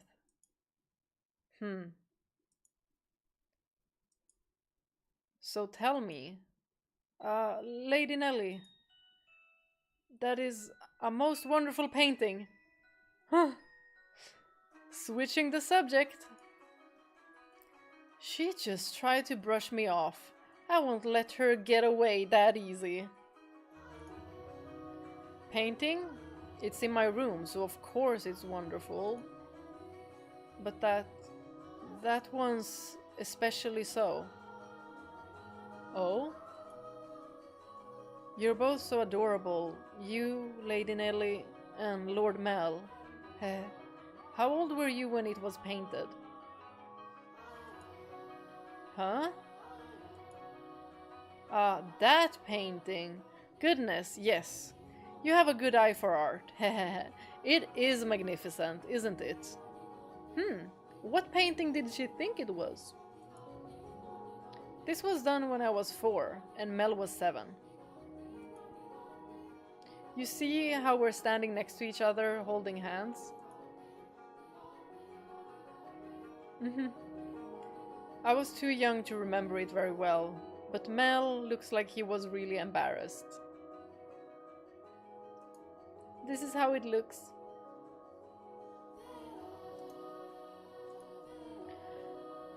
But standing there like statues makes for a boring painting, Nelly explained brightly. Having completely forgotten she was pressed up against the white-haired girl, she did a little twirl, stopping to face the portraits. Though many paintings lined the walls of her room, Nelly was most fond of the one of her and her brother. 2 darling siblings standing side by side, the older brother smiling kindly and the younger sister sweetly tilting her head, her cheeks the color of fresh-picked apples. It was like the very embodiment of their happiness. A painting lays its subjects bare, you know. Fortune and misfortune, happiness and sorrow, enshrined on canvas for all to see.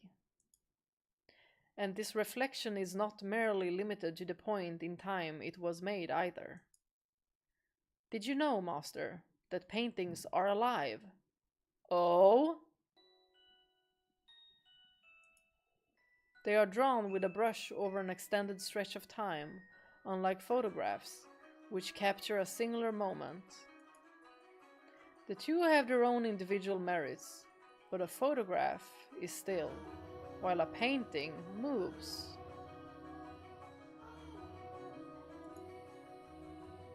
Portraits reveal both the past and the present state of those they depict. Hehe. Mel and I have always been close. I would sing songs for him and he would teach me about all sorts of things. He's so smart. Nowadays, Mel hardly even goes on walks with me, making excuses like, I'm an adult now, but we used to spend a lot of time playing together in the rose garden. And you can actually see the rose in the painting as well. I see. The white-haired girl normally had difficulty smiling, but her lips naturally curled upward as Nelly reminisced. A vision of 2 happy siblings had probably swelled up in her mind. And I imagine there was a faint trace of envy in her heart as well. Lady Nelly, you love Lord Mel quite deeply, I see. Yes, of course I do. Mel's smart, and he's studious, and he's incredibly kind. For my birthday, he gave me this wonderful rose necklace. The jewelry shop he got it from is famous because even the royal family makes commissions from their workshop. So he had to have ordered it months in advance. Just for me. Hehehe. He's a prince. Oh? Hehe. He's pretty charming, wouldn't you say? That's why I call him my prince. But you know what? Mel is a terrible dancer, and he still hasn't got his feet on the ground yet, and he's so bad at interacting with girls. I wouldn't say he's bad. And he's probably gonna be like, no, I don't think so. So there's no one else who would say that about him. He is quite a gentleman. I assumed women would be drawn to him. Yo! I have a feeling that this could go two ways. Either the sister does not like hearing this. She's gonna be like, huh? He spoke with you? Or she's gonna be like, oh, you two spoke? Let me know some more. Gentleman? Have you met Mel already? This morning, briefly. That reminds me. Mel seemed to know about her too.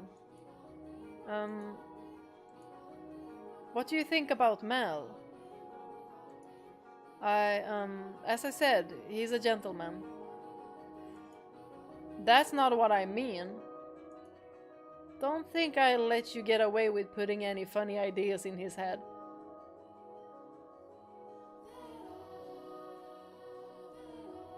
Okay. She's jealous. She doesn't want anyone snatching her brother. She doesn't want anyone snatching his attention from her. That's what I'm gathering.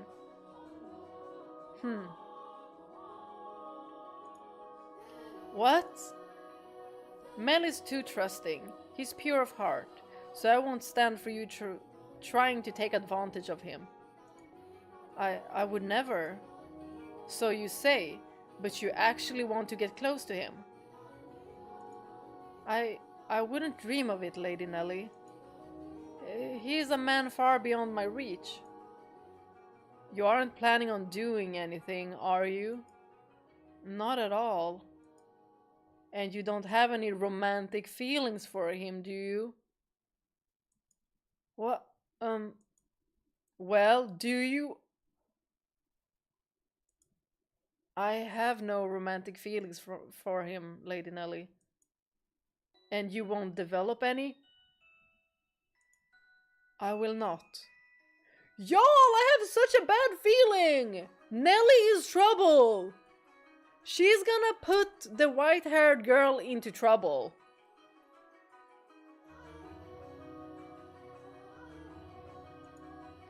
And with that, Nelly gave a wide, satisfied grin.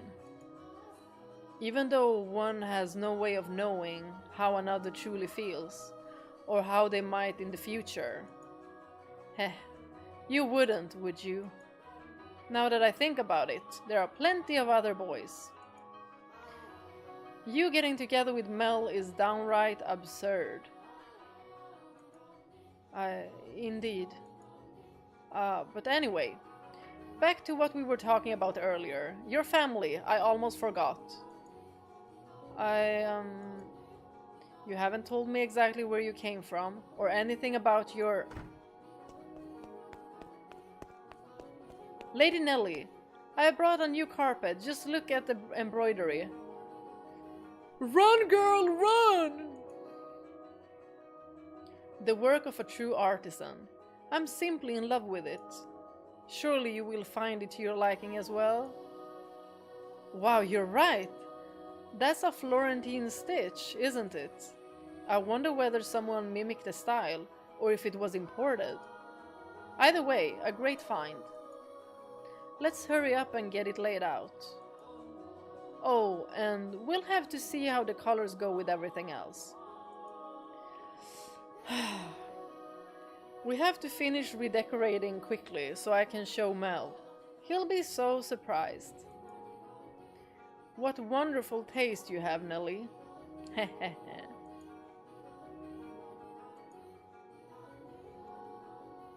When the other Abigails returned, so too did the bustle within Nelly's room. As the white-haired girl watched, A faint smile crossed her lips. Perhaps it was from relief at having escaped Nellie's inquisition. Or perhaps...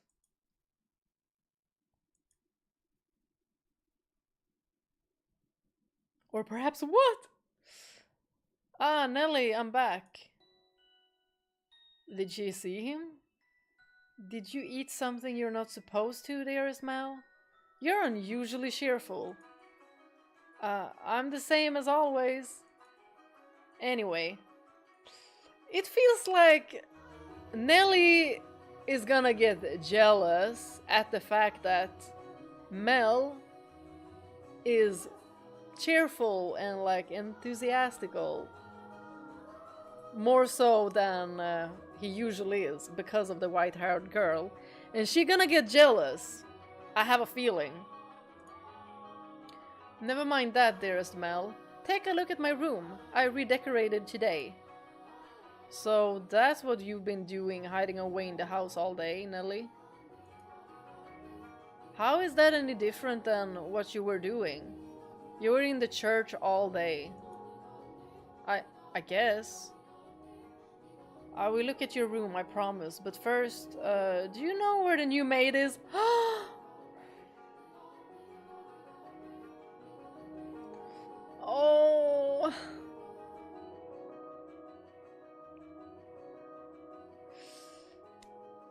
But of course, he wouldn't know. He wouldn't know. But this will for sure make Nellie hate the white-haired girl. Now, don't get any strange ideas. I just haven't yet had a chance to introduce myself. And I thought I should as a member of the family. Except you have, and I know it. Being the eldest son, it would be shameful if she were to pass me in the halls, not even knowing who I am, so... Don't ask me. What? But you were in the house all day. She attends to Mother, so why would I know where she is? Though she did help redecorate my room. You made her help? That's work for the men servants. There was no reason to make the maids do it. Oh, so you're saying I should invite a bunch of men into my room? I go into your room all the time, Nellie, and you were in my bedchamber just this morning. Only one man is allowed in my bedroom, dearest Mel, and that is you. Nellie, you need to let go of your brother. This is not healthy. So unless you become a servant, which I will not stand for, I will not ask any of them for help. Oh, Nellie, you ought to be a little more... A little more what? If you're going to lecture me, I won't hear it. What am I going to do with you, my little lady? What? What? Why are you looking at me like that? We talked about you, dearest Mel. And I'm not going to tell you what she said. About me? What did she say? Oh no! She's gonna make something up, isn't she?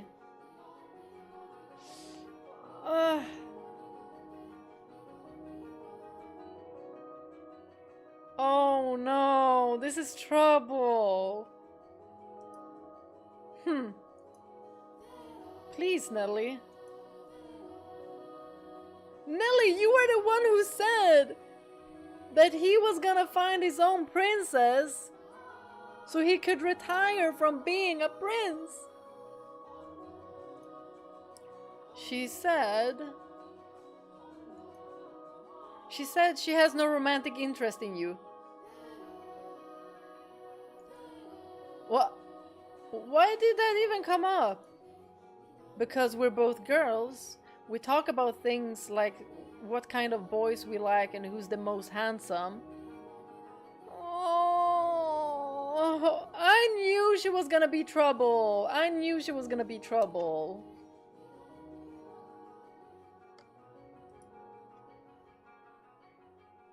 Oh, sad face. Why do you look so downtrodden, dearest Mel? You look like a sad little boy who can't get his crush to notice him. She knows exactly what she's doing! This little kid!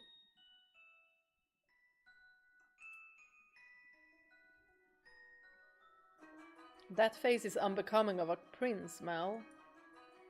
Are you interested in her? That's strange. You haven't even met. I'm not.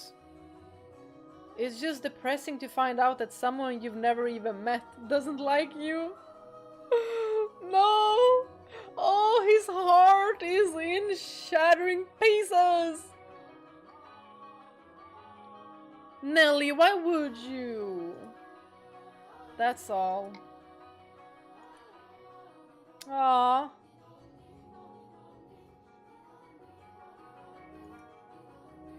If I'm going to make my move, I must do so soon. I don't have much time. What?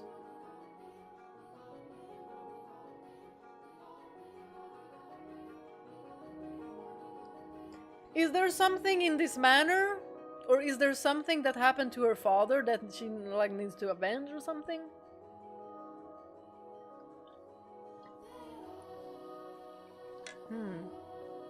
Interesting. The master of the house isn't around. So next in line would be him. Mel? That painting. Oh, the painting that we didn't get to see? Or the painting with Mel and Nelly? Huh.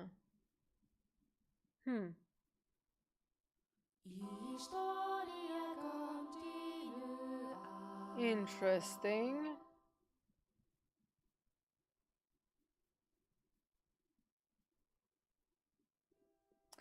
Despite his near devastation by Nelly's news, Mel's flaxen eyes continued to wander in hopes of catching sight of the girl. Hehehe. By now, it should be quite obvious to you what Mel was feeling. But the boy himself was having difficulty comprehending the things going through his heart. Emotionally, he was horribly unstable, like a ship without a sail. And still, every time he spotted the white-haired girl, his heart would leap, his whole body jitter with anxiety and excitement. He had never felt anything like this before, and as such, he struggled to keep these strange emotions in check. Whenever he saw an opportunity, Mel would speak to the white-haired girl,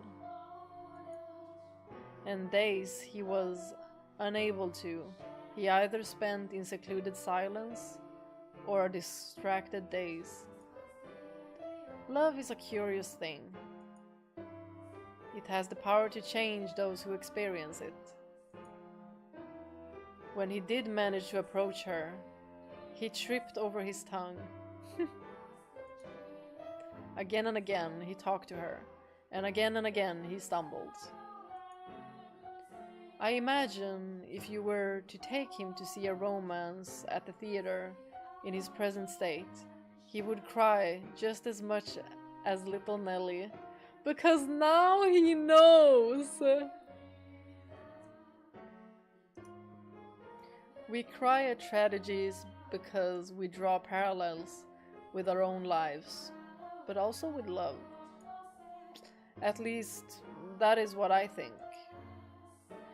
Great tales of romance attain true gravity with the audience only when they are personally familiar with love. In any event, the white-haired girl was, as a result of this, visibly perturbed. Perturbed? Perturbed. She was delighted that he was being so kind to her, but confusion overpowered every other emotion. She appeared to be at a loss for what to do as he clumsily catapulted words and stares at her. Y'all, I wanted to see these interactions! But Mel did not back down. You go, boy! Though he probably knew not what caused such fiery emotion to erupt from within his breast. One's first love in particular tends to burn like a wildfire. Are you familiar with the sensation, Master? Oh, hehehe.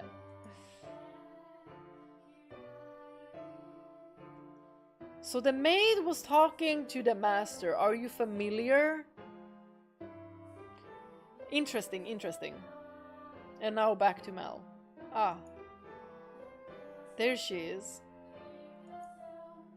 Is she cleaning? No, it looks like she's reading. It's now or never.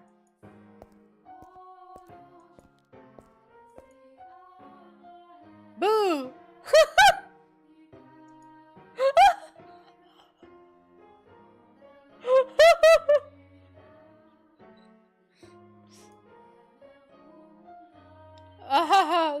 Sorry, I didn't mean to scare you. Rah, I didn't mean to scare her.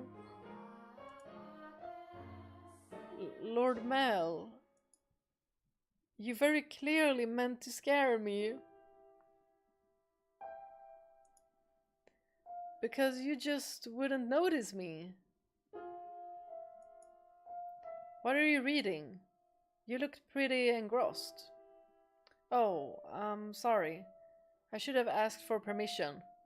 Mel, could you please ask the sweet lady her name? It's fine. No need to apologize. Feel free to read whatever you want.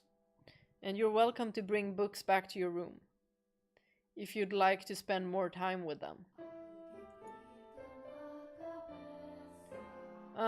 But I was just amazed that the mansion had a library. It must have been a lot of work to collect all these books. There are some pretty old books in here too. Your grandfather's? Some that he collected, and some even older than that. Take a look at this. I think it's a diary, but it's not from this country. Or this century, for that matter. Maybe a feudal lord? Haha, here! He's complaining about the quality of the harvest. Can this forsaken land only produce over-sour grapes? Ah, if only the largest of the, Barney, or maybe Barnier? If only the largest of the Barnier estates were mine instead, the land there is much more suitable to cultivate. There you have it. You can read this, Lord Mel? More or less. I've looked over it several times already, so that wasn't too difficult. Why would such an old book be here? I'm not sure. It and all of this was already here when I moved into the mansion. Have you not lived here your whole life? I was born at our estate, but to me and Nellie, this is more like our home. We moved when I was still young, and we've lived here ever since. Nellie and Mother have both grown quite fond of it. Father, though, often goes back to the house, because he doesn't like all the roses.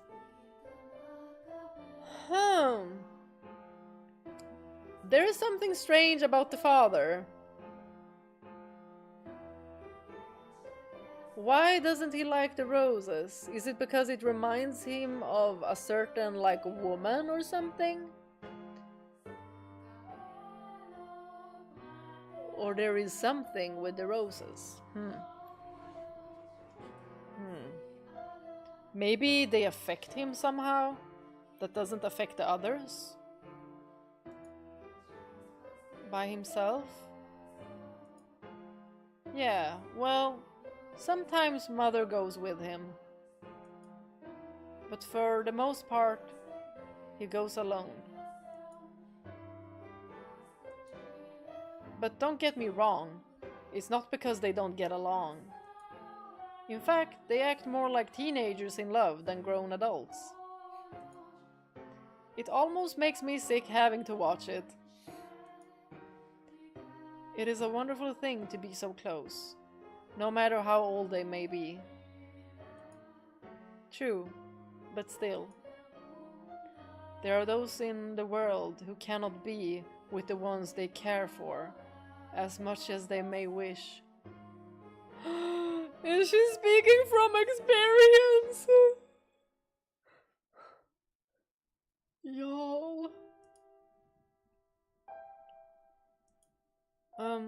I'm sorry about that.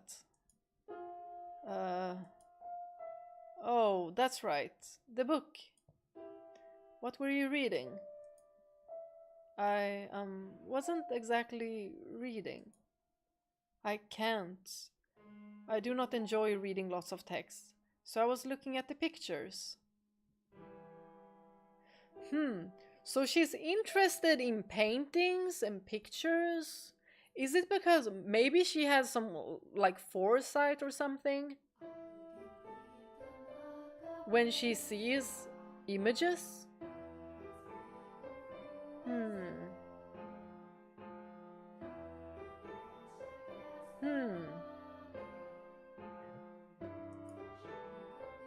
Is that so? You seem very cultured, so I thought you would be partial to reading. Perhaps you're actually more like Nelly and eschew your studies. Yes. Haha, I wouldn't have guessed. But you like looking at pictures. I do. What else do you like? She's like, you, but I can't say anything because Nelly will have my head. What? What do you enjoy doing? It can be anything. I enjoy being told stories. Stories? He's like, let me cook something up. Yes, when I was young, my father would tell me tales. What kind of stories did you like? Y'all, he's so freaking sweet! Like, what a sweetheart! There was one about an imprisoned girl. Tell it to me.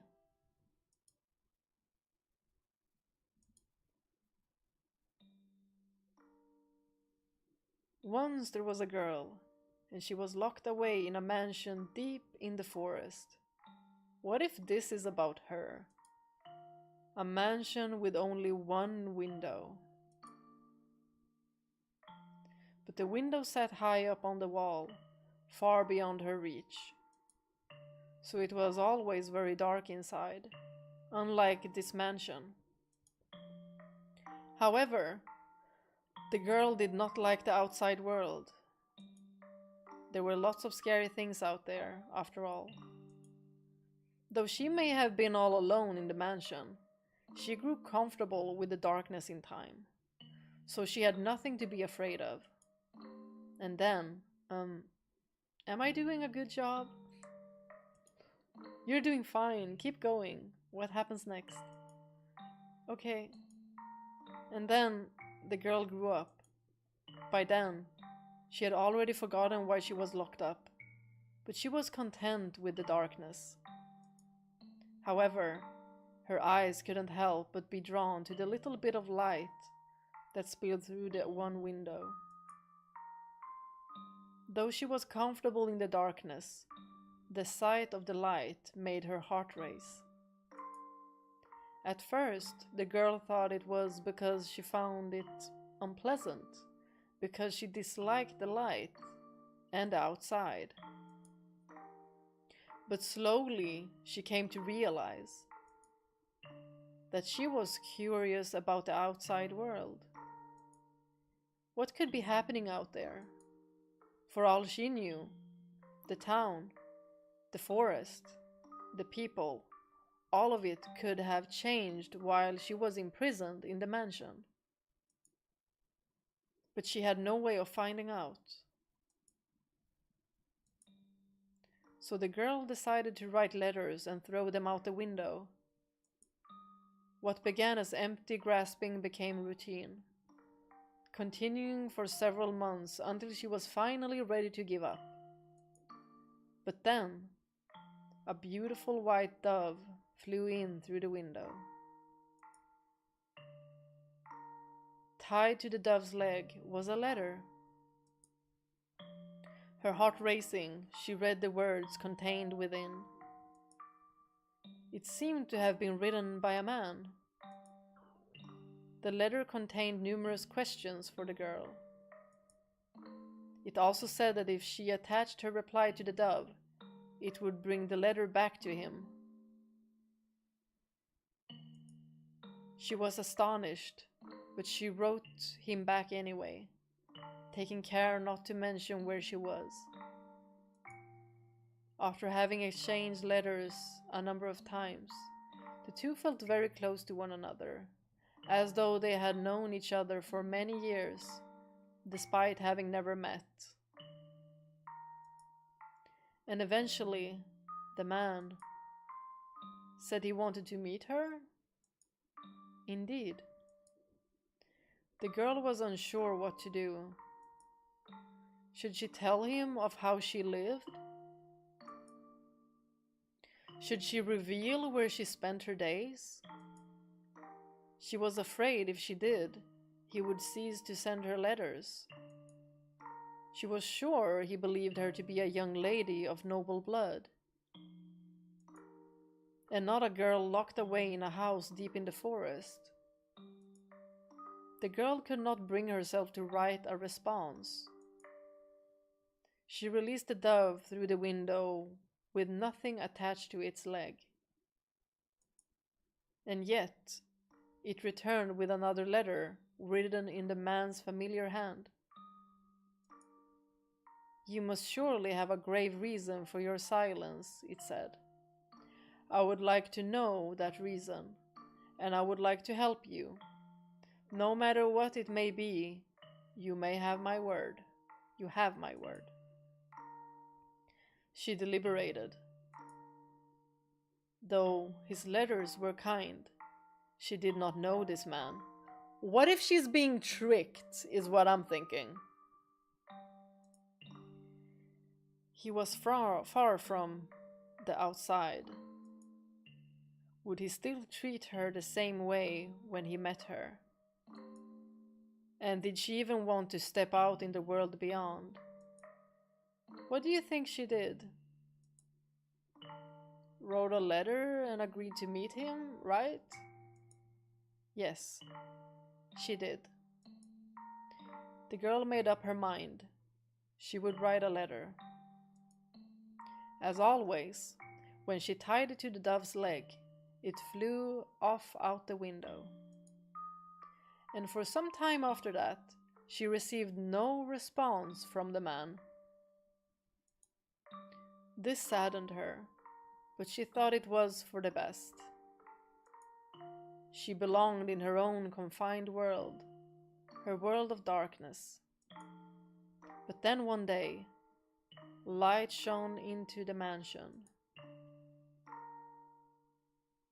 The sealed door had been opened, and in the doorway stood a handsome young man.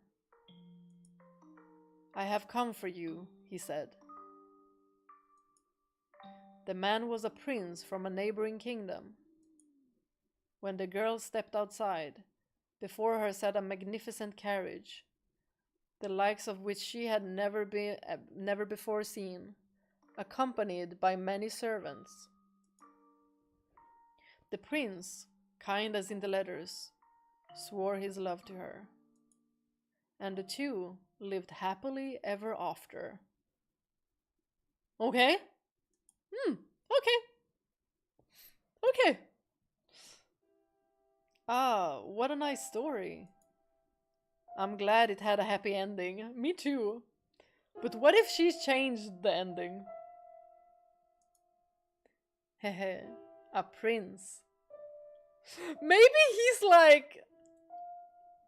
Maybe he's thinking like, in this story, maybe I'm the prince and you're the girl because, you know, you are sensitive to the sun, so you were in the darkness. Was there something funny about the story? No, that's not why I was laughing. Do you ever imagine what it would be like if a prince showed up for you? The way he is imagining himself. Y'all, he's so adorable. Huh? It doesn't have to be a real prince. Even just someone. Like one. Like me. Oh my gosh. Y'all, this is so cute. Too cute. Is that something you dream about? Oh, no, I think I'm perhaps a little too old for that. Y'all aren't the same age or what? You think so? Nellie still fantasizes about her prince, and she's 14. They grow up fast, so they don't believe in the prince from a fairy tale. Stuff like that. I just assumed all girls were the same.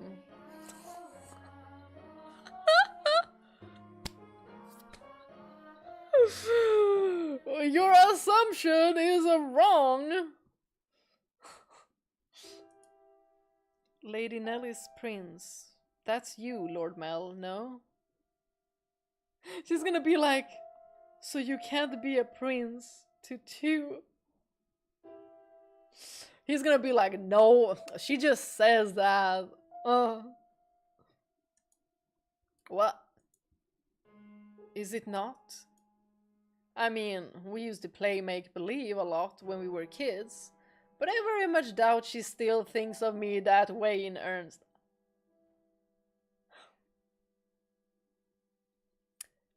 Little did you know. Little did you know. When she calls me her prince now, it's mostly in jest. And the white-haired girl is like, yeah, she just threatened my life, basically. If it weren't, that would be concerning. Indeed! Since you're all siblings. Oh? That story, do you know if it's a regional tale? One that's been passed down through ages? I'm not sure. It could very well be of my father's own creation. You might think me conceited, but I think the story might be about me. Oh!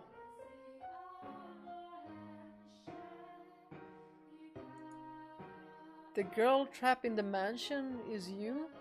Oh, and her father like a hope that someone would save her? Is that it? You haven't been locked up anywhere before, have you? No, thankfully. I have never been locked up before. Thank goodness. But with an appearance like mine, I can sympathize with her being afraid of the outside world. Girl! She's saying this and she looks like this?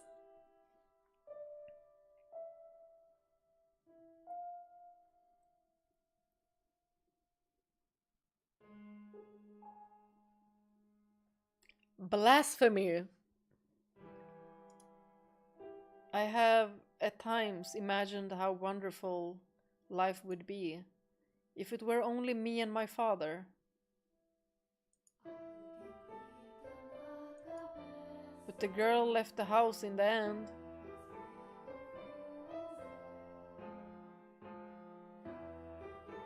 And it seems like she left the house in the end because her father is not with us no more. So basically it's like it's continuing.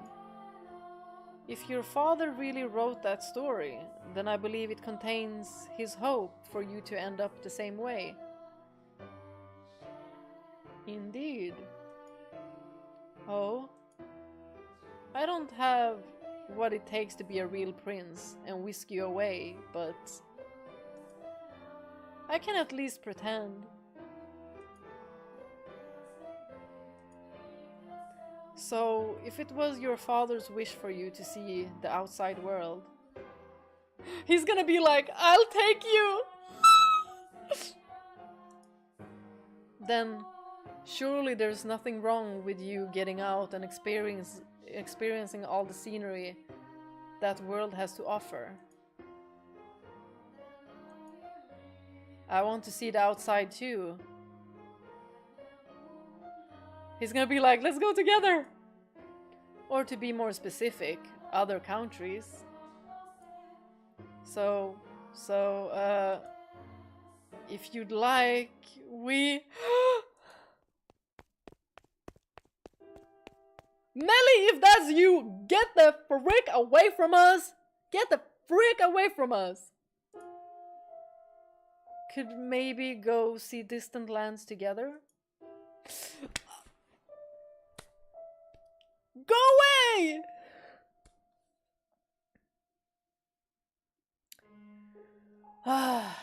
Dearest Mel, I've been looking all over for you. Y'all, she's getting on my nerves. I need some water. My last freaking nerves. Like, I liked you before. This side of you I don't like. Darn it. Poor white-haired girl. And we still don't know her name.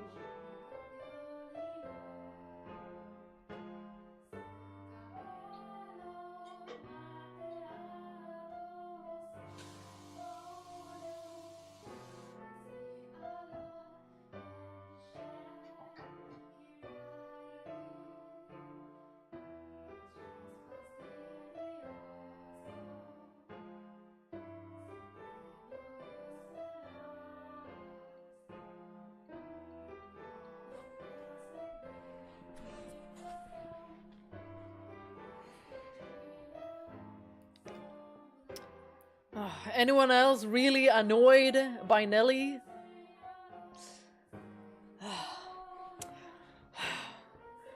Didn't you like Nelly Slash? Right now she's an abomination. Gosh darn it.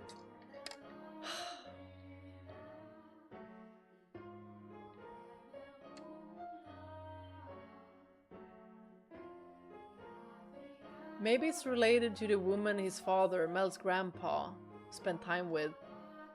Possibly. Mel is losing Riz points. No, Mel is gaining.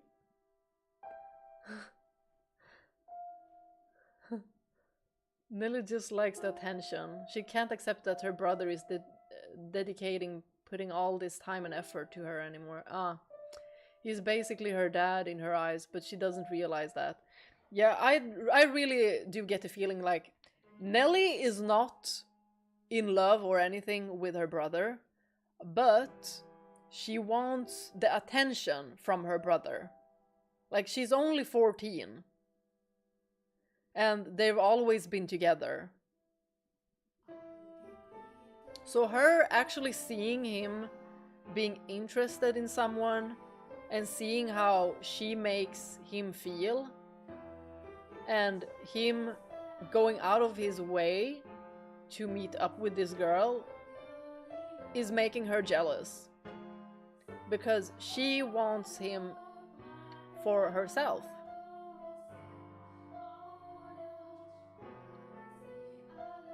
Huh? Guess what? James' plushie doll pre-order is live now. What? James has a plushie? Screw Nelly, yeah. Nelly's the Sephiroth of this game. Seems like it. Nelly the one-winged angel. Y'all, she is getting on my nerves.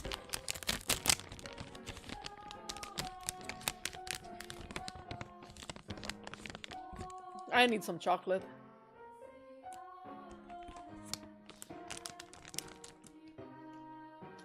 Y'all, did you hear how freaking fast she was? Just like, as soon as she saw them, you could hear the steps.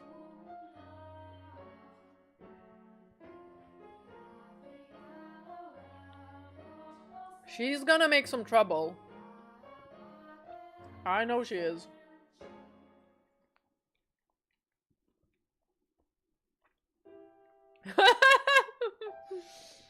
Nelly's getting on my nerves. I need some chocolate. I can relate so much.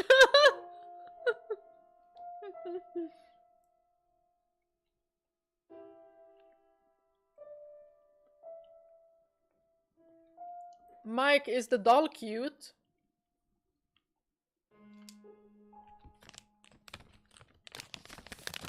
I mean, but you, wait, did you say plushie? Plushie doll. Okay. So it's not a figure.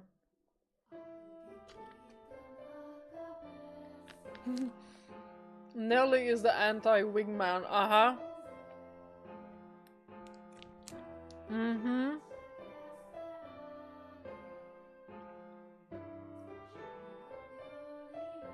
I mean, she did sound positive at first, him getting like his own princess. You know, in the beginning.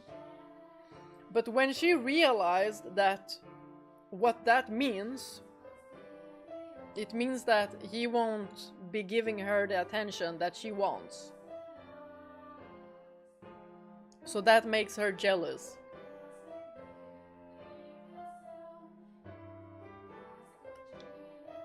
Yes, it looks so cute, like Raphael plushie. Is it official merch?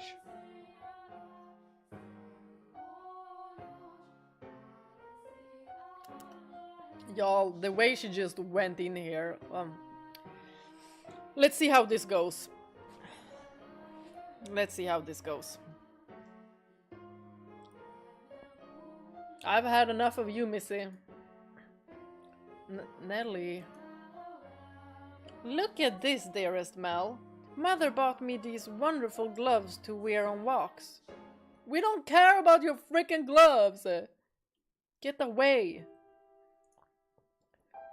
The roses embroidered on the wrists are just precious. Oh my, you're right. They are beautiful. You appear to be dizzy, Lord Mel. Are you feeling unwell? No, I'm fine. He's rather very uninterested. Ha ha ha. Mel was feeling frustrated at his inability to convey his feelings to her. And as his frustration built up over time, he developed, I suppose you could call it, a severe case of lovesickness. For several consecutive nights, he had been afflicted with a peculiar sensation. A presence in his bedchamber. Is it Ghost Girl? Oh! Death. Death to the unholy one. Y'all better not mean the white-haired girl. Death to the heretic. Death to the witch. Maybe they mean the white-haired girl. Whoa! Kill. Oh.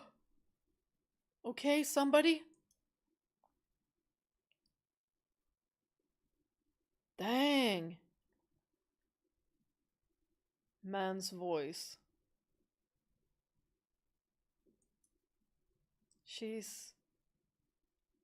Why? I never wanted her to die. Was she not eating? Man's voice 2. 3. Seal off the tower. Understood? No one finds out about this. How can you be so calm? Don't you understand what you've done? Ha, pinning the blame on me?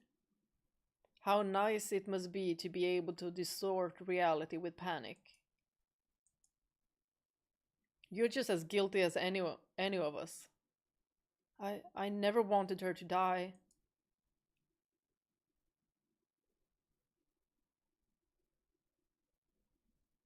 The witch killed her. The blood of the blood of the witch killed my...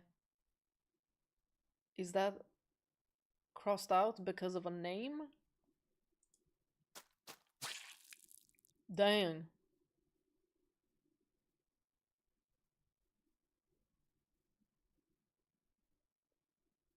Ugh. Is Mel dreaming this?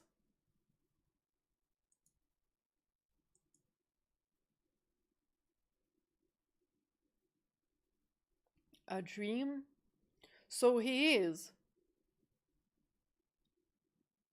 Huh, interesting. This is peculiar. Is it the mansion, or is it the manor, or has he always been able to? What was that dream?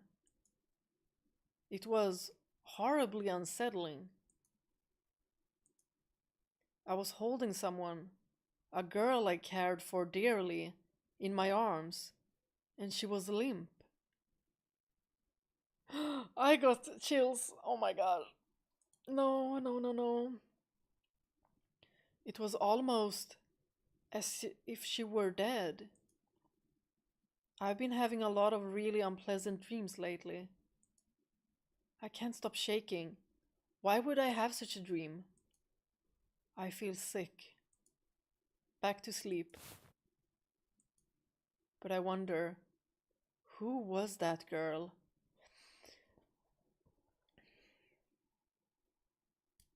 What if the dream is actually him and the girl in a past life? What if? Or the future?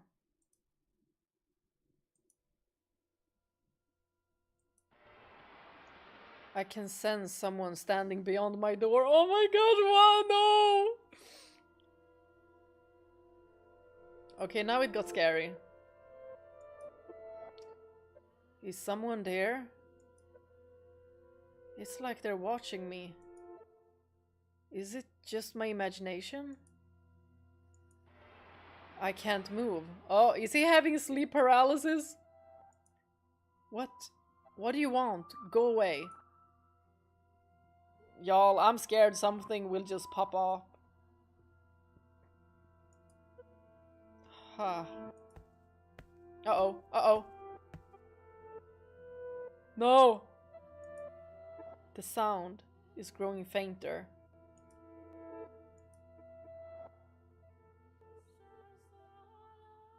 Okay.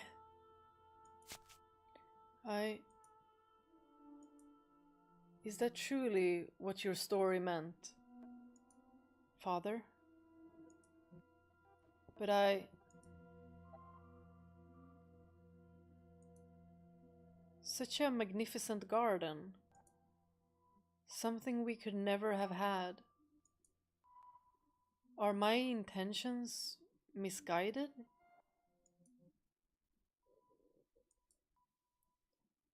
What a beautiful white rose. It's just like you. So pretty! Oh my gosh, look at this!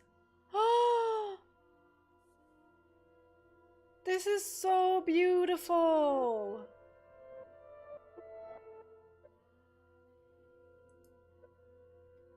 You know, you could have sneaked into his room rather easily then.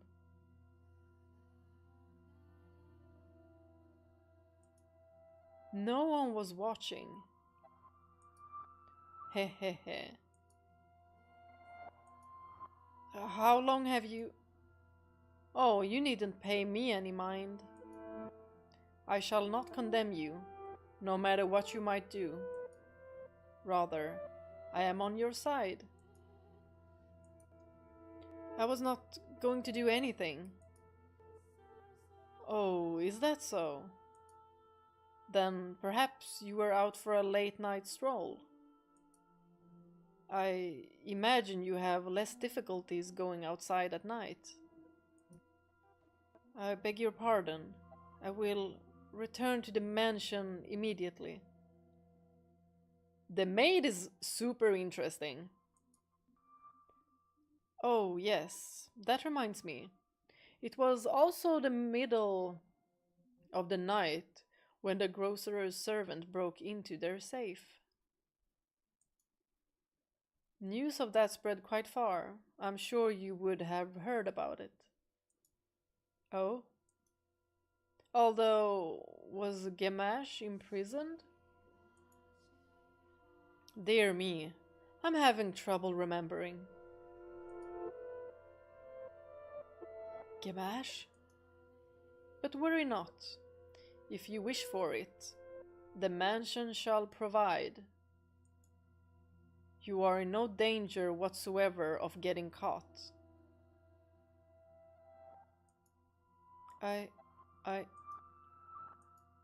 You said that a witch lives in the mansion, did you not?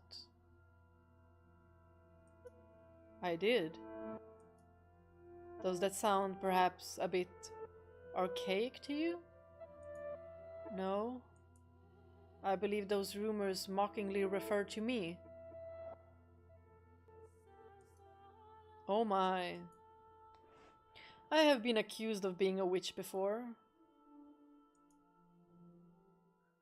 Which is amusing. I don't have any magical powers.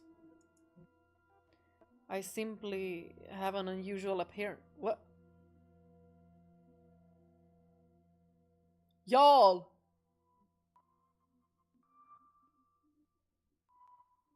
The rose turned red! Hold on. Backlog. I simply have an unusual appearance, and then it switched.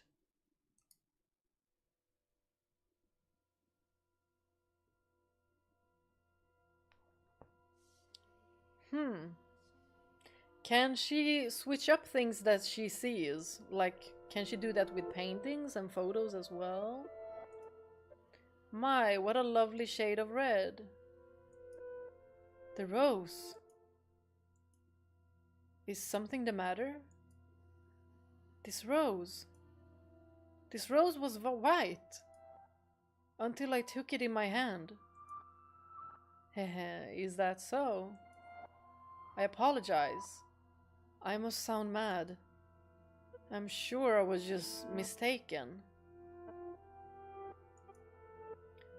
I couldn't possibly have changed. I wonder. Yes? Did the girl locked in the mansion become a princess? What?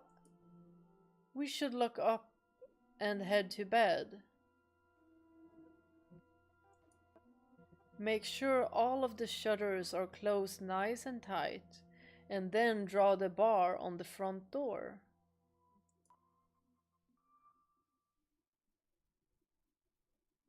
Interesting.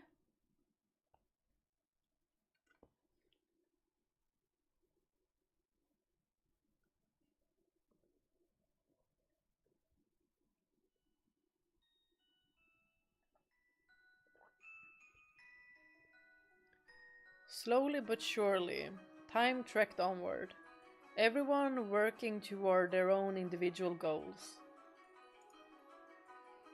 Each early summer breeze that blew through the garden was like God's hallowed breath, carrying the flowers' fragrance in through Rose Manor's windows. If only time could be stopped, and this beautiful era made to live on through eternity. As usual, Mel's eyes chased after the white-haired girl, and Nellie pursed her lips in frustration at him. But she was still rather docile. Even taking into account how self-centered she behaved, how fickle her temper, Nellie's fits were still no worse than a playful kitten. Right now, yeah? See? At that very moment, our lively little feline had her claws poised to swat at the flaxen-haired young man. Heh heh heh. Mel, you promised me, or have you forgotten? I haven't forgotten, I'm just asking if we can go another day.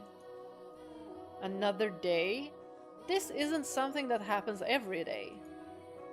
I've been looking forward to tonight's performance for so long. There's nothing I can do about that. We're having a gathering at the priest's home tonight. Several high-ranking officials have come up from the mainland just for this. Who cares? I care. You know, Nellie, it doesn't have to be me who goes with you. No, I want to go with you, Mel. You've been so distant lately, dearest Mel. You refuse to do anything with me. That's not true. Tell me, if you can't go today, when can you? When will you be willing to go out with me? When will you be willing to play cards with me? To have tea together? I can't make any promises. I have things to do, obligations. And Nellie, you're almost an adult yourself. Stop acting like such a child. I'm not an adult yet, I'm still a kid. If it means I don't get to play with you anymore, dearest Mel, then I don't want to be an adult. Nellie, you can't... Lady Nellie, the master wishes to speak with you. Huh? Father does? What could he want? Go on, Nellie. You can't make father wait. He's very particular about people keeping their appointments. Yes, he is. Unlike you, dearest Mel. What's got into her such a foul mood?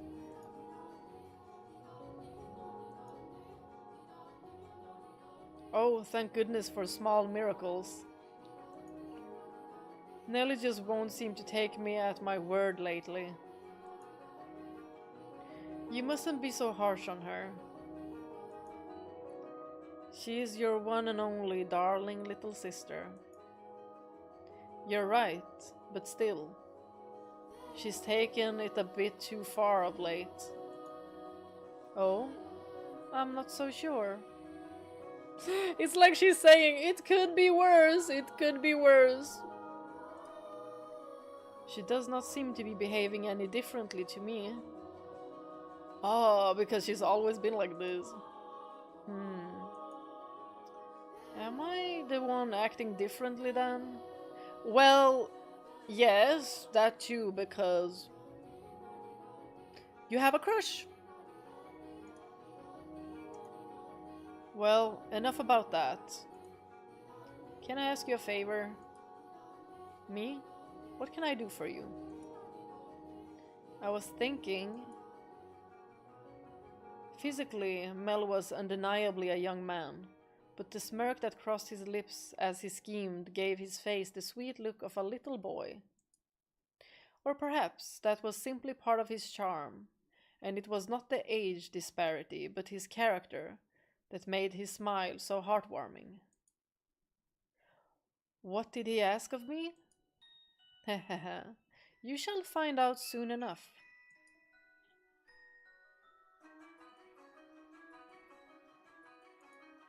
It's cloudy. Maybe they're gonna go somewhere. And thank goodness for that too. Though it would be even better if it were even darker out. I believe the textile shop was around here. Ah. Hi there!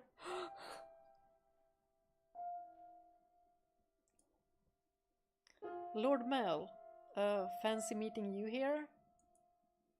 Yeah, what a surprise! So, what do you say we take this chance and go for a little walk? Since you're sensitive to the sunlight, we can keep our eyes out for shadowy areas as we go. And if you feel unwell, just let me know. I was sent out to run an errand. Don't worry about that. Come on, follow me.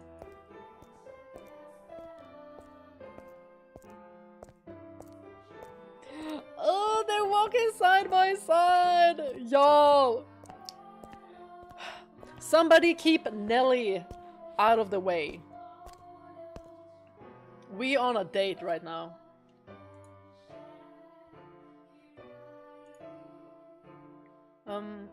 I'm sorry. It actually wasn't an accident that we crossed paths. No, oh, you don't say. I planned this out ahead of time. Asked to have you sent out on a fake errand.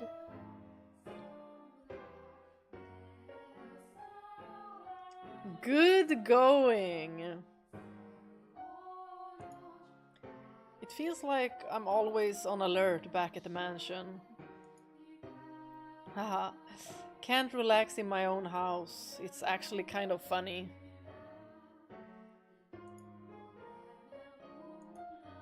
Sorry, that was inappropriate of me. I just thought since the sun's mostly blocked out, it would be alright if... I'm feeling just fine.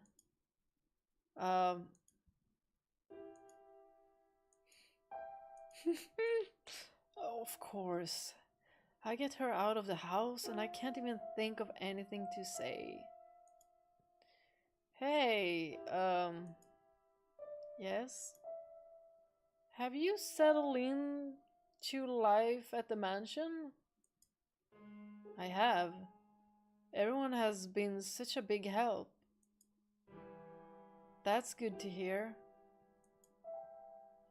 Indeed.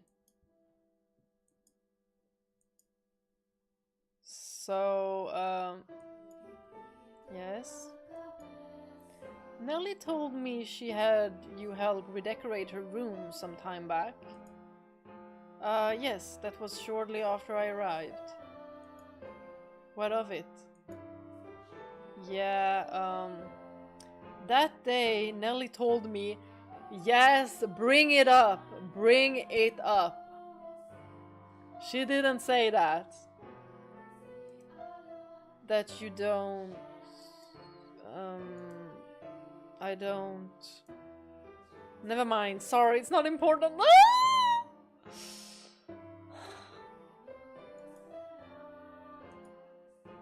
It is important, but I can't just ask how she feels about me. That would make it sound like I... Well, you are. Forget sound like I do, don't I? Lord Mel? Oh, sorry. Had something on my mind. It looks like it might rain again today. The weather usually gets better as summer approaches. Not worse, like it has been. It won't be a heavy storm, though. No? The wind is too gentle. You can tell from that? You can tell from that, and you're not an outside person? Vaguely, but yes. Huh, that's impressive. I often leave the house unprepared. Only to find myself sloshing back in the rain.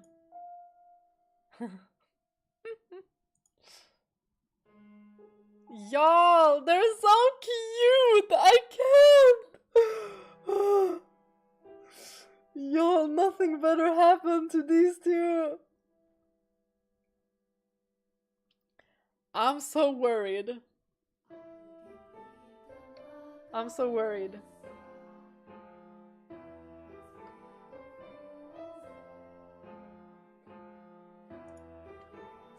You laugh a lot more than you used to.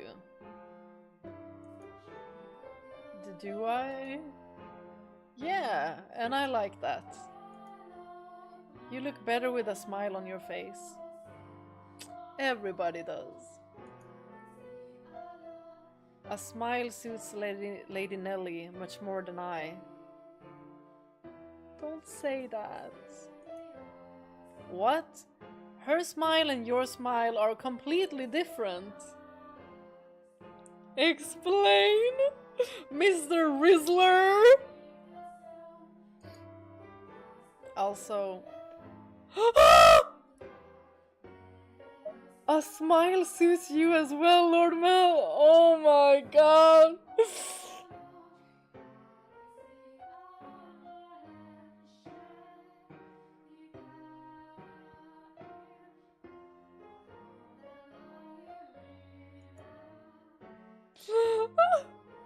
Oh my gosh!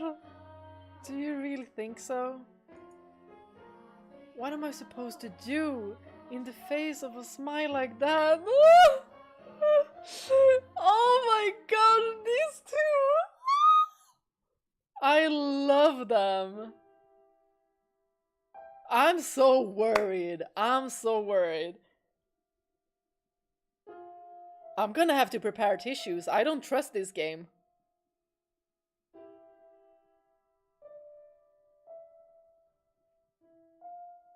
I don't have trust in this game.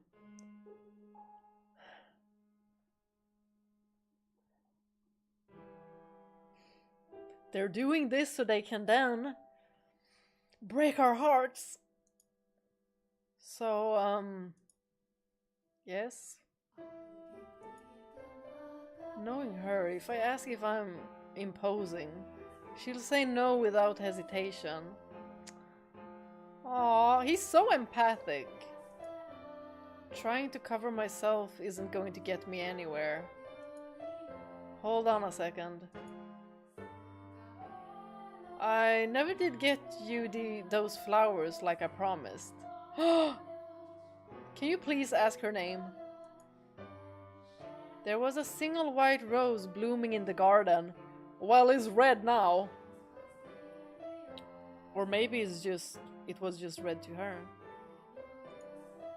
I was planning to give it to you, but it disappeared before I had a chance. So, I'd like you to have this. It's not a real rose, but it won't wilt either. Mel was holding an ornamental white rose. Y'all! He's such a gentleman. It was an impressively detailed replica of the real thing, crafted by an incredibly skilled artisan's hand. Is it the same jeweler that he went to for Nellie's birthday? Because I think that if Nellie knows that it is from the same artisan, she'll probably freak the hell out. Is what I'm thinking. It was, I imagine, made by the same.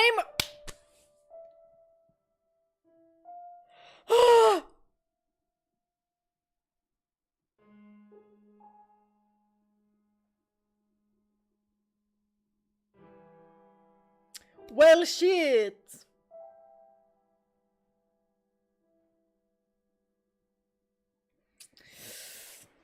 Oh man. Ah. Okay. It was, I imagine, made by the same craftsman from whom Mel had ordered Nellie's birthday necklace. The young man who, but a handful of days earlier, had said he had no sweetheart, had come in to commission a present for a girl. The master of the shop must have been quite surprised. Or perhaps it had given him a good laugh instead. It was for this moment that he so desperately sought for time together with the white-haired girl. I don't know what you like, so I had to base it on my sister's taste. My apologies. I cannot accept this. Ah! Y'all, she knows she will be in trouble. Is the design not to your liking? No, I just... If you're concerned about how much I paid for it, don't be. I just want you to have it, that's all. Please. Why are you so kind to me? Y'all, protect this girl. Why? Because... I'm sorry, I can't accept it. A clear glint of flustered panic was visible in her red eyes. There is not a girl in the world whose heart would not flutter at the sight of the sparkling rose accessory. She knows she would be in trouble, but her reaction was far from delight. As a matter of fact, there were traces of fear and apprehension in her countenance. Countenance? I beg your pardon. Hold on. With a look of distress on her face, the white-haired girl made to run off, but Mel grabbed her by the arm in the nick of time. At least, tell me why. Is it because you dislike me? He said it. I never said. Oh! Now he's gonna know! Now he's gonna know as well that Nellie is lying. Because she said, I never said.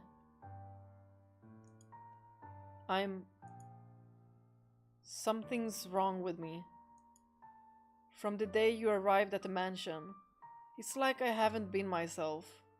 I've been strangely aflutter ever since then.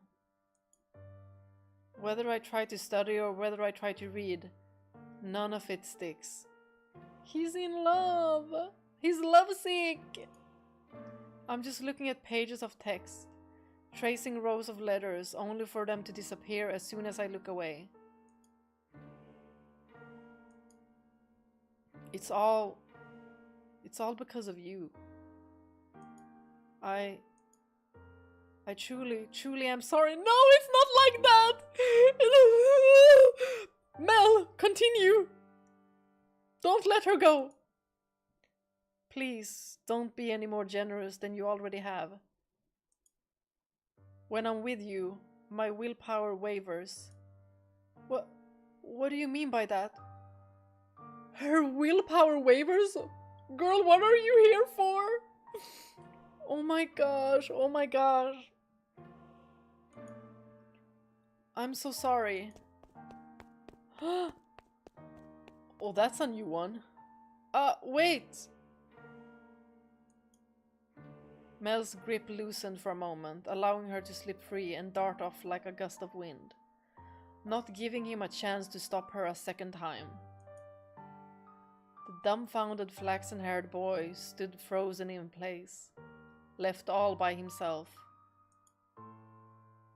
The breeze, which the white-haired girl had called gentle earlier, felt faintly chilly, almost as if mocking him.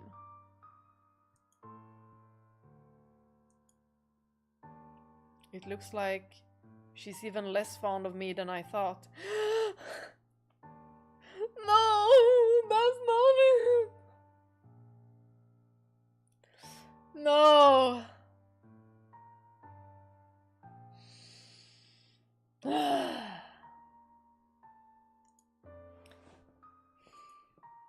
God, I'm crying. No, no, no, no. And now he's crying.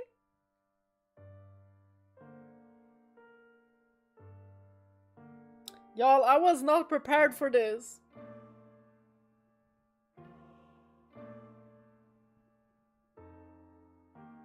Y'all, he likes her so much.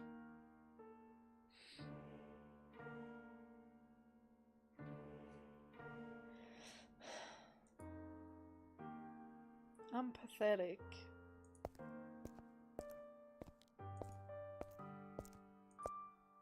Well, if it isn't Mel, what might you be? Oh, he saw him cry. Are you crying? Ah, I'm so pitiful. Sorry you had to see this. Think nothing of it. I passed by a girl just a few moments ago. She appeared to be rather distressed as well. Did something happen between the two of you? I wasn't good enough, it seems. That's not true! Not good enough? That was the new maid I was telling you about before. I was, like you said, Father, I was keen on her. Quite. Enough to bring me to tears like a miserable child. But she rejected me. I don't even have what it takes to be a stand-in prince. Mel, I apologize for complaining to you about this. I'm completely hopeless. Mel, please, don't try to cheer me up. I don't need any sympathy. I just... No, Mel, listen to me. What? I've seen that girl before. What do you mean? But, you said she was a servant at your house, right? In which case... Yes, she is. Please tell me, Father. Where did you see her? Why must you be so evasive? It was probably someone else.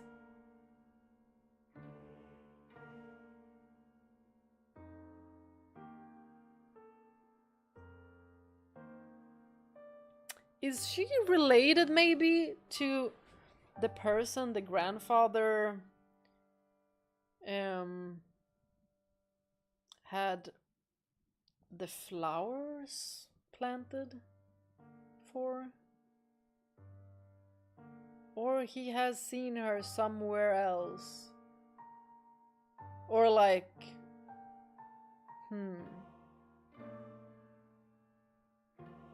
Maybe she's older than we might guess. And the priest is like, I knew her. I've seen somebody like her when I was young. She has some kind of mission, I feel like. And I feel like it might be one that she's trying not to dodge this time. Someone else? You're saying you mistook someone who stands out as much as her? Father. She and a man, whom I assume is her father, paid a visit to the church once. Ah. Then her father must look identical to her, maybe? They came asking for food, their clothes in tatters. The two were emaciated. I don't think they were eating daily. What? Wait a minute. Are you saying she's a beggar? Oh. But father said she came from an esteemed house. Which is why I said I might be mistaken, Mel. She has a singular aspect, but it is possible there is another girl who looks similar. Deep down, though, the priest surely believed the opposite. Oh, that is interesting. Why would the father take her in? The plot thickens. And he also goes to the other mansion that they have alone.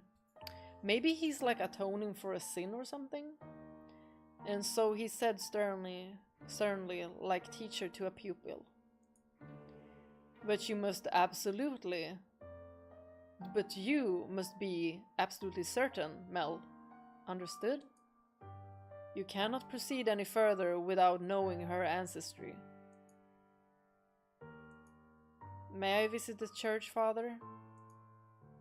By all means. In the back of Mel's mind, a vision of the night of the storm, the night the white-haired girl arrived at the mansion, was surely replaying. She had been wearing little more than rags and covered in grime, hardly the appearance of a respectable young lady of class.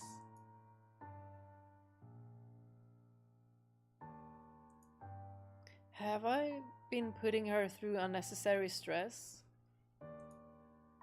If she actually turns out to be nameless, to be rankless, no matter where she comes from, my heart is decided. I will not fool myself about how I feel any longer. You go, boy! No, I cannot fool myself. But how does she feel? What will everyone else think? I have to find out why she was welcomed into our house. I'll ask Mother, or Father. Ask Father! Although he might not say. No. If for some reason they don't know she isn't aristocratic, I'm better off not saying anything. You need to investigate. You need to be a detective. That's what I'm thinking. But if they don't, then does that mean she's been lying to us? And to them? I have to find out. This time, I must get answers. No, absolutely not. You come back and the first thing you say is that? I hate you, Father. I will not stand for this. Ah. Why? Why would he just suddenly throw that on me? He didn't even ask for my opinion. No, I won't do it. I'm fine the way things are. I'm just fine. Dearest Mel, I need your help. I don't want to get married.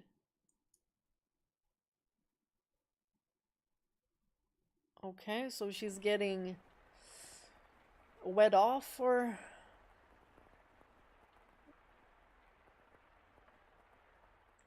Seems like this is a new chapter.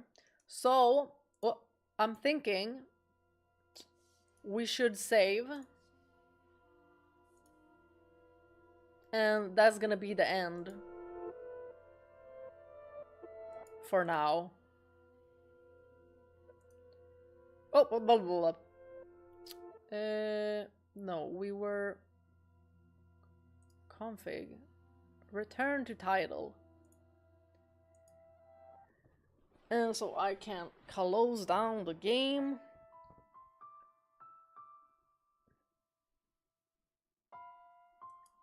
Exit. There we go. Go back to just chatting.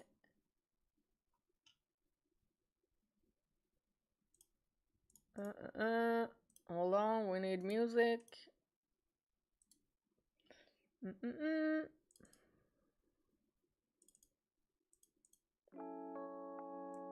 Wait, no.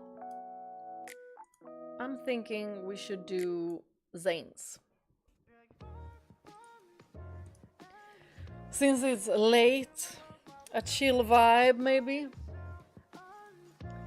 So, what do we think so far? It is very, very interesting. It's much more interesting than I thought. Like, it had me gripped. Hi, Kat! Eremi Kaluver and Grey Eminence. Hello, hello, hello.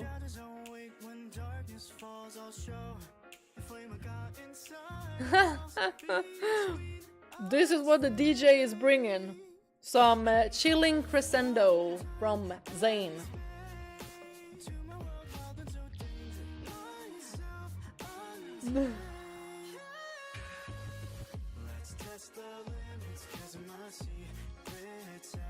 Yeah, so what do you guys think so far?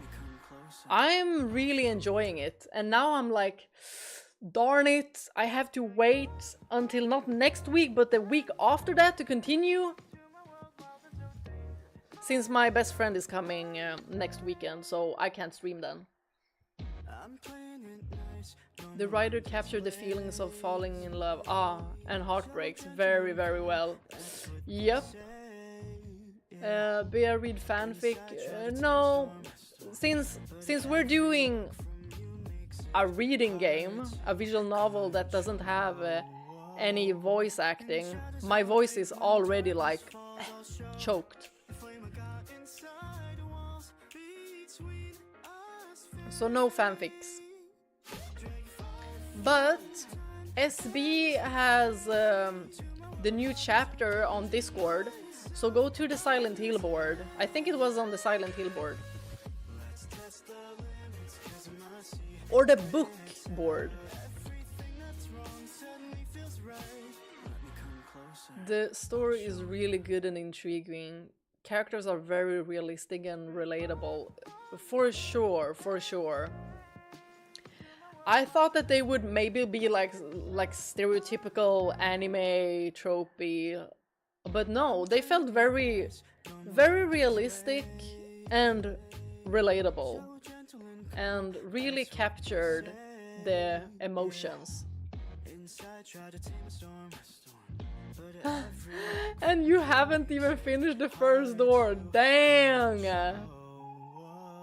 Dang, you know what? I'm gonna prepare tissues for the next time, because I do not believe that this will end on a good note.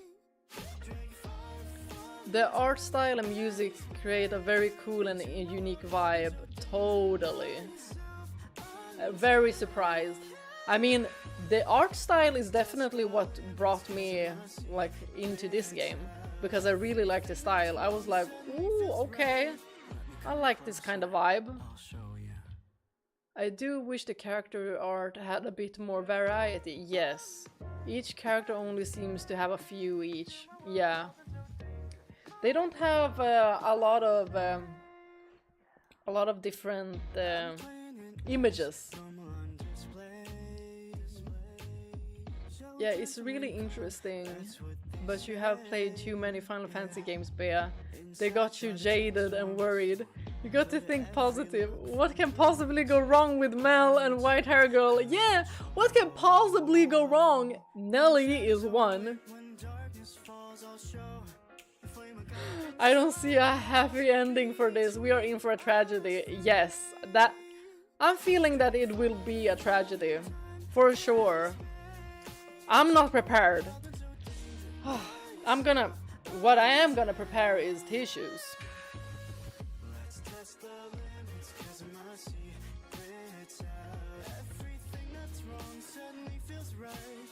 I think, right, there were different versions of this game, or more like editions. Does one of them have voice acting?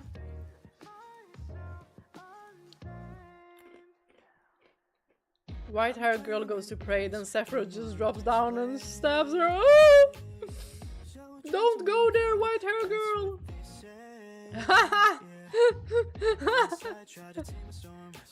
Right? Look at this.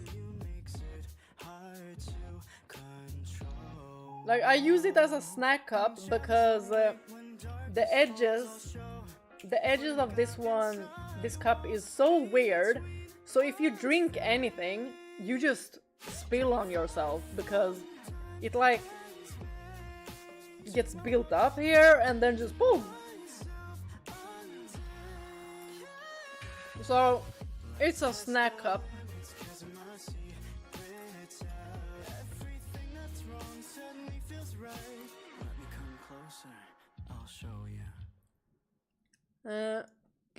Dreams of the Revenants edition is the most complete. Anti-drinking cup.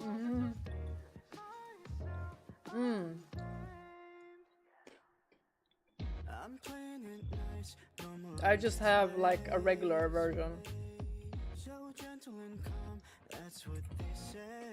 I saw that they had that one on Nintendo Switch.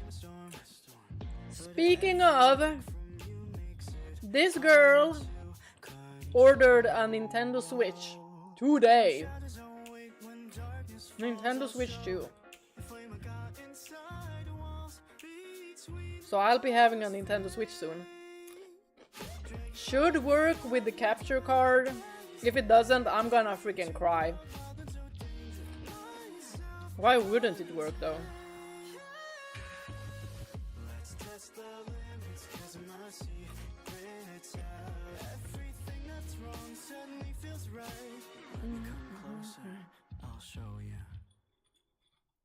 There is no version with voice acting, but I believe there's a fan dub. Oh! A fan dub? That's interesting. Welcome to the Switch world! Yay!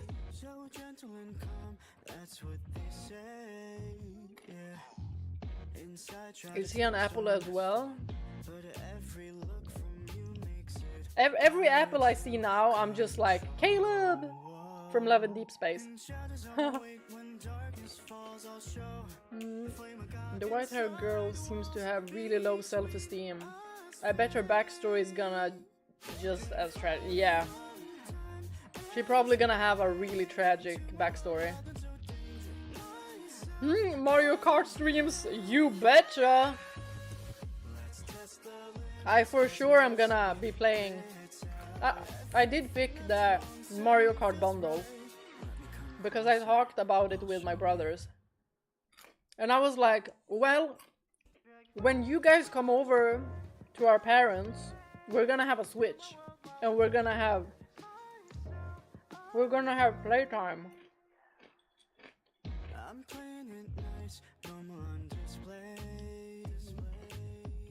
Because usually they don't stay for so long because they don't have their computers or stuff.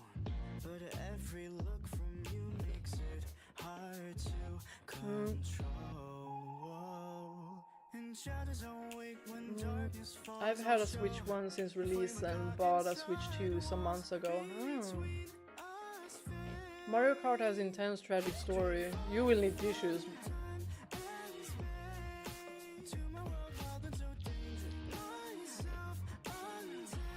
Sure. Do you have a game in mind to start with on Switch? Actually, I wanted to get the Nintendo Online subscription to play Ocarina of Time and Majora's Mask first, is what I'm thinking.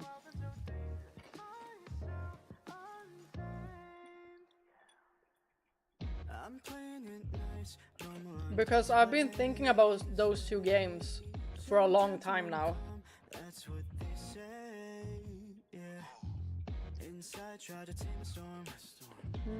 Good thing apples don't remind you to Silent Hill now. Nah. The ripe apple or the rotten apple? No, apples will always remind me of Caleb.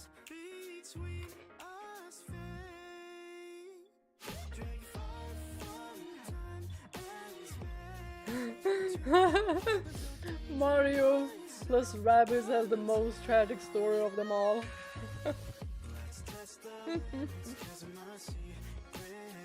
But I plan on getting Switch 2 this year around the holiday.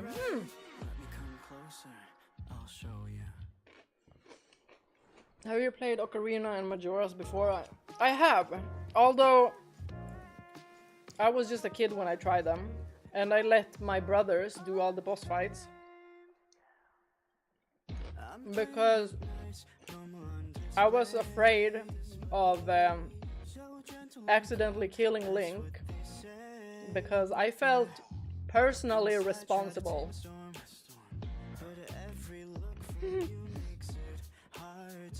So every time it got like a little bit too scary, I would just pause and wait until my brothers were home.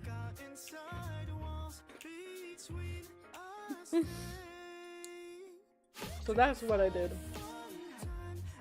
And the thing is, I wasn't good at English either. So I didn't really know what the story was about and such, so... But I did try Majora's Mask on my friend's 3DS. It looks incredible on the 3DS. And I really loved Majora's Mask. But I wanted to get the 3DS and use the capture card to record it, but you can't do that.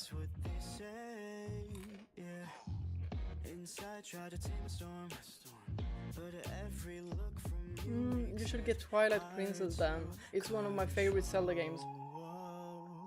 I've heard a lot of good things about Twilight Princess.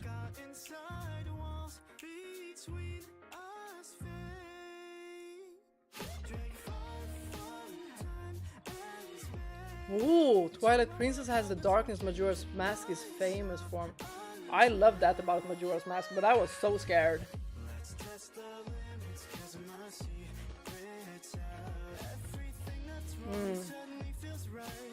This is the reason why I rewatched all of the Harry Potter movies series. I found a lot of things that I hadn't paid attention to before. Yeah, that's why we should like reconsume the games that we have played before. And also like series and movies. Because we see things differently, we understand things differently.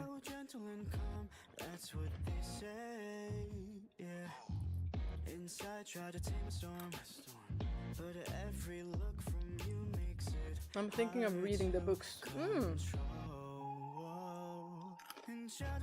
Time advancing in Majora's Mask stressed me out too much. Oh, yeah, me too, me too.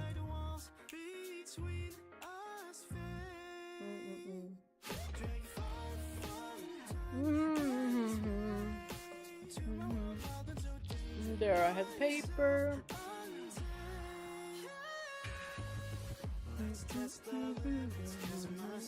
Majora's Mask is a bit creepy. It definitely is. You guys, I had... When I played Ocarina of Time, or more like, at first I just watched my brothers play it, and when Link turned into Big Link, I was like...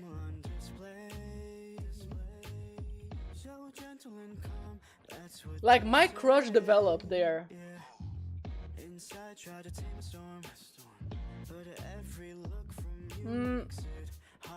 I already said, Mike. Ocarina of Time and Majora's Mask are the two that I am interested in right now. Then I'll see in the future what other Nintendo games I want to play.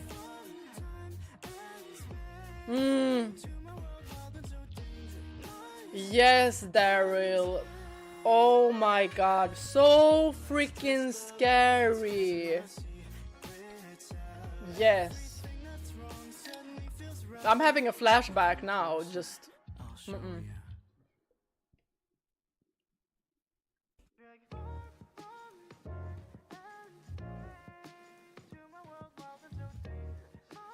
I am rewatching the X-Files.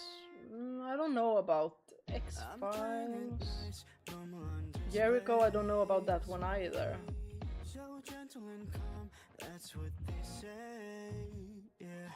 Just a couple of years ago, I watched Breaking Bad.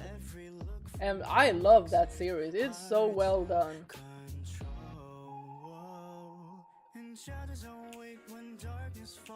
I remember a thing from my childhood. Do you mean a specific thing or that you don't? But autocorrect was like, no. I wonder what my first game crush was, but I don't remember. For me, it was definitely Link. Like, it wasn't Kid Link, it was adult Link. Me as a kid was like...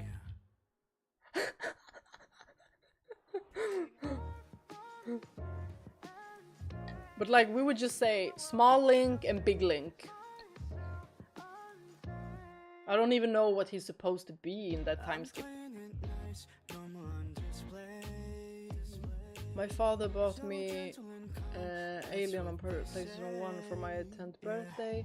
That horrible cover with the xenomorph and his second mouth wide open. I absolutely didn't want to play it, but he forced me to, and I forced my little brother to watch so I wouldn't be alone. I never even left the elevator in the first level. I was that scared. You could hear the beep beep beep of the radar detecting facehuggers and xenos nearby. That same night my brother took the house keys from the entrance hall, came into my bedroom and went to scratch the PS1 disc. He looked at me and said, "You thank me for this?"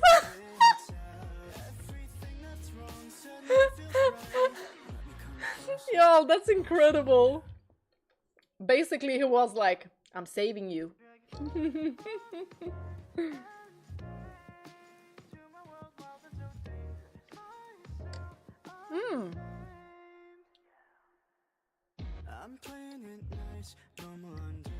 Ash from Final Fantasy 12. I like her. I really, really like her design. Like her outfit, 10 out of 10. 10 out of 10. Fran's outfit, 10 out of 10. Fran, 11 out of 10.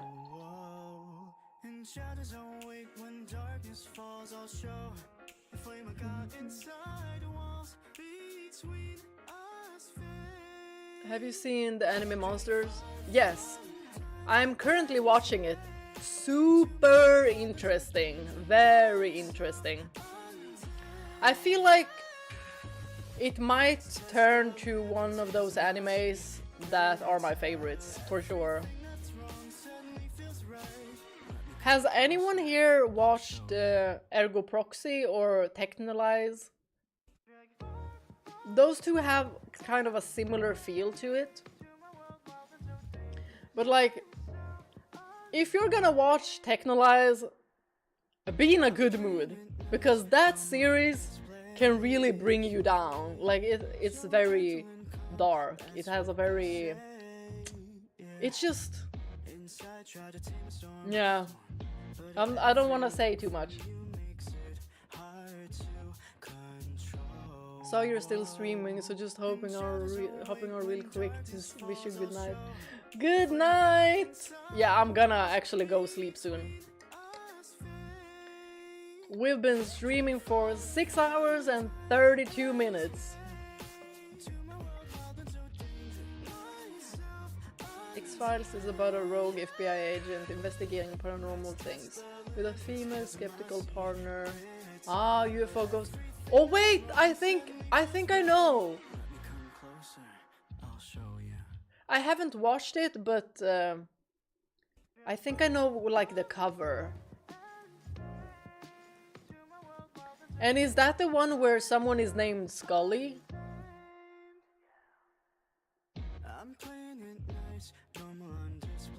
I overheard some conversation that my colleagues had.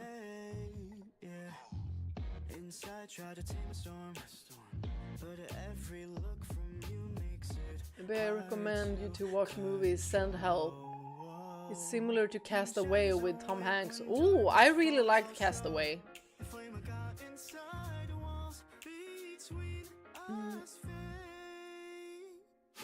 The coming week, Dragon Quest remake will be released. Oh, I've never played any Dragon Quest game.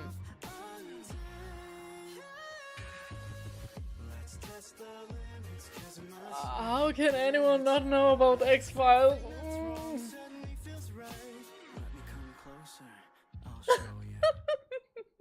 This girl! Jericho, it's about USA being bombed with hydrogen bombs. No one knows who attacked them, and a small town survives this Holocaust, and they have to survive on their own. Oh, that sounds interesting. It looked like a good story, House in Fata Morgana. Yeah, it really is. I was taken aback. I thought that if the story didn't grip me and if the characters didn't grip me, I was thinking that I wouldn't, you know, continue playing it the next time, but I'm gripped. And now all I can think about is that I'm not gonna be able to play next week because my best friend is coming, but I'm also super happy that my best friend is coming. I'm probably gonna talk about this game with her as well, because she also plays games, but I don't know if she plays games now. She used to play an MMORPG that I also played, just because I knew that she was on that. But I always lose interest when it comes to MMORPGs. But like, it's always the visuals, the aesthetics that draw me in, and I'm like, oh, the characters are so pretty, let me try. And then I'm just bored.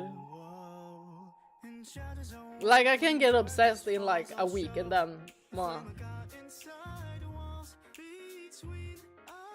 I know X-Files. I remember an episode with tentacle monsters navigating through the toilets in a building, something like that.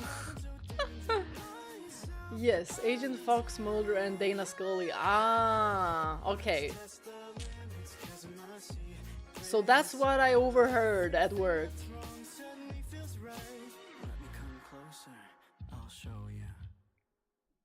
I think they said the title in Swedish. They said like Arkiv X. So it's like Archive X. But tomorrow LED video is Zane Aaron Cannon. I'm curious what it is about. Hopefully there are a lot of funny moments. Yeah, so Zane's video tomorrow, and it's gonna be the last one from this sci-fi banner. Thoroughly enjoyed every single one of them. Super interesting stories. And these stories were much longer than usual, like 2 hours, 2.5 hours almost.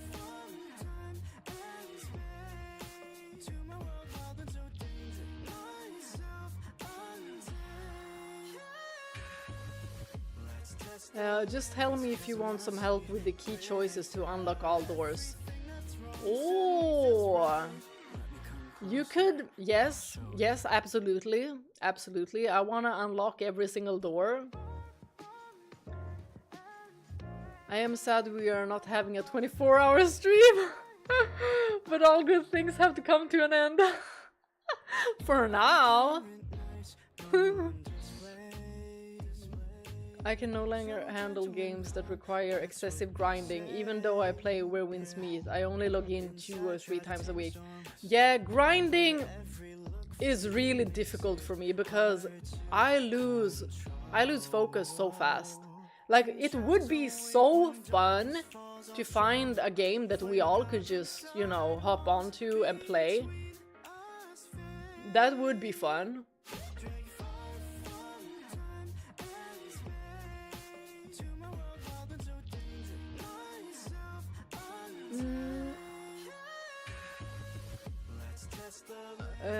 It's 2:30 for you, Bea. Yep, it's a nighttime. The only MMORPG that I really loved, that I sticked with, was Ragnarok Online. Not the second one that is like 3D, but the pixel one. Oh, it's so cute! I love it! And I even, I played with my brothers, and I remember there was like a mobile version for it as well, so we got that one as well, and we played it. I don't know if it's still on phones, but I like that. It was really, really fun.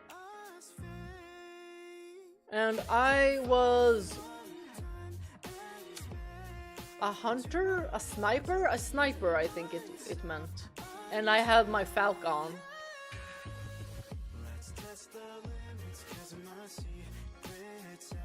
I actually bought the first 2 seasons when a company did a weekly release when I was a teen. Then later on I bought the whole collection, so I still have those duplicate DVDs. Ah. I've played Ion 2 recently because the game was really pretty, especially with the character models. It's high level quality, but the game bored me fast. You know what? Funny that you should mention Ion 2, because I also tried it because of how aesthetically pleasing it looked. Like, everything looked so pretty, and the character editor and stuff like that. But bored. Yes. Like, a game, an online game just, you know,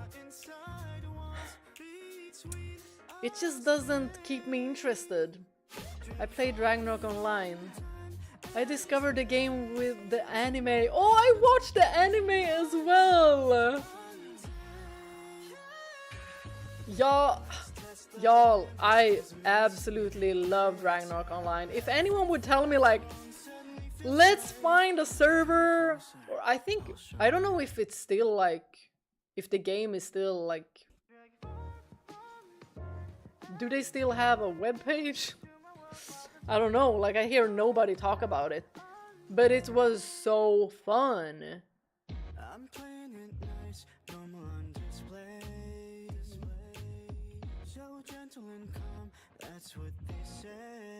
A simple game we all can play, like, I don't know, Among Us? Yeah. Y'all are gonna know when I'm lying, though. I'm so bad. Like, I always sound too dramatic. I've played Among Us with my friends.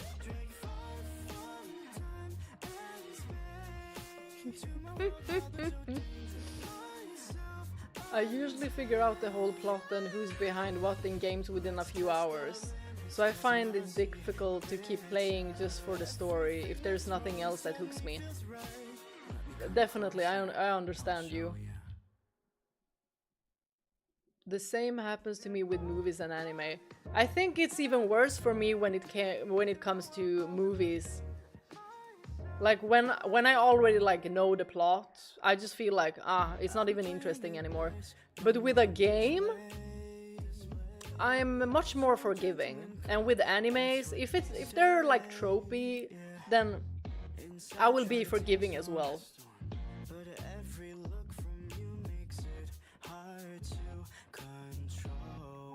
Oh, you also played Ragnarok!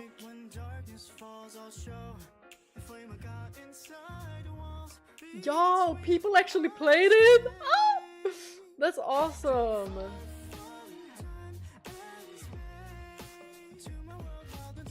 This and my first MMO 3D was Shaya. Oh, I've never heard of it. Let me check it out.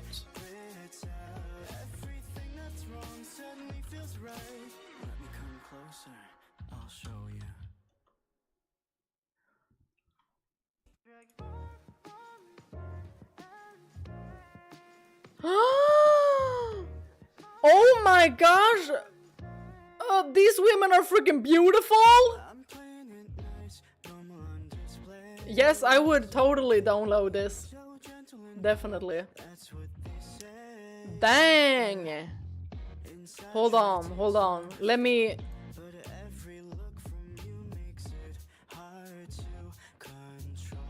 me show you guys. Let's go to screen capture. There.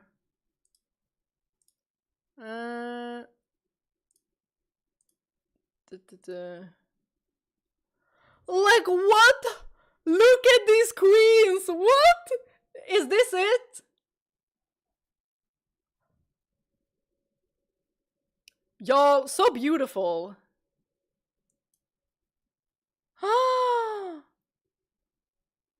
The way I would have downloaded this so quickly. And look at her! Are you kidding me? Y'all, amazing.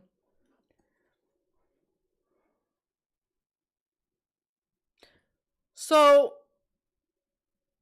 can you like be her in the game? Whoa. Let's see how it looks. Okay, the graphics are interesting. But hey, the art was really good. Bear, you remember from Fantasy 7 original reason, Aerith's birthday coming up next week Saturday. Yeah, Aerith's birthday is next Saturday, but I'm not gonna be online then. I like to play werewolves with my friends. I gotta say, some my friends can be real criminals and no one would even know. What are we simping on? Wait, Javier, did you not see these women? Hold on. Where did I have it? I'm simping because I saw this beauty. This is from an MMORPG, although it doesn't look that good. But these two...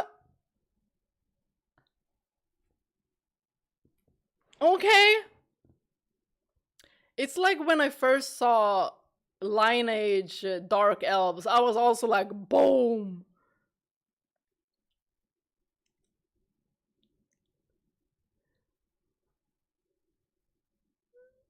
Aha, this is the front page of Shaya, yes. Ah, they are the goddess of each side. Oh, so does that mean like you pick an alliance?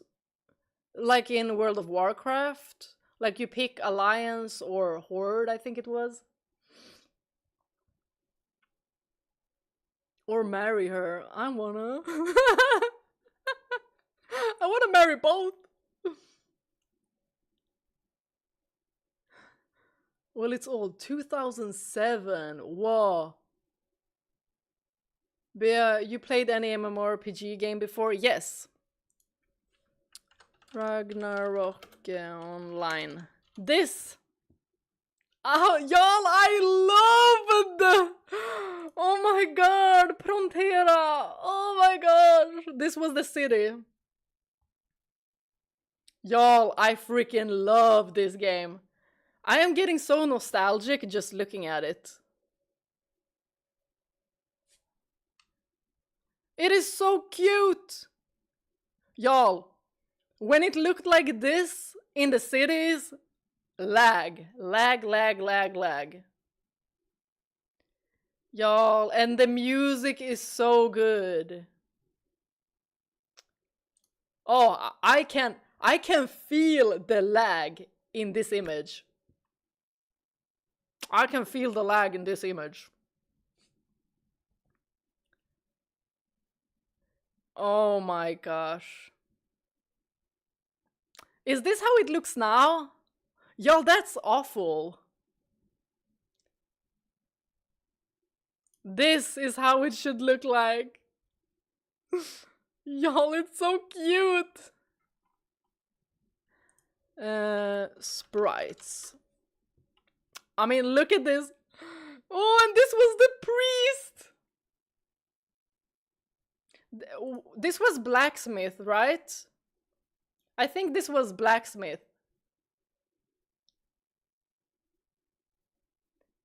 You need to make a list for all female characters. Slash has sim too. Yes. Put those two women in there. The Shire women. And also, dark elves. Dark elves from Lineage 2. Like, are you kidding me? I tried the game because of the dark elves, and then I got bored. I got bored. Like, look at this. It's so cute. I know I had a sniper.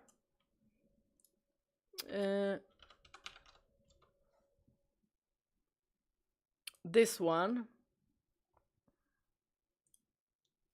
Is it too little? I think so. There. We have a little bigger one. Oh, the Frontera theme song! Oh, y'all, I can hear it in my head! I was afraid to get addicted to an MMO, so I mostly avoided them. This was my only addiction. This was my only addiction. I tried Lineage 2. Oh my gosh, the Dark Elves. No, I want to show you guys. Y'all, the Dark Elves were insane. Look at this! Ah!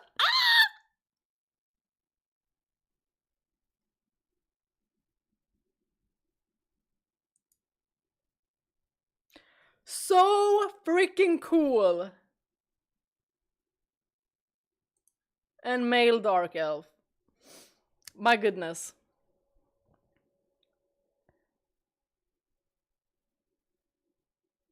I heard about it but never played it. Ragnarok Online? Is it that one? There's a Ragnarok 2, but it's not that good. Yeah, I don't even want to try it. I need the classical Ragnarok Online. The one with the sprites. The little pixels running around and just... yeah. Like I said, I discovered this game with the anime. I remember the girl mage being OP and destroying everything. After that, I met a mage in Ragnarok Online. Wow. Right, and I remember in the anime there was one of the enemies. What was her name? She had a really strange name. Ragnarok Online monster, something with Z. Was it something like this? No.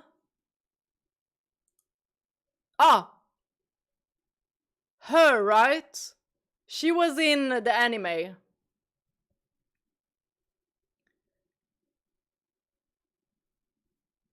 Wait. Oh, that's the...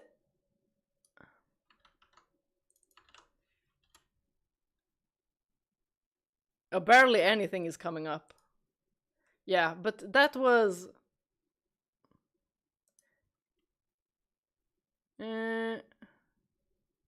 This is what I remember her name being. Y'all, she scared the living crap out of me. When she came, when she just magically appeared at the prison. Natural habitat. I don't remember. Wait, Glastheim, was she really there at first? Or did they change? I remember she was in a prison. But, you know, it was a long time ago, so.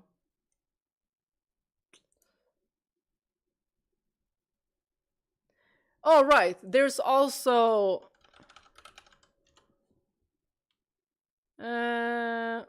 Where's the sprite? So cute! And I think you also could get her as a pet. I think you could. And then you could get these cards as well. And you could equip the cards on specific gear to make them better.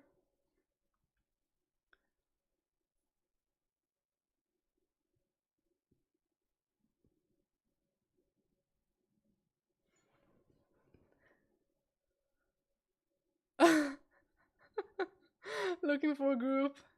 LTB knob. I don't even remember that.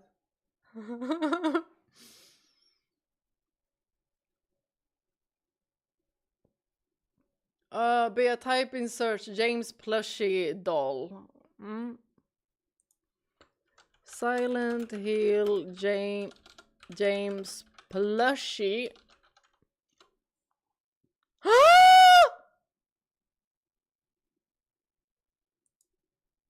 Y'all, this is so cute! Are you kidding me? But this is on Etsy, so it's not official. Did you mean this one? Y'all, I might need to get this. Y'all, it's so cute!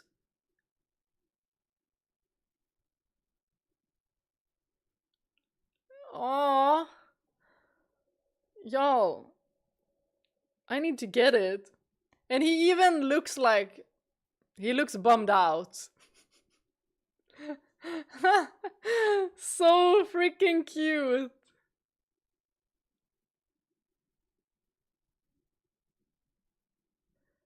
It's been a while. I just remember a girl who looks like Sailor Moon and she's the merchant. Y'all, I had so much fun playing Ragnarok Online. And I love those. I had those like fast boots as well. What were they even called? I don't remember, but got the expression right. For sure. Like, he looks depressed. Pre-order, it is bestseller. Easy, Bea, easy. I don't know if my speakers can take it, lol. They did make James awfully cute. He looks incredibly cute. Huh. And there's a figure as well. Does not look that good at all. But the plushie looks extremely well done. I mean, this one looks better. Yeah, okay, this one looks like James. Looks like James.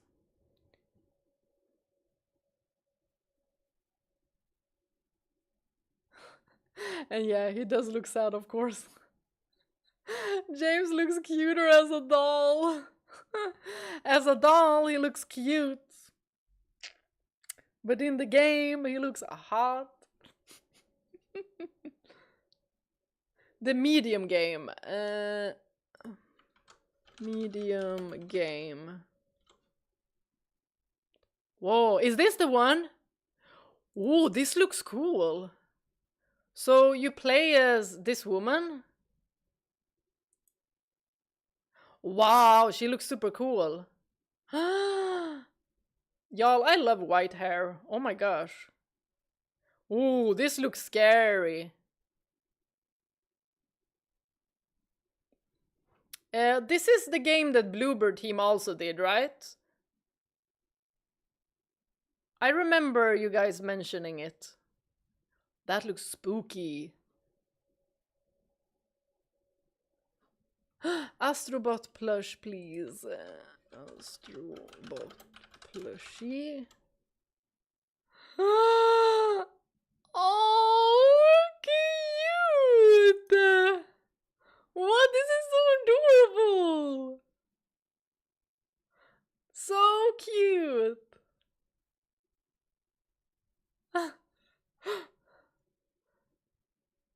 Yes, it's a survival horror. Yes. That's the previous game from Bluebird team. The medium play like Resident Evil 1 remake in fixed camera. It doesn't really matter to me if there is a fixed camera or not, as long as it's good. Oh, Hellblade! That's the one I got from you, right, Ara? This one. Oh, she looks cool. I don't want to scroll too much just in case. You know, just in case I get spoiled. This looks cool. How long did you guys say this game was?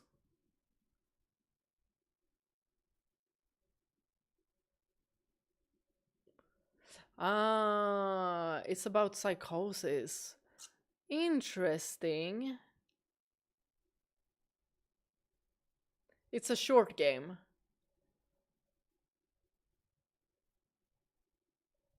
Istro recommended it to you. I told you that I agree with the recommendation. You made me laugh with your for sure. There's a big meme trend in France with Macron, the president of France, and Trump from when they had a meeting together. And Macron was answering all of Trump's questions with for sure. Plus with his whole look. Yo! It was so funny seeing him with the sunglasses all the time. He looked like a gangster. Like, yeah, sure.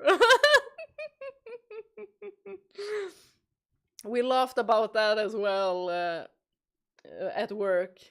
We thought it was so funny. So we actually printed out. We printed out a picture of Macron with the sunglasses. And put it on one of the meeting room's doors.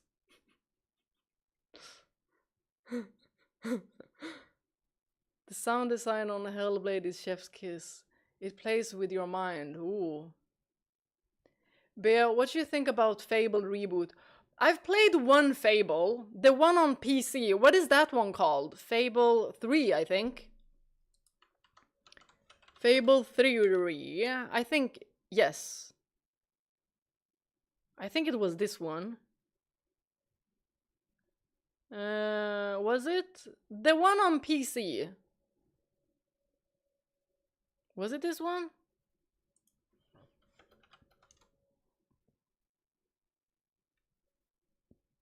I remember thinking it was fun. And I had like pirate gear on my character. And then I remember that you got buff if you used swords, and if you used magics, you just stayed lean. Something like that.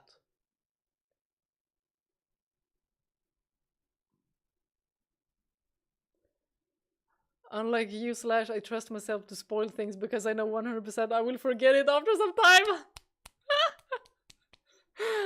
That's amazing. You can choose anyone to get married, but yeah, in Fable. I remember that.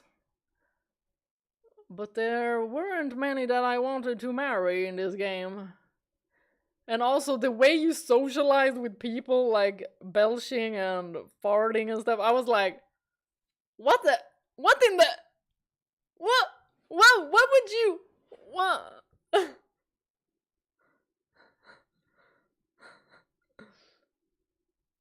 I remember there was a bad guy in this one that was. It was kinda, you know, memorable. I don't remember his name, but it was memorable.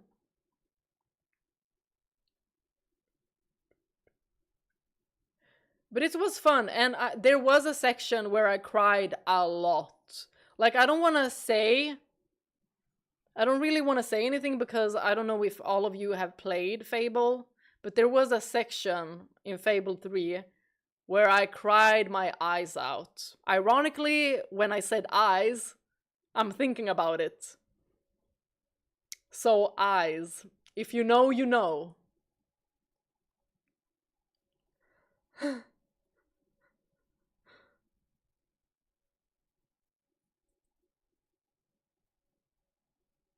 You was picky finding a husband? I don't believe you. Yo, in Fable, I never really found a husband. Well, maybe, you know, the first guy in the beginning. But also, it also depends on what you pick in the beginning. Ignis eyes. If you know, you know. Oh my gosh. Oh, yeah. Yup. That's right, Ionix. That's right. If you know, you know. What more should we search? I'm waiting for that part. Oh my gosh. I was not okay.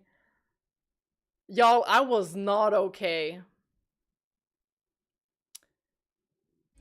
I was not okay during Ignis's DLC or what went down in Altisha. Do you like crafting survival games like the Raft, Subnautica? Ooh! Ooh!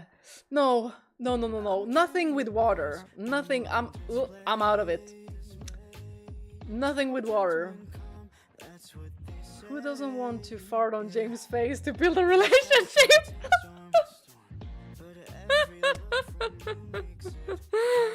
That gives it a different meaning now. Fart face.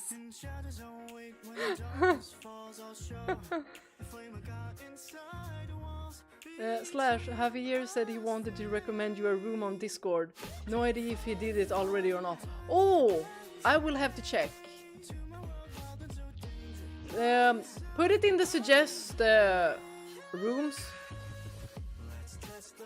Subnautica can be pretty scary. Yeah, I think it's way too scary for me. Oh my god, I took a nap. How was the game? Incredible! Much better than I thought. Like, sure, I thought it would be interesting, but I didn't think that it would be this interesting. Yeah.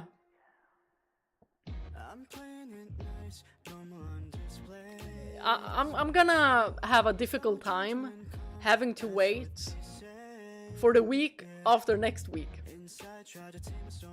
to continue playing. Super, super interesting. Characters feel relatable and realistic. And it feels like there will be plot twists. Definitely. I can't wait for you to get to the big stuff in the story, so hyped. I was out, lol, must be Bea's voice. Out! My so very calming voice that screeches like every single 10 minutes.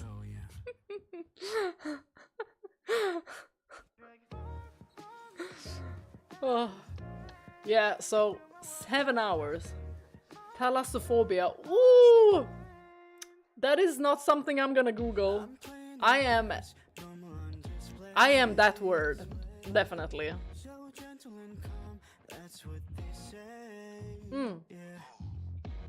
Hold on, let me check.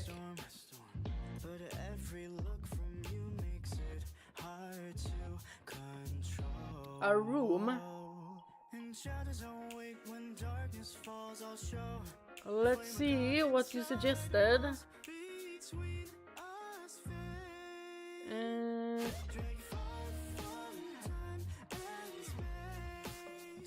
is it for sure?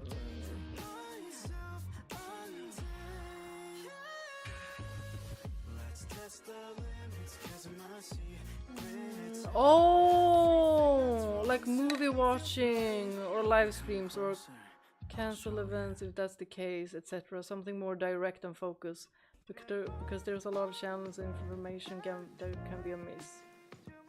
Ah, yeah. I think the announcements, that one should be locked. Like no one should be able to comment in that one, so I could use that one and make announcements as well. Because I can make posts there.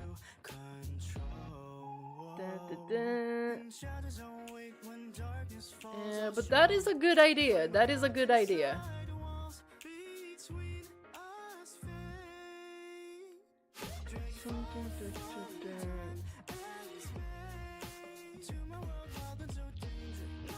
Huh. I like that. I like that.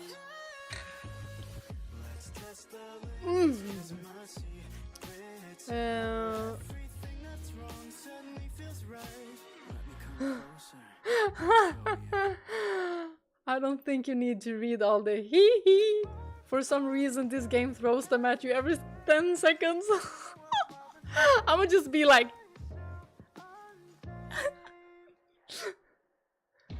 I was napping off and got woke up by the ghost girl cam possession screams. I was like, Ionix, come get her! She broke my camera! That never happened.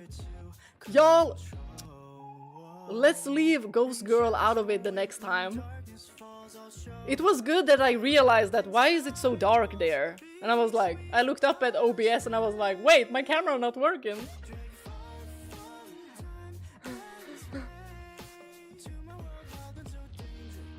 I fell in the river once when I was a kid and had to be pulled out. Though it wasn't dangerous, I still fear the water to this day, but I can handle it in games. Oh, that is so scary. I'm so glad that you're with us today. Like that is scary.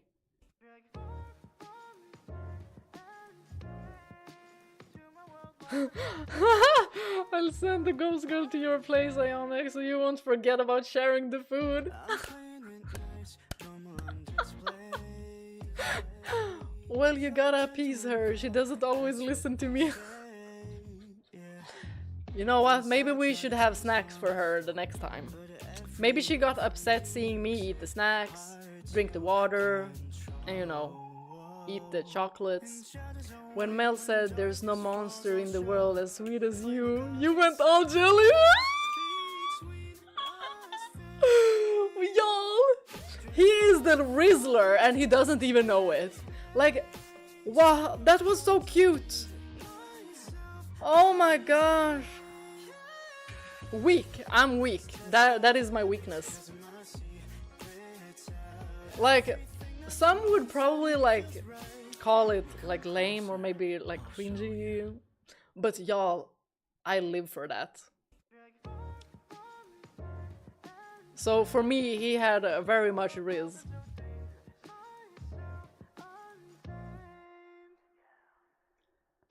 Oh man, it's already 3 AM. Ah, already 3 AM, you guys.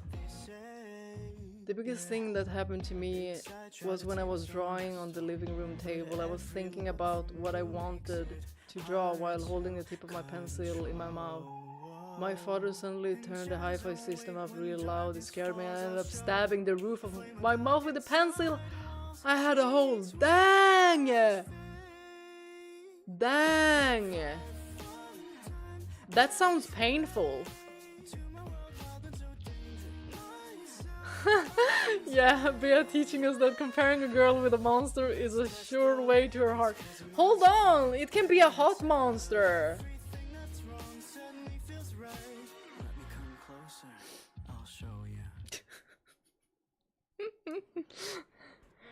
Oh, y'all.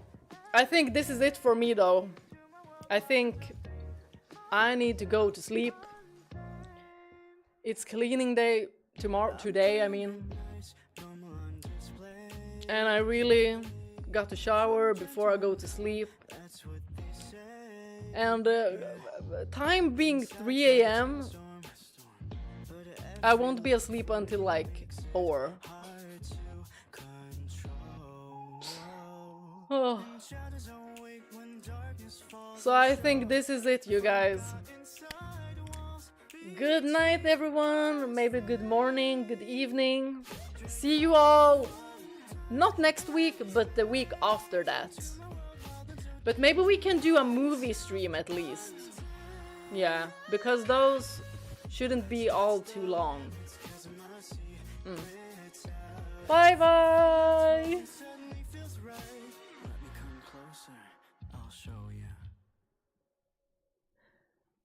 Big thanks to everyone!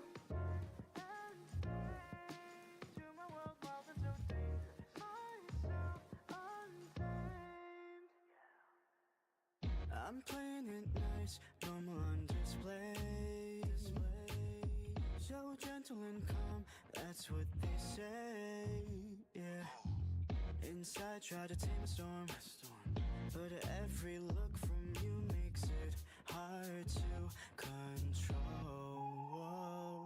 And shadows awake when darkness falls, I'll show the flame I got inside the walls between us fade. Drag you far from time and space to my world, wild and so dangerous. Myself untamed. Let's test the limits, 'cause my secret's out. Everything that's wrong suddenly feels right. Let me come closer, I'll show you.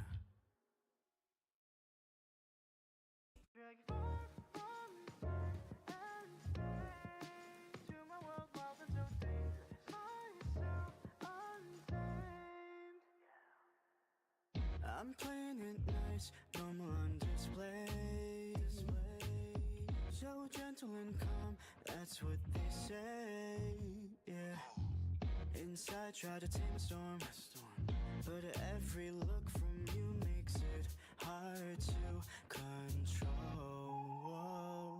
And shadows awake when darkness falls, I'll show the flame I got inside the walls between us fade.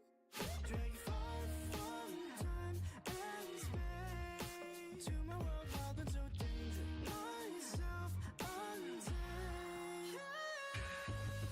Let's test the limits, 'cause my secret's out. Everything that's wrong suddenly feels right. Let me come closer, I'll show you. Drag you far from time and space to my world, wild and so dangerous. Myself untamed. I'm playing it nice, normal on display. So gentle and calm, that's what they say, yeah. Inside try to tame a storm, but every look from you makes it hard to control. And shadows awake when darkness falls, I'll show the flame I got inside the walls between us fade. Drag you far from time and space to my world, wild and so dangerous. Myself untamed. Let's test the limits, 'cause my secret's out. Everything that's wrong suddenly feels right. Let me come closer, I'll show you. Drag you far from time and space to my world, wild and so dangerous. Myself untamed. I'm playing it nice, normal on display. So gentle and calm, that's what they say, yeah. Inside try to tame a storm, but every look from you makes it hard to control. And shadows awake when darkness falls, I'll show the flame I got inside the walls.